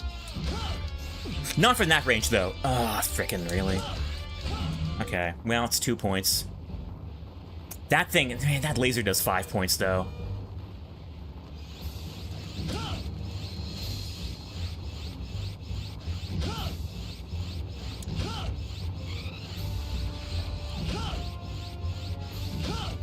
Okay, I can deal with that. I love that attack. Gives me a great window to attack him just constantly. Ho, ho, ho, ho, oh, I hate that attack. Oh my gosh, it puts me on edge. It's over. Whew, okay. What a missionary! Switching to burst shot here.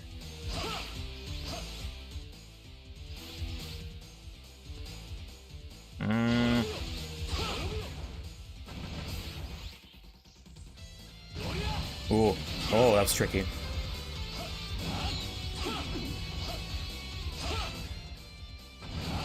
I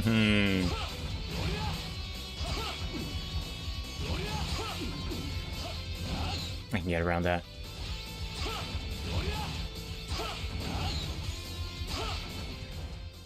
Hold on, what you gonna do here? What you gonna do?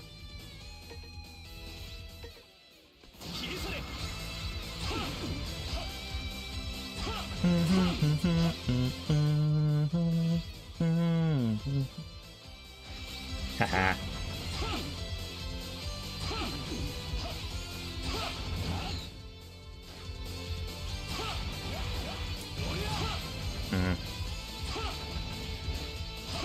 Nice. Okay, we did it. Whew. This is the run, man. Yo! It was not without its fair share of cheese at the end, but that's how I normally do Omega. Like, straight up. When the nerves are on edge anyway, I do a lot of pause buffering. So, oh, Magnus, you're still here? Dang it, man. Yo! Morgan, yo, everyone's coming in clutch here. It's like the final episode of an anime where all the old friends come back together and you know, for a final fair, you know, how do you do? Like, dang guys, thank you. Holy crap. About to go to bed. I got you, Magnus. Yo, well, this is a good finale. Thank you, Triforce. Thank you, Morgan. Thank you, Magnus. Ninpado, thank you. Been lurking while programming a prop? Oh, okay. I feel like you lurk a lot, Morgan. But I get it, I get it. I'm glad that my streams have earned the honor of being in the background for you. Work. Yeah, but that's it. That's it. Yeah, I normally go in. It kind of makes for a sort of like anticlimactic fight, but I normally go into Omega with just the burst shot, like, and primarily using the Buster against him, because, you know, he can kind of screw you over when you get too close. And yeah, especially when he backs you into a corner, that's when he gets the most dangerous. That's why you see me doing pause buffering quite a lot. Primarily when he gets to the edge of the screen, because, you know, it's hard to predict what he's going to do next. When he's like, you know, it's like a standoff where he's like right there, and he'll stand still for a moment, and you're not quite sure what he's going to do. So it's kind of like an old, you know, a Western showdown where, you know, it's either you or him. Quick to the draw, that kind of thing. But yeah, that's why I go with the Buster. And Burst Shot does some nice damage too. Burst Shot does, if it gets off all the damage that it can, because, you know, it hits off multiple times, but if it gets off all the damage, then it does the same amount of damage as a charged Saber Slash. So, you know, you don't really lose anything by not going with Saber. If you really wanted to be gutsy, you could use triple combos, but that's getting really gutsy. Yeah, you mean a Mexican standoff? Is that what it's called? A Mexican standoff? Because I feel like it's also in a lot of spaghetti westerns, which are not always necessarily Mexican. But yeah, that kind of thing. Oh yeah, that's another one done. I think I'm gonna skip this.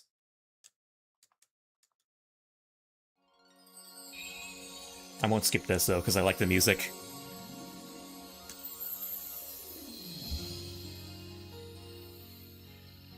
But they do take place in America?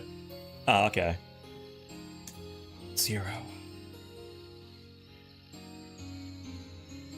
Peak OST indeed. No, Nimpano, this is the best send-off to the most incredible Maverick Hunter of all time. You know, X had such a hard life, man, and he, you know, his programming inherently prevented him from enjoying his work, you know? Like, as a Maverick Hunter, I mean, he had to defeat Mavericks, he had to defeat his friends, and, you know, like, he was kind of like cursed. Like he never had it good. I mean, Zero, it's kind of in his programming to fight, but X, I mean, he had a hard life. He was not built to do what he had to do. So, you know, it's like it's the best. He had such a legacy, and this game is just, it's like the perfect send-off to that legacy.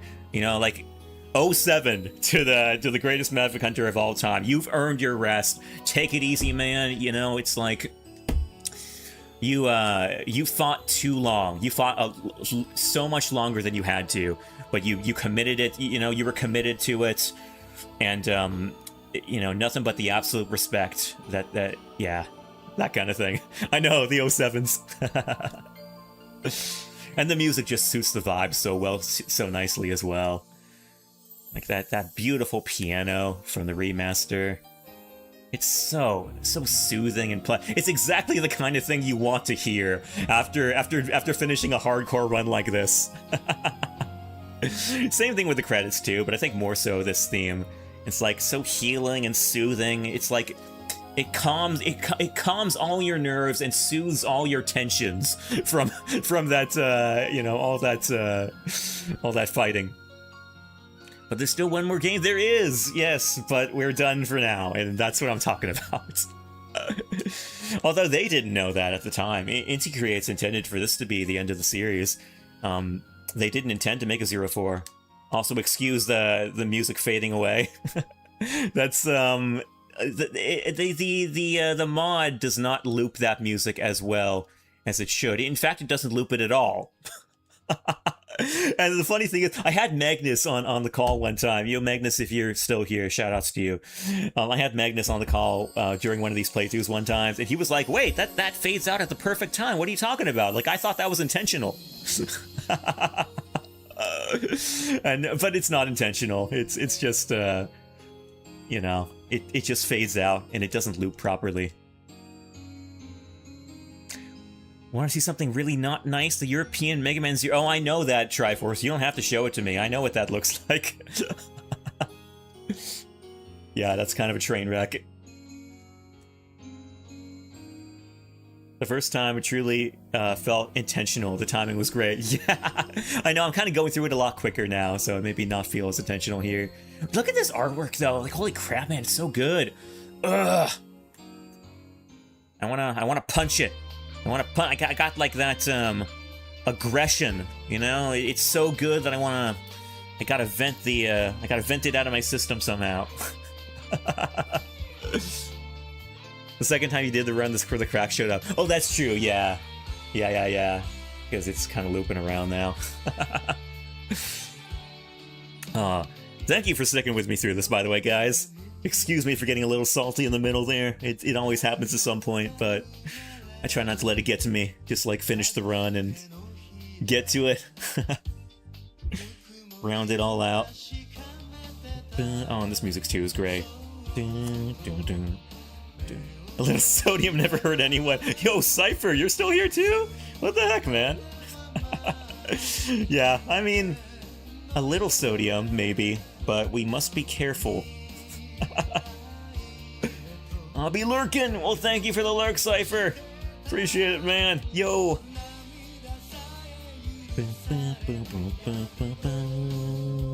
Luna Umagaki. Ah, she's so good, man. Everlasting tears. Oh,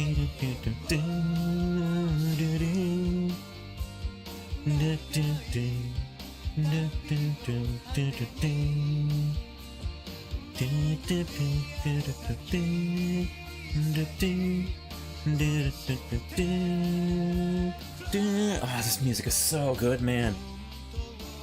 Oh, this is okay. I talk a lot about replaying the Zero games because I love them so much, but there's also a part of me that just wants to listen to this music just perpetually in an endless cycle, you know, because man, it's so good.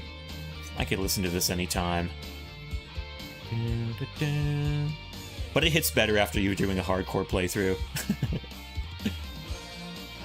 I'm not sure how I feel about the second bit of the song, though. I feel like it's a little unnecessarily funky, and it kind of diverts from the vibe that we've set so far. You know? I don't know, though. Could just be a me thing.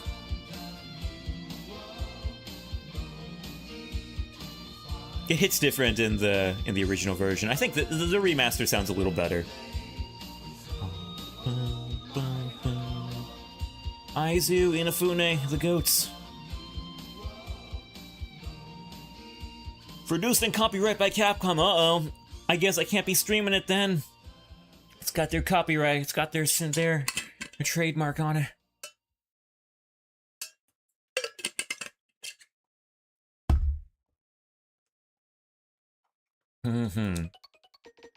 Alright, 12th playthrough. Done and dusted. Heck yeah, man. Oh, that was a tiring one. That last stage gave me a lot of crap. I'm gonna practice that more, though. Like, whenever something gives me that much trouble, it's a sign for me to really, regrind, you know? Get the grind going again to get better at it for next time. Particularly the eel. That eel gave me a lot more trouble than I'm used to. Like, he was getting me at all the wrong points. Yeah. I'm really happy, though, that I was able to redeem myself from that laser. Like, the Omega second form laser, where he does, like, the... Well, he has a couple lasers, but I'm talking about the one that goes in 3 parts, and it's along the floor. It's like 3 individual laser beams. But, yeah, he got me once with that, and I had to reset because of it. But then the second time, I was able to get around it by jumping, so...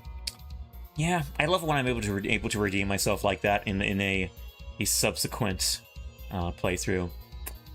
Alright, but we are done here. Holy Macintosh computers and apples and Steve Jobs and everything associated with those things. Maybe even the fruit. Okay, we're done here. Shoutouts again to the raiders. Varunius, I think you raided. Oh, who else? Yeah, Varunius raided. Kino raided too. Kino was the other one. Maybe someone else. If you raided me and you're still here, please let me know. But I think it was primarily those two. Magnus, I can't remember if you did or not. But you know, it's whatever. But yeah, thank you for all tuning in. This is another one done and dusted. And I'm gonna look for a raid target. You know what? I should actually get a raid target before I say goodbye to you all, because that's the actual last thing that's got to happen here. Aw, none of the buds are on. Sag. I want to share the love.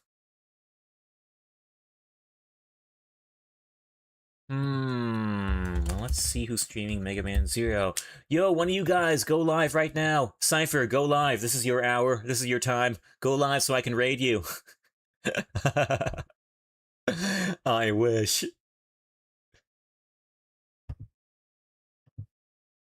Oh, I don't know. Nobody is here. I am all in lonely company. Well, I guess, man, everyone was live earlier. Lol. Yeah, you know what, Cypher, since you aren't streaming live, I'm just gonna... I'm gonna be live for an extra 2 hours, just live streaming your chat log or something. Or no, your reruns. No, that's the better way to do it. I'm just gonna go to your channel and stream your reruns. So, you know, to like emulate the Cypher vibe as best I can. It'll be like he's almost with us. We can almost feel him in spirit. Last one closes the door. Yo, Nimbado, you go live. Hey, that's an idea too. No, I'm pretty sure this isn't your hour. Pretty sure you go live in like, I don't know, later on, hours from now. Live stream your first impression of the Yellow Magic Orchestra. Am I gonna get in trouble? Do I have to worry about getting into trouble? Like as a small streamer? I don't know if I want to risk that. I got a warning sort of thing when I streamed an animation of some sort, so I'm kind of more on my toes now. No, you don't. No, don't stream the music. Leave your audio on. Wait, what? Oh, I see it. Oh, I see what you mean. Oh, I can do that. Yeah, let's do that. You know, maybe if I play it low enough, I could do it. Um, okay, Triforce, hit me up with something. Hit me up with a link. Oh, that's right. You got the move going on, Nintendo. Ah, I forgot about that. Well, no, I didn't forget about that. You just told me it. So I hope the storm settles over. I hope the storm settles down so you can get back to it. Um, you know, because I think the sooner you get that done, the sooner you'll be able to relax and have that off your chest. Because, dude, moving is quite a thing to have on your chest. It's quite a, it's quite a burden to like always, you see boxes around and it's like, gotta get this over and done with. It's like these are messing up my vibe. I don't like having this on my chest, on my conscience. Yeah, Triforce, hit me up with something. Hit me up with a good link. A good place to get started. I think you mentioned that it was good for me to get started at the beginning. So if you can direct me towards the actual beginning, then I appreciate that. Seems to have calmed down now. Oh, heck yeah. Oh, right in time. Right in time for the end of 03. Heck yeah. Yo, we're getting in there. Thank you, Triforce. Okay, we're going to listen to this. Well, I guess we're supposed to start with the first tier, so let's do that. Alrighty. I am going to keep the audio on.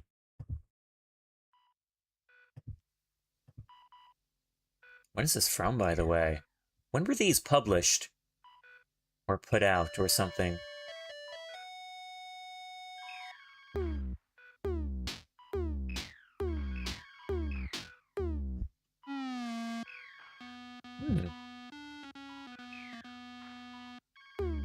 Okay. Okay, I get it. Yeah, Triforce, I won't do that.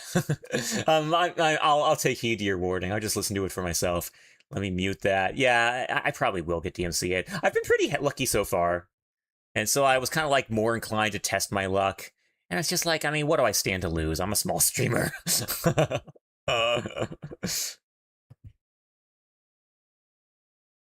Time to get back to moving boxes. Have fun. Okay, Nymphado, have a good one. Yo, I hope that all goes well, man. I know moving could be a major pain in the rear, so I hope it continues going well for you. And thanks again for joining the stream. I'm so happy you were able to catch the end of 03, because I think you dipped out, or like you were in the bathroom or something the last time I did 03, and you expressed regret for that. So I'm glad you were able to stay to the end of this.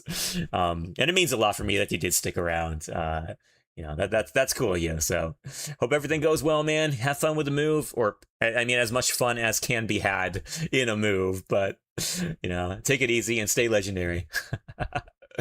Okay, I have the audio muted for the desktop audio, so I can listen to this now.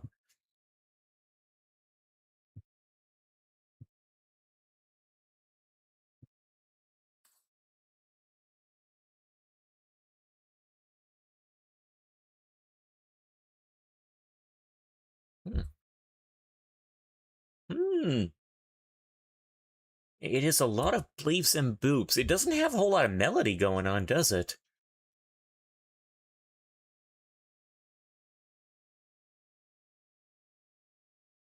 Oh, wait, now it's revving up. I'm getting into the minute now, the minute mark. Now it's revving up. Now it's doing new things. Oh, hold on. There we go. Boop, boop, boop.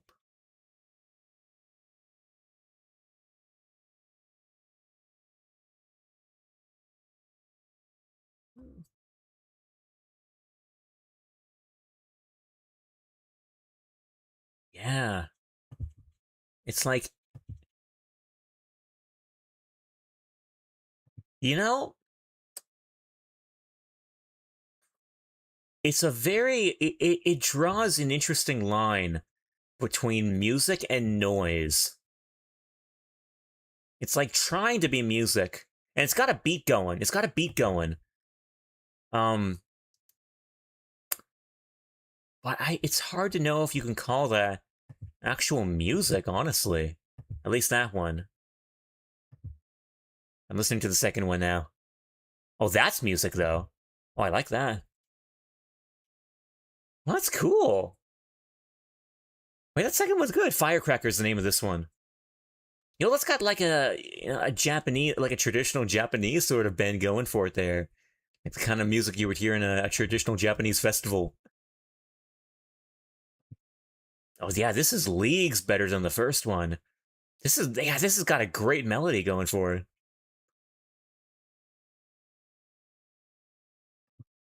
I like this.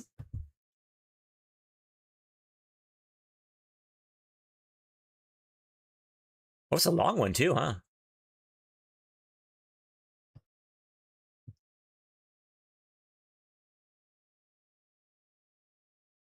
Oh, now it's getting sort of deserty.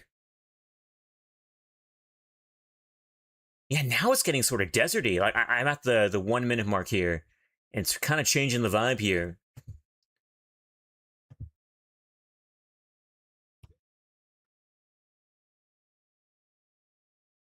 Okay, now it's back into the Japanese sort of twist.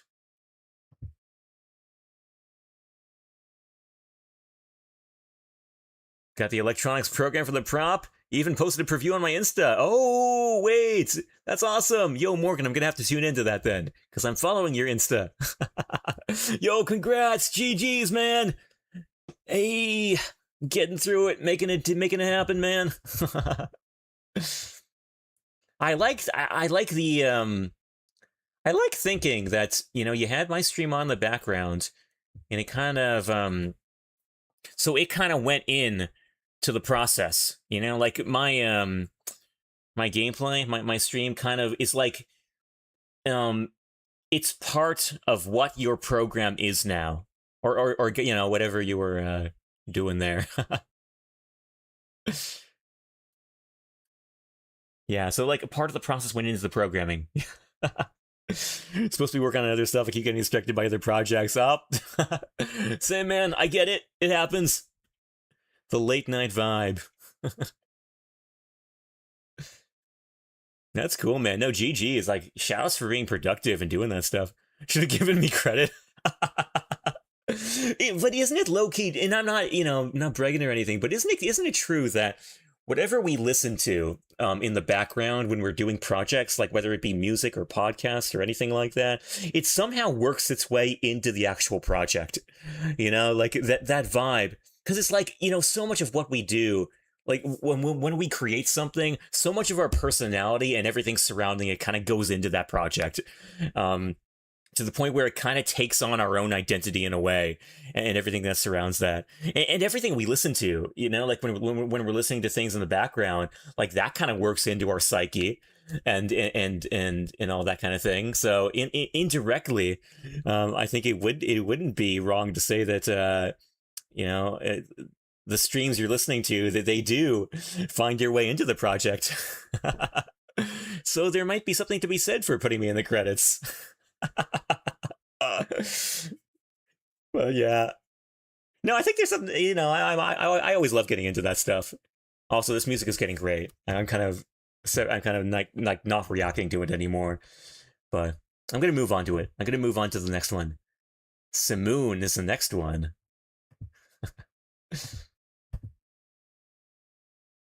Simoon.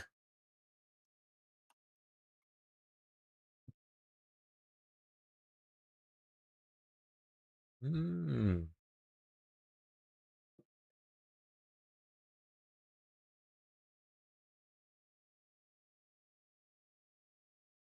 See, when I listen to songs like this, I try to imagine where it could go, like what kind of stage it's fit for.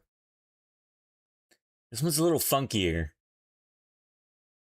It doesn't quite have a. I can't quite nail down the vibe. It's a little funky.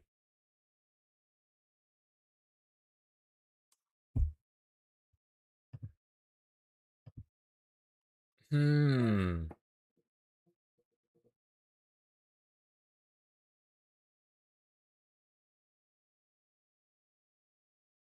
I'm tempted to say like a side quest scene. Like yeah, maybe like side quest music. Maybe a more tedious side quest. It's kind of funky. It's like it's not trying to take itself very seriously.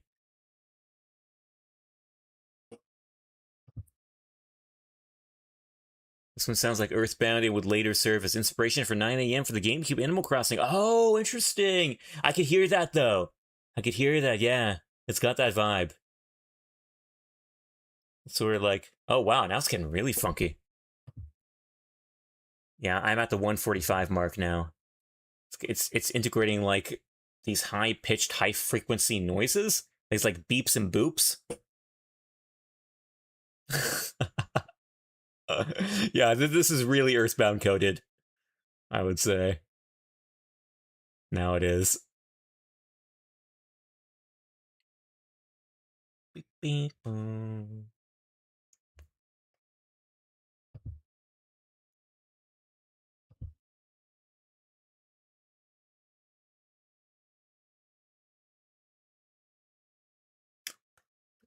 Oh, my controller's been disconnected, but it's fine. We're done. How long is this one? Dang, that's long. Let me skip a little. Oh. Wait, I'm hearing vocals? Really?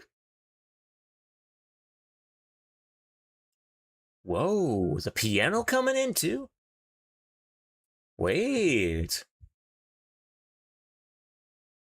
Dude, I get so into music when I listen to it. I mean, we were talking a bit about listening to music in the background to help with projects, but I cannot do that. Like I get so into music that I can't have music on in the background when I'm working on projects because I get too distracted. I get too into the music and I'm like jamming out and I just can't focus on the project at that point. And it's always been that way. I just love music. I just love music so much. Um, I just get like that. But I do love being able to talk about it while I listen to it because there's a real power in like identifying things and defining things and like thinking up words to go along with the vibe in the music. Like there's a real power to that, like being able to like narrow, to like pin down exactly what it is and like put a word to it, put a word to it. And you kind of you sometimes run the risk of like putting it into a box. um but no, it's very important to like define things and identify things and attach words to things for your own understanding and for like helping you understand why you like it as much as you do, you know. I agree. It would have to be rather minimalistic in order for me to listen to it in the background. Okay. Hey, Triforce, I'm glad to hear that someone else has that issue. Or that quirk, if you will. I've never met anyone else who's like that. Cause like no, like straight up, I cannot be listening to music when I'm doing projects because I just get too distracted. And also, like a lot of projects I focus on are very audio centric. So I mean, it's also an issue of the music kind of like distorting the audio that I'm working on a lot of times, and that could be kind of tricky.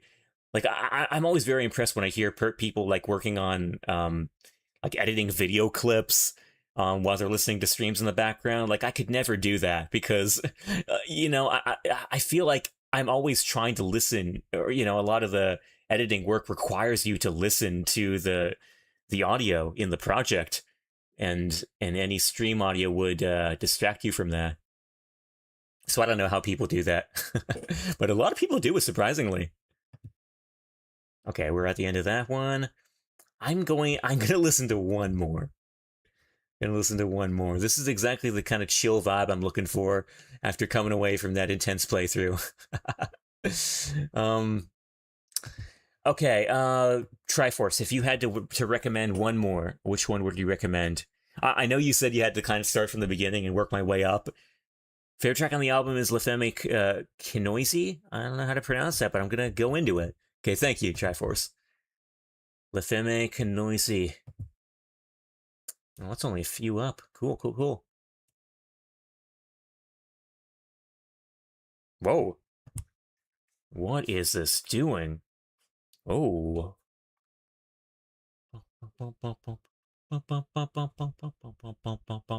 Oh. Oh. I didn't know quite where that was going at the beginning there. But I like this.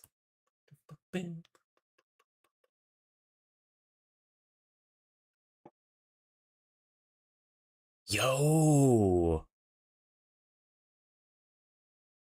Oh, I like this melody. No, I'm grinning from ear to ear. I'm grinning from ear to ear right now. I'm loving this.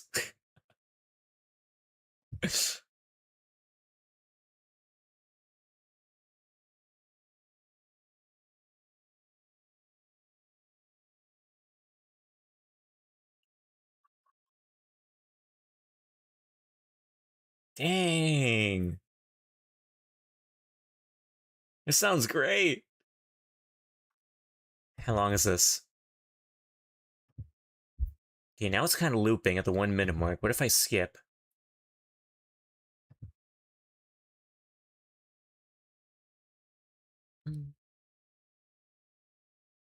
I skip like 30 seconds ahead. Oh, now it's doing a few things different here. I'm impressed how diverse it is. You know, like you're inclined to think that it's going to stick with that melody the whole way through and just kind of loop that and like do different variations of that melody. But it kind of, these, I'm noticing a trend where it diverts into like a different genre of music, kind of like low key. Like, and it's not a drastic shift, or it kind of is, but it transitions in a very smooth way to where you kind of don't notice it. It's better? Okay. I'm still listening to it. I'm hearing vocals. I'm hearing French.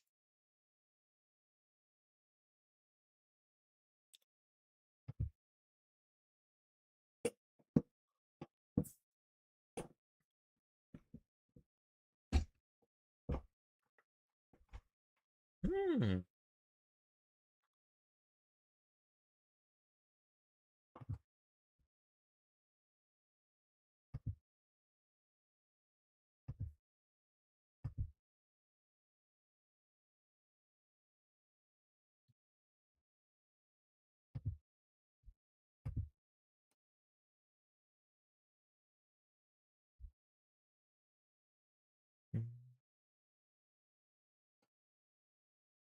Yeah, excuse me. There's only so much I could say at times.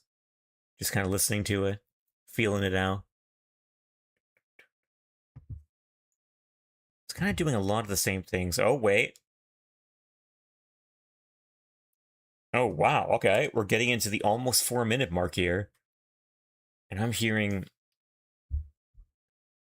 French, which doesn't sound quite like French, but what is it doing here?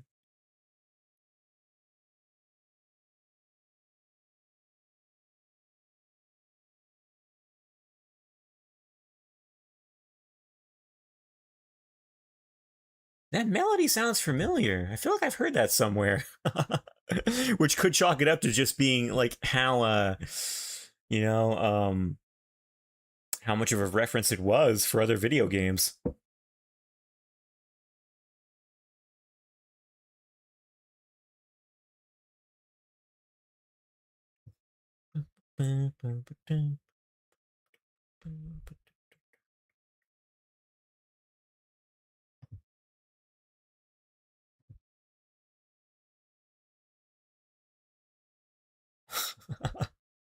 These vocal bits, man, they really throw you for a loop. Dang, it's a shame the comments are disabled. I would like to read the translations. Oh, that's English? Oh, the drummer. Ah.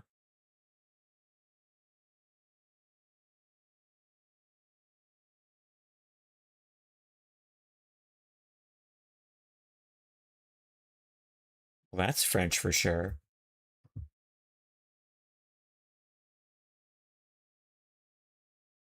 The distortion on those voices, on those vocals is very interesting too. I get the sort of vibe I was going for. Okay, that's it. I finished it off there. All right. Well, Triforce, thank you for linking me to that. That was cool. Yo, good stuff.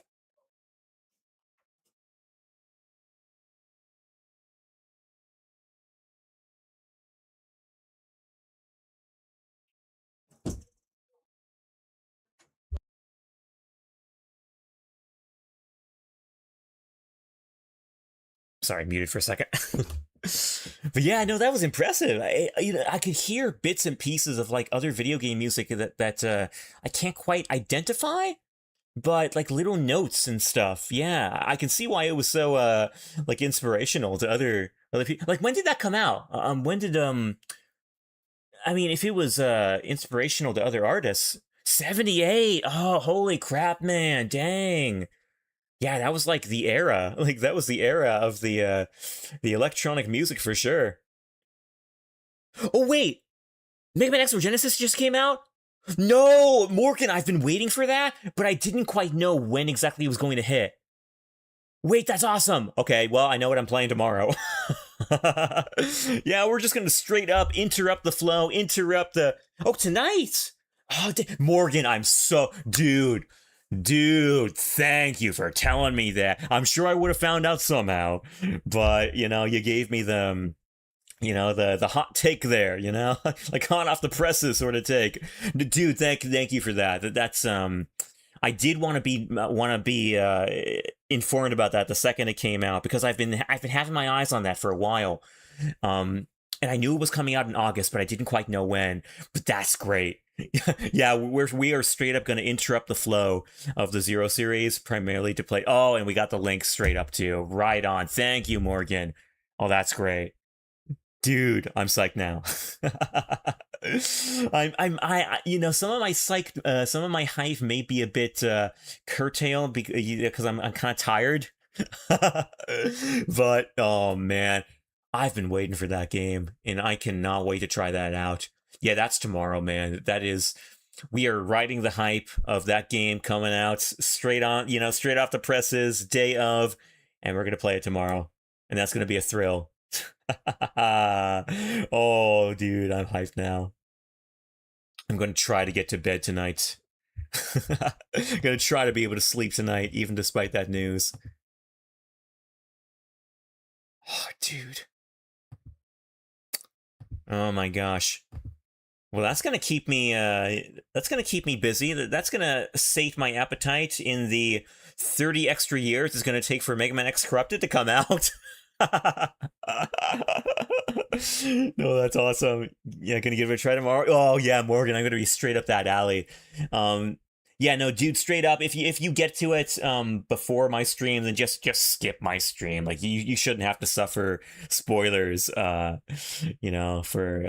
that.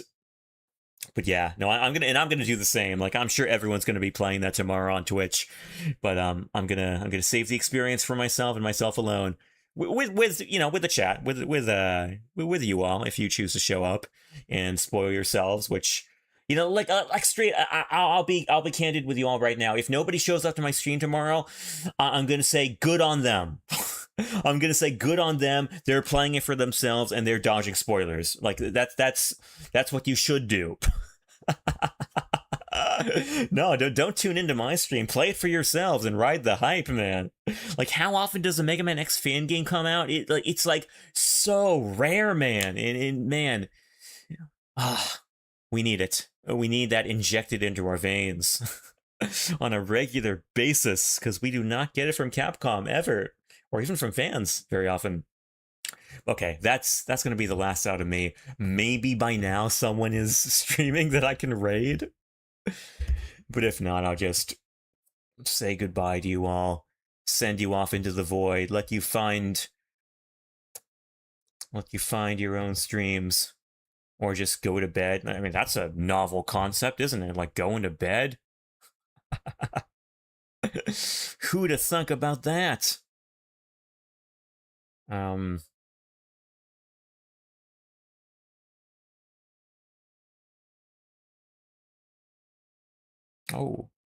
I'm going to raid into Mr. Red Eye, who was playing Zero before. He was playing Mega Man. I think he just recently started doing Mega Man Zero speedruns, but he's not playing Mega Man right now. He's playing Outer Wilds. But I hear some pretty snazzy Beatles music playing in the background, and that's enough to get me interested. So, so for some reason, there's Beatles music playing in the background.